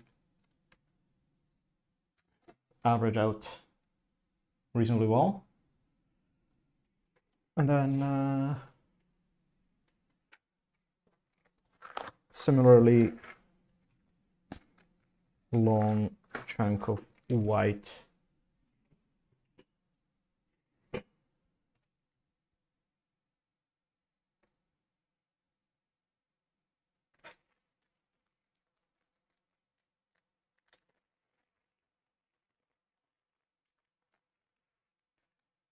Appuyez sur la touche barre d'espacement.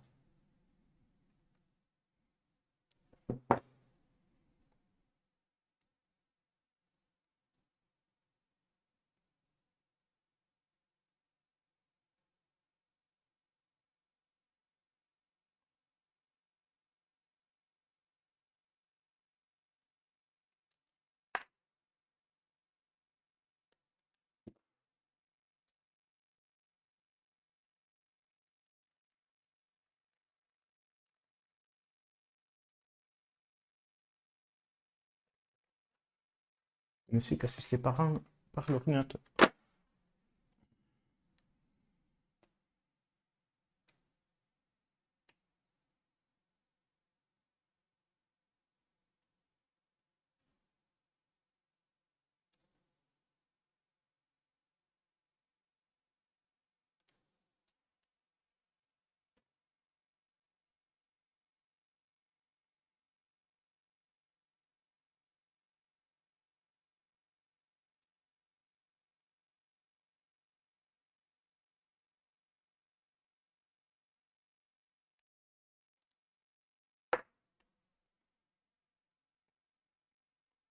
Let me slide these on.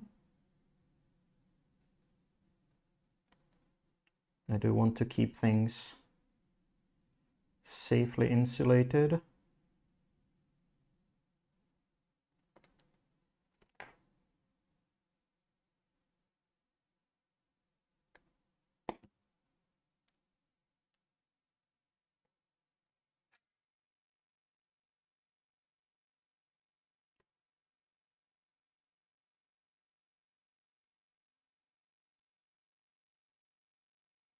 The ends are very ragged here.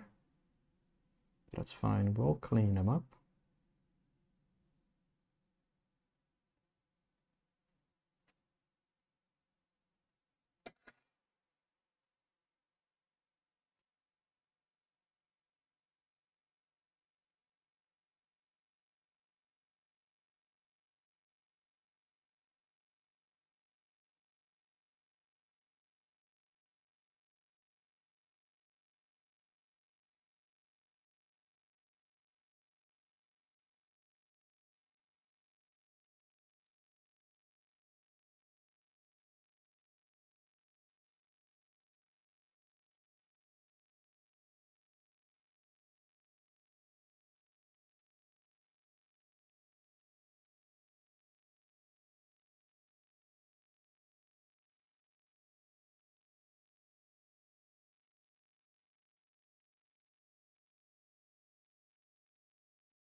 I also want to clean these up.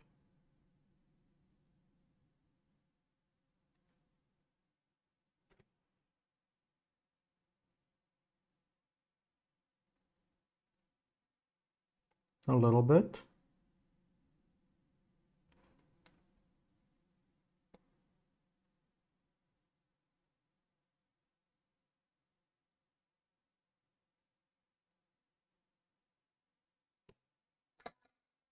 And then this first wire I need to apply some flux to.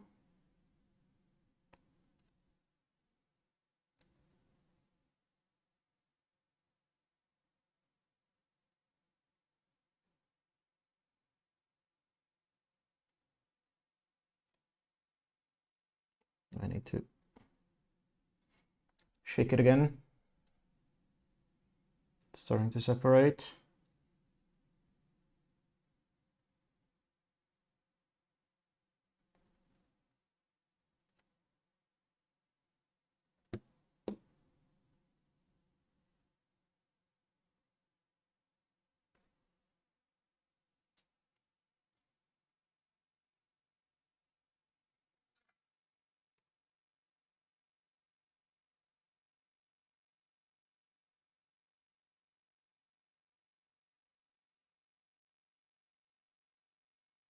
Okay, that's maybe an excessive flux, but it's fine.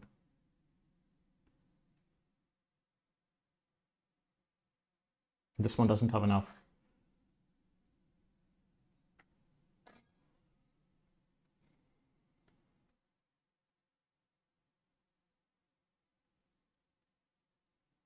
Yeah, because that's the one that I managed to bonk against my finger and I wiped a lot of it off.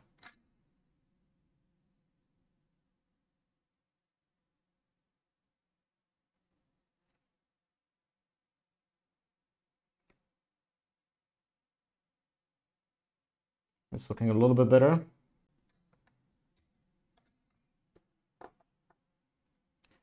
So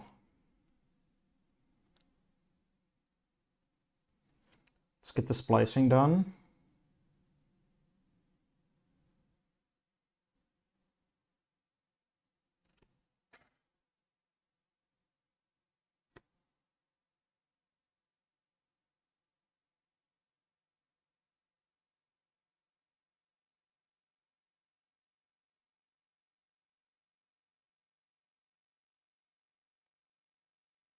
Yeah, just bring a little more fresh solder,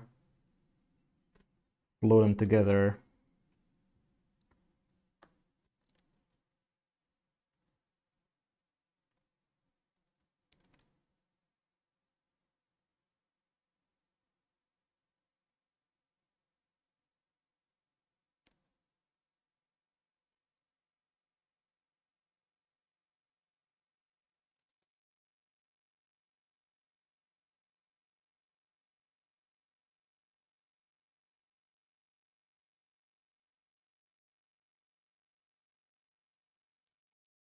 Isn't enough.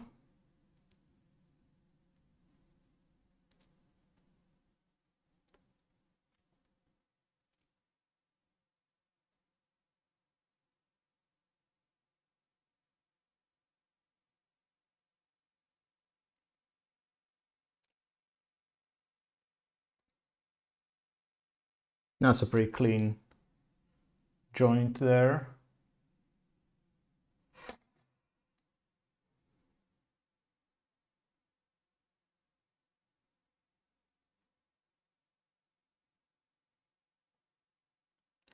Let's cover these up with the heat shrink.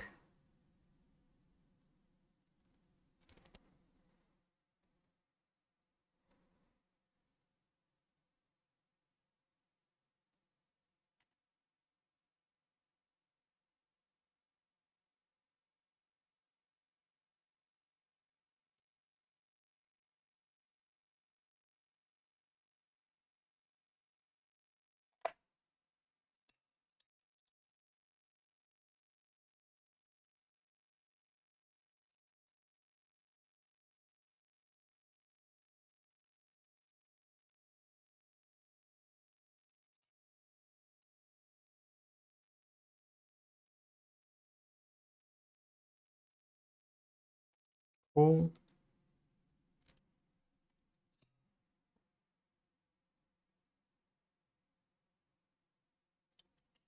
And the last one. All right.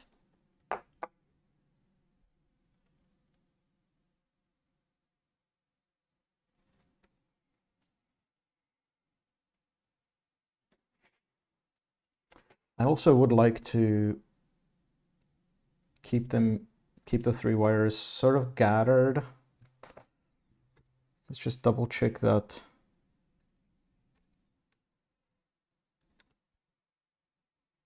Yeah, that will work nicely.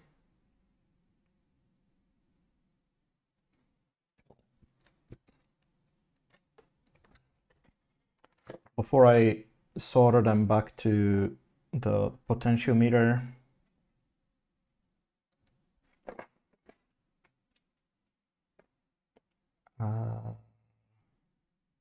where did I actually put it? What did I do with? Oh, it's in the helping hands.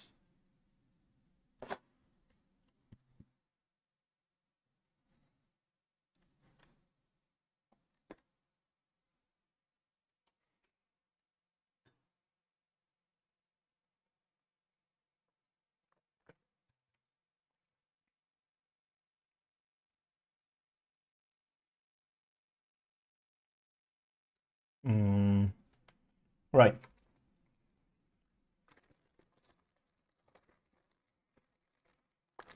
Want to find a heat shrink diameter that will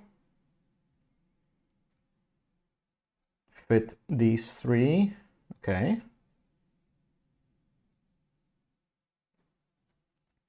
This one might do.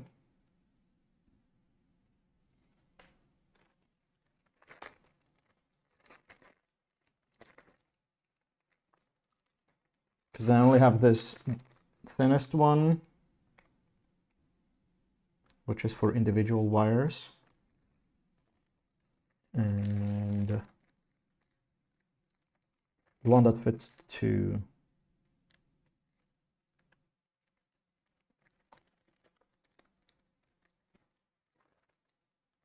There's definitely one.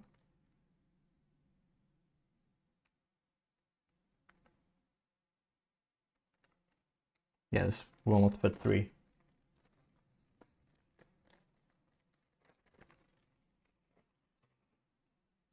Beer is good. Beer is good. Beer is good. Beer is good. Beer is good.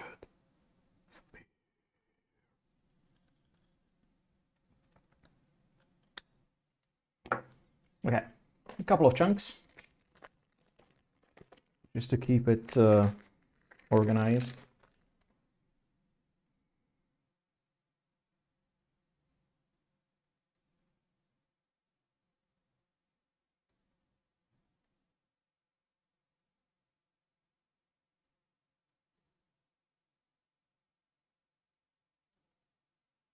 Let's go drive a car.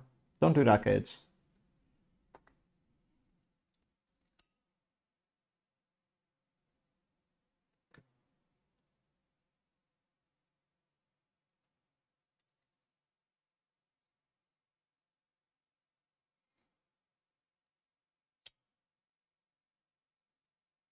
Song does have a nice riff, though.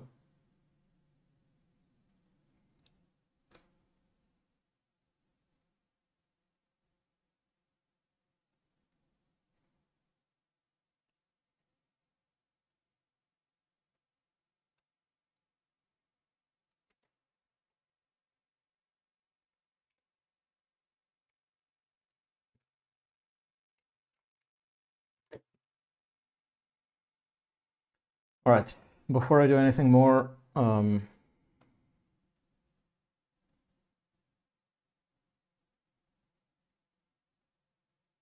get this attached. Now, black is ground.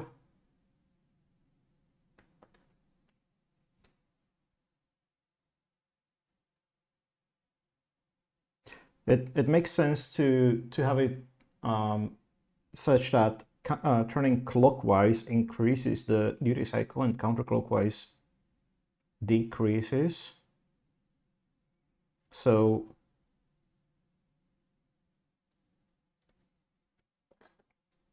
this pin needs to be ground, this needs to be reference, and this is the runner.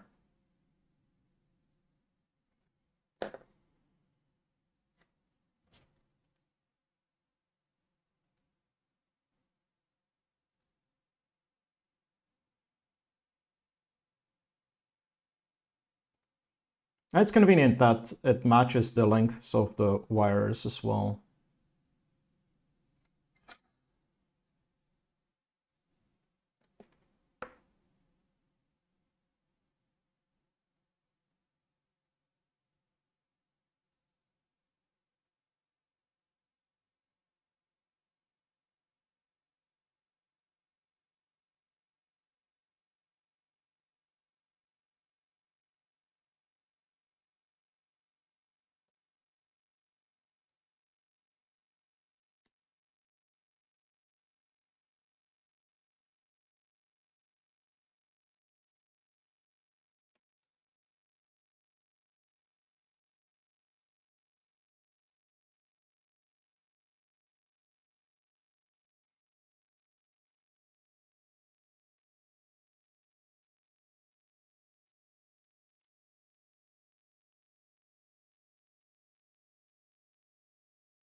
Oh, that barely any contact.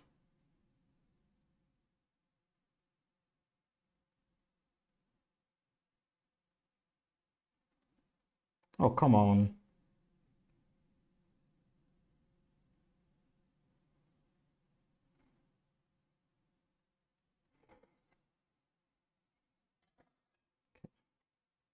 Was holding a lot of heat.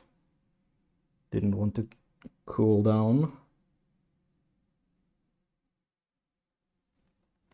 I'm actually not very satisfied with the last joint. I think it needs more flux.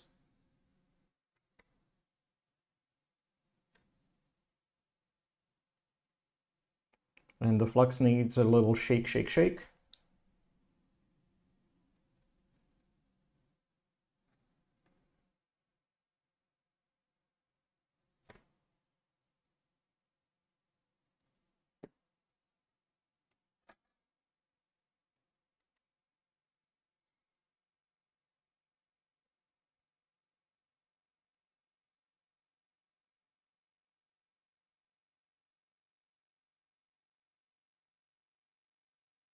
Okay, that's a much better joint. It's just not flowing onto the wire. But there we go. So we have that. Now we can mount the potentiometer.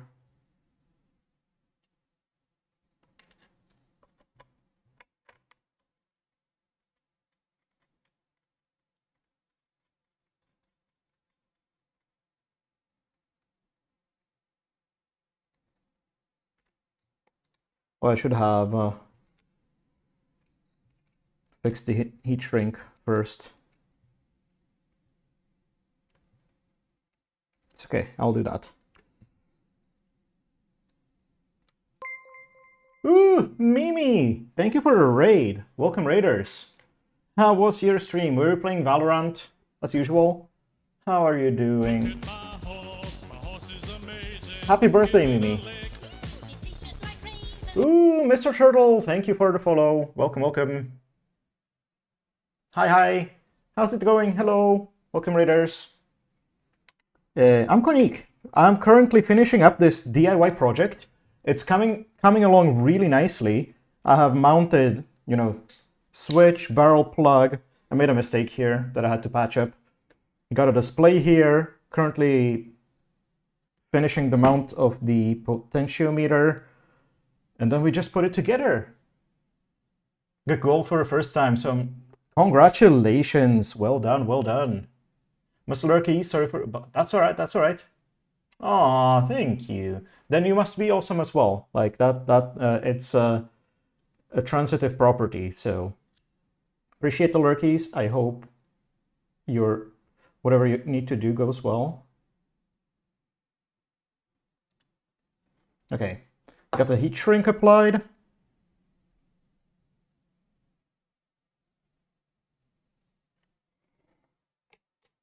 I couldn't, Mimi, but thank you.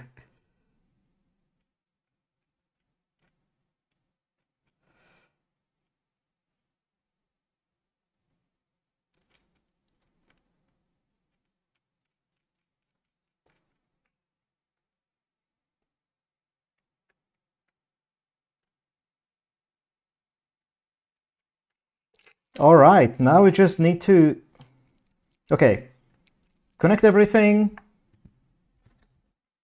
get the fan in there, and we're good to go. We're good to just start it up, fire it up. So we have the display cable here. It's a little bit cramped, but that's fine.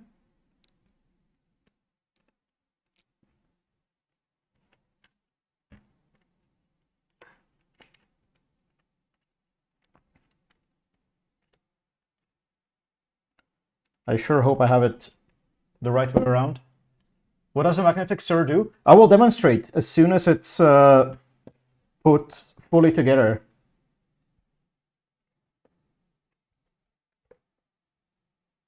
I'm so happy with how the mounts turned out. Like, the circuit board is screwed in place correctly, and everything has headers and connections. It's pluggable. This makes me so happy. All the connectors are mounted correctly.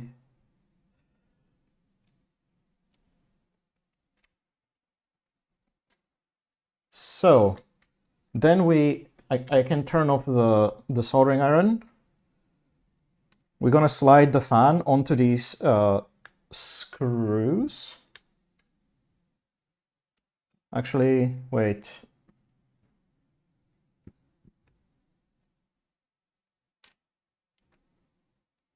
Right, I had some washers here.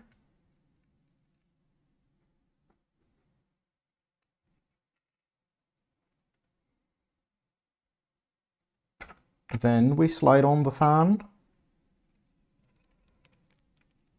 Okay, this is a little bit of a tight fit, but we'll make it work.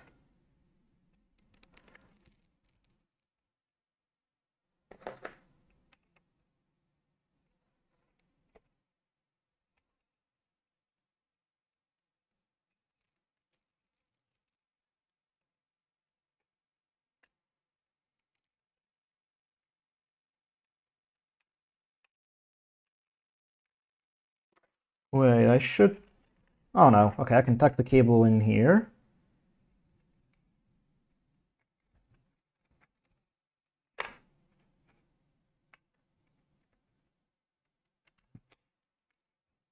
Hook it up there.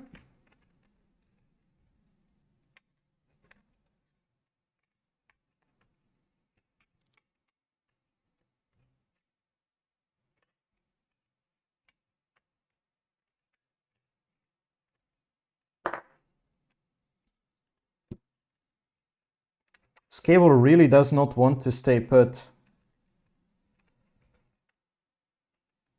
But we'll force it. All right. Then we fix the fan in place.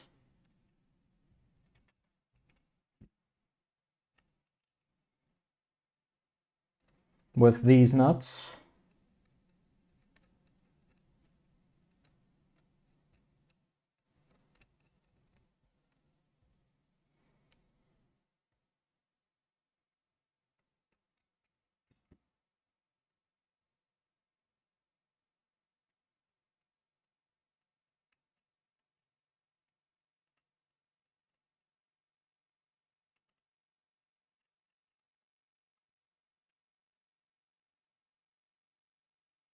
And the final one.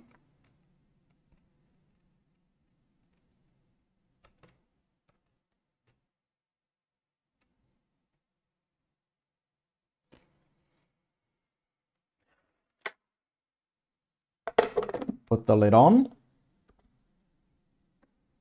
And we're actually, okay, before I put the lid on, let's just verify that everything works the way it's supposed to. So I got my barrel plug here.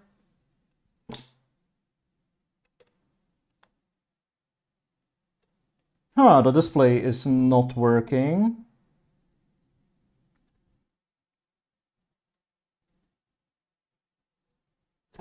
Did I use the wrong display?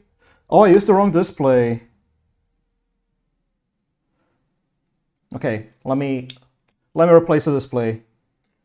That's an oversight. Whoops.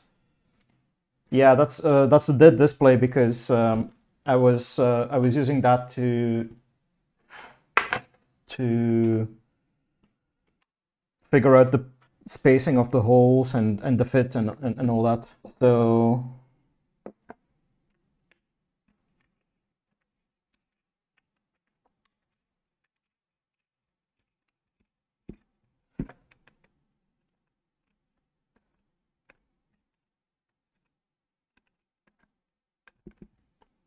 okay, I need to remove the fan first.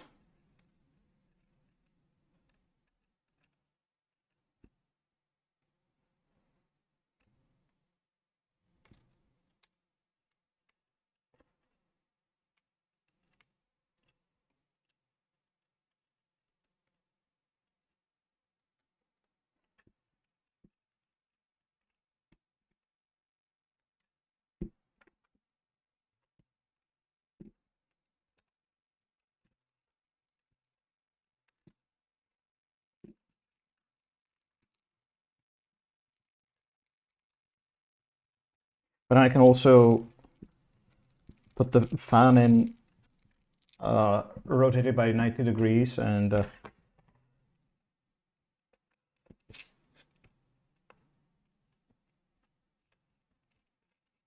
will make it easier to come on. I lost a nut. I lost my nut. There we go. Nut has been reacquired.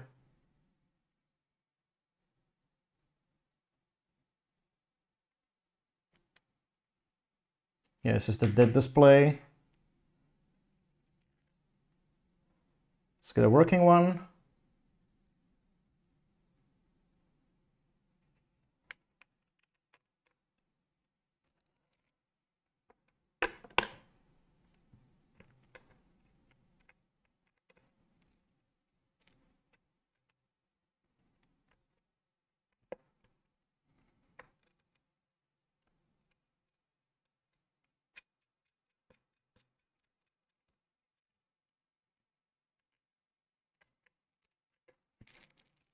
Actually gonna let it stick out a little bit while I slide the fan in place, because the clearance is very tight there. So I want to avoid putting extra strain on this header.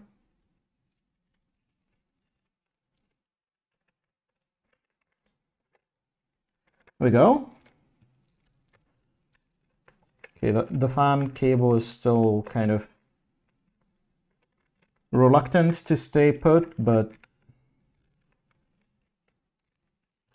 I think it's oh, this is a little bit better. Who knows? Hard to tell. It's fine. Okay, then we can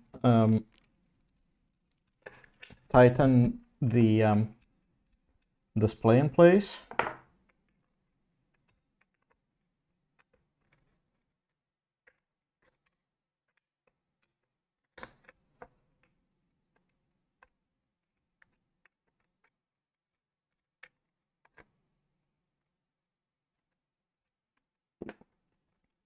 That's tightened enough. All right then. Attempt number 2. Moment of truth. Will it display? It displays. Okay, so we got yeah, low duty. And as I turn the potentiometer, around 25% of the motor kicks in, starts spinning.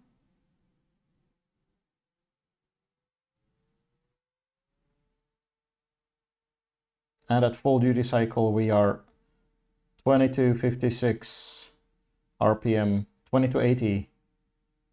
It's definitely struggling with the additional magnets on there. But yeah, here we go. Oh, I forgot to fix the fan in place. Let me do that real quick.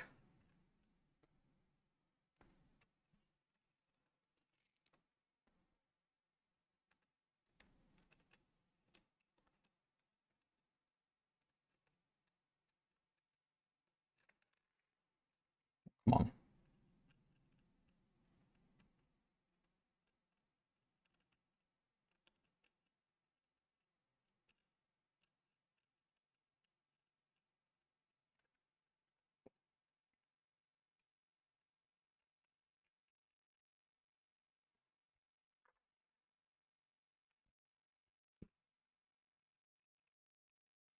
It's finally come together.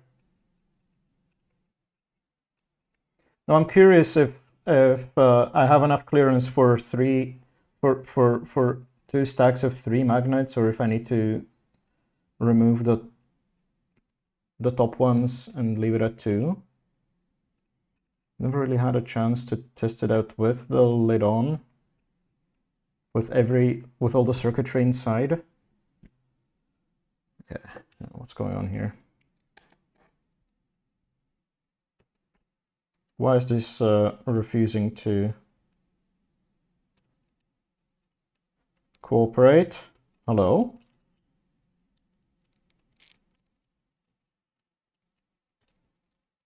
Excuse me? Let's try a different nut.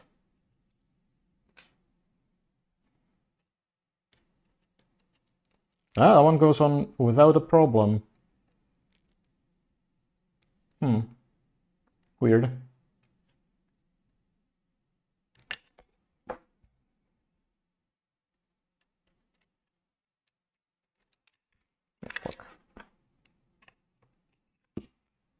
I should unplug this.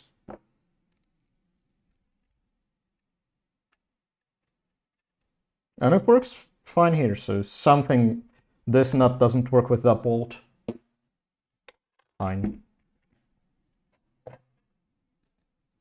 Right. And now the moment of truth. Will it spin with the lid on?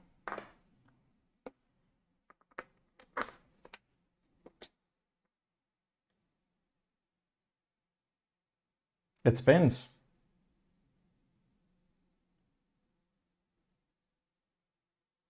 It works.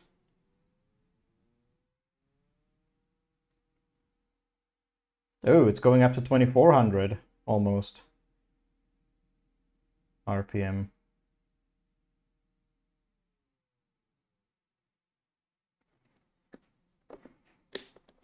So let's demonstrate operation I also want to mark exactly where the stir bar is supposed to sit, so I'll be right back.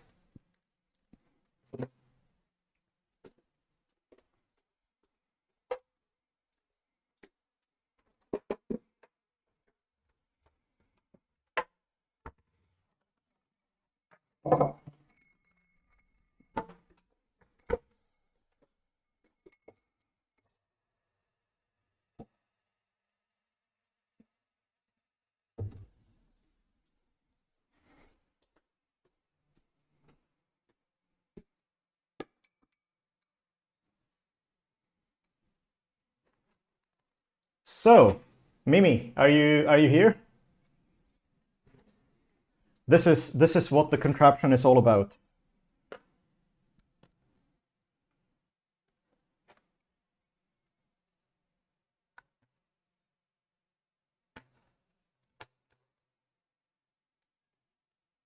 I probably should have waited with. Yeah, I should have kept the stir bar out just to mark the position. Oh well.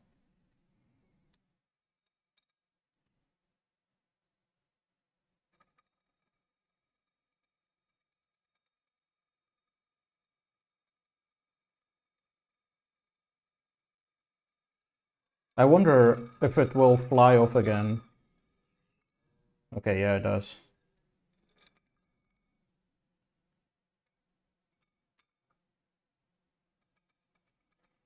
So I guess I want to keep the duty cycle under 50%. It's this thing. Yes. If I go over 50%, it starts to flip out. Ooh, but check out the aeration that it spreads bubbles from the whirlpool. Good night. Yes, thanks for the raid again. Thanks for chilling out for a little bit, and I hope you get some good rest. Oh, this is fantastic. I'm so happy about this.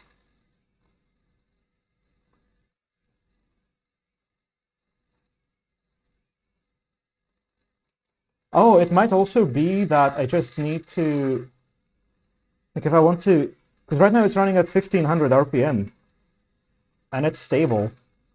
But I guess the problem is if I increase the speed too fast, uh, there's too many, there,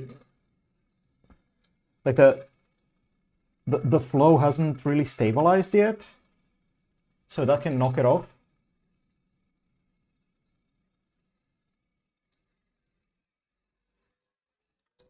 Yeah, seems to happen when the fan quickly tries to increase its speed at once.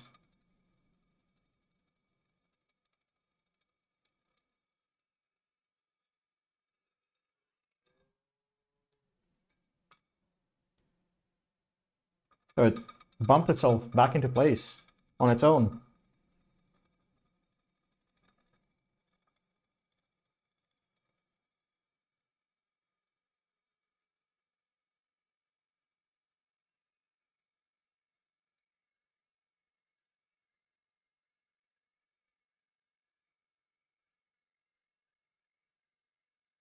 I could watch this.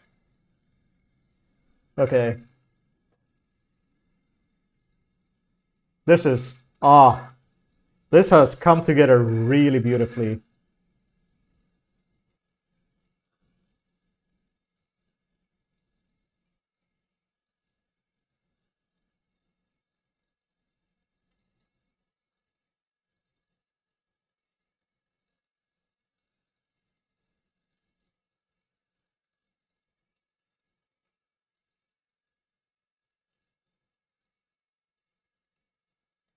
Just taking some pictures and a video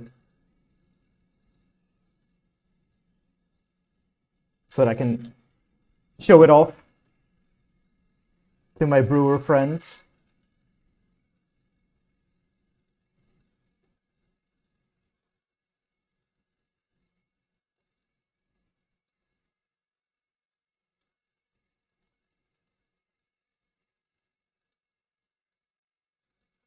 Trying to see how far I can nudge it. Right now it's at 55% duty cycle and just below 1400 RPM.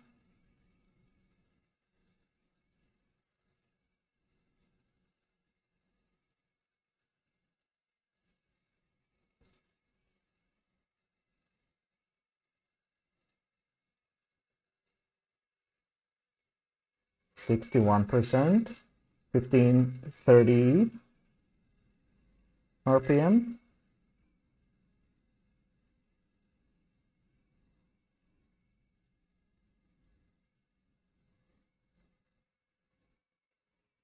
It's really getting quite violent in there. 70%, 1700 RPM, and it's still stable.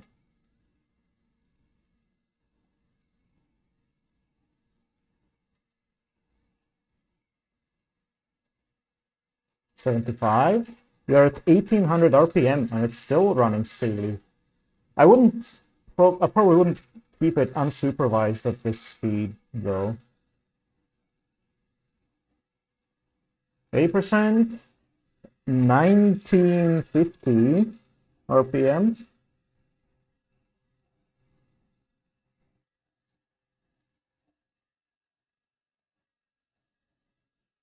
2000 RPM. Hey, Big Bad Azra, thank you for the follow. Welcome. Just trying to see how far I can push this. But it really seems to...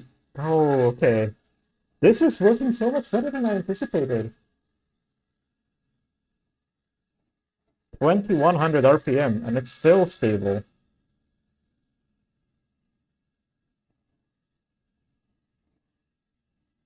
$2,200.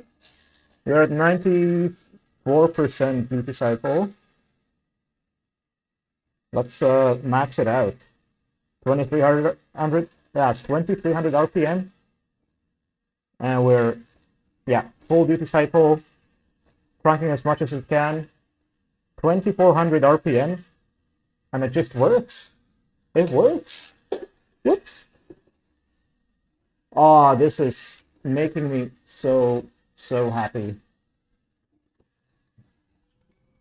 Ah, now it got knocked off. And it snaps back into place.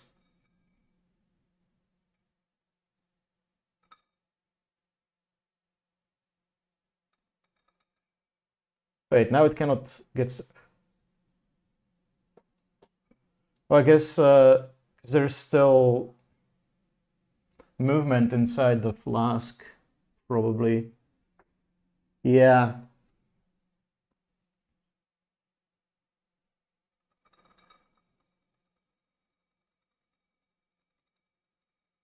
So it really needs to be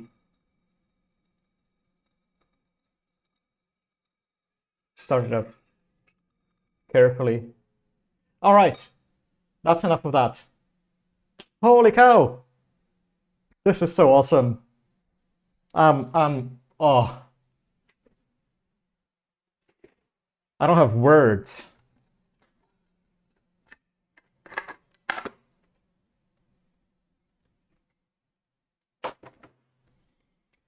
There's a big cleanup waiting for me tomorrow. That's gonna be fun.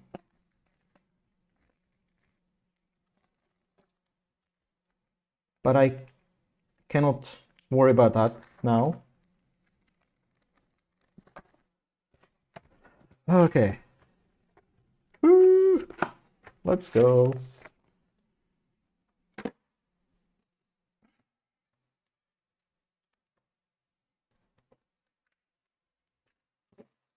get the tools out of the way. And yeah, let me just Oh no, okay, it's actually okay, so it's 2 in the morning. I think I should probably try to get some rest now. I thought I would do some gaming, but getting into it at 2 is probably not the best idea.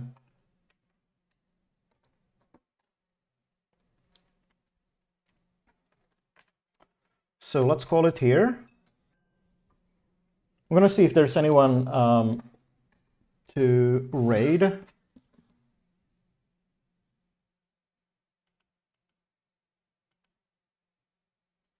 No, I'm not sure. Well, we'll see, we'll see. Let's take a look. We raided Snoddy not that long ago.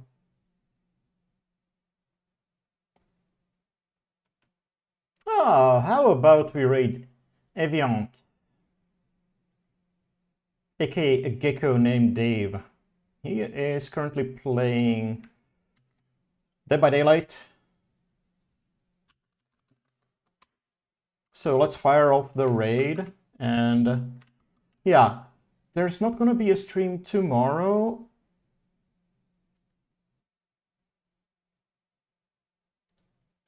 But there will be one on Sunday.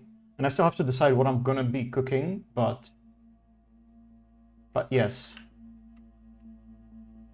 Tomorrow I'm out, I'm being social. So thanks for hanging out, everyone who's still around. Appreciate you all this. It's making me super, super happy. I'm glad it worked out. It finally came together. See you next time, and let's go say hi to Eviant. Hey do!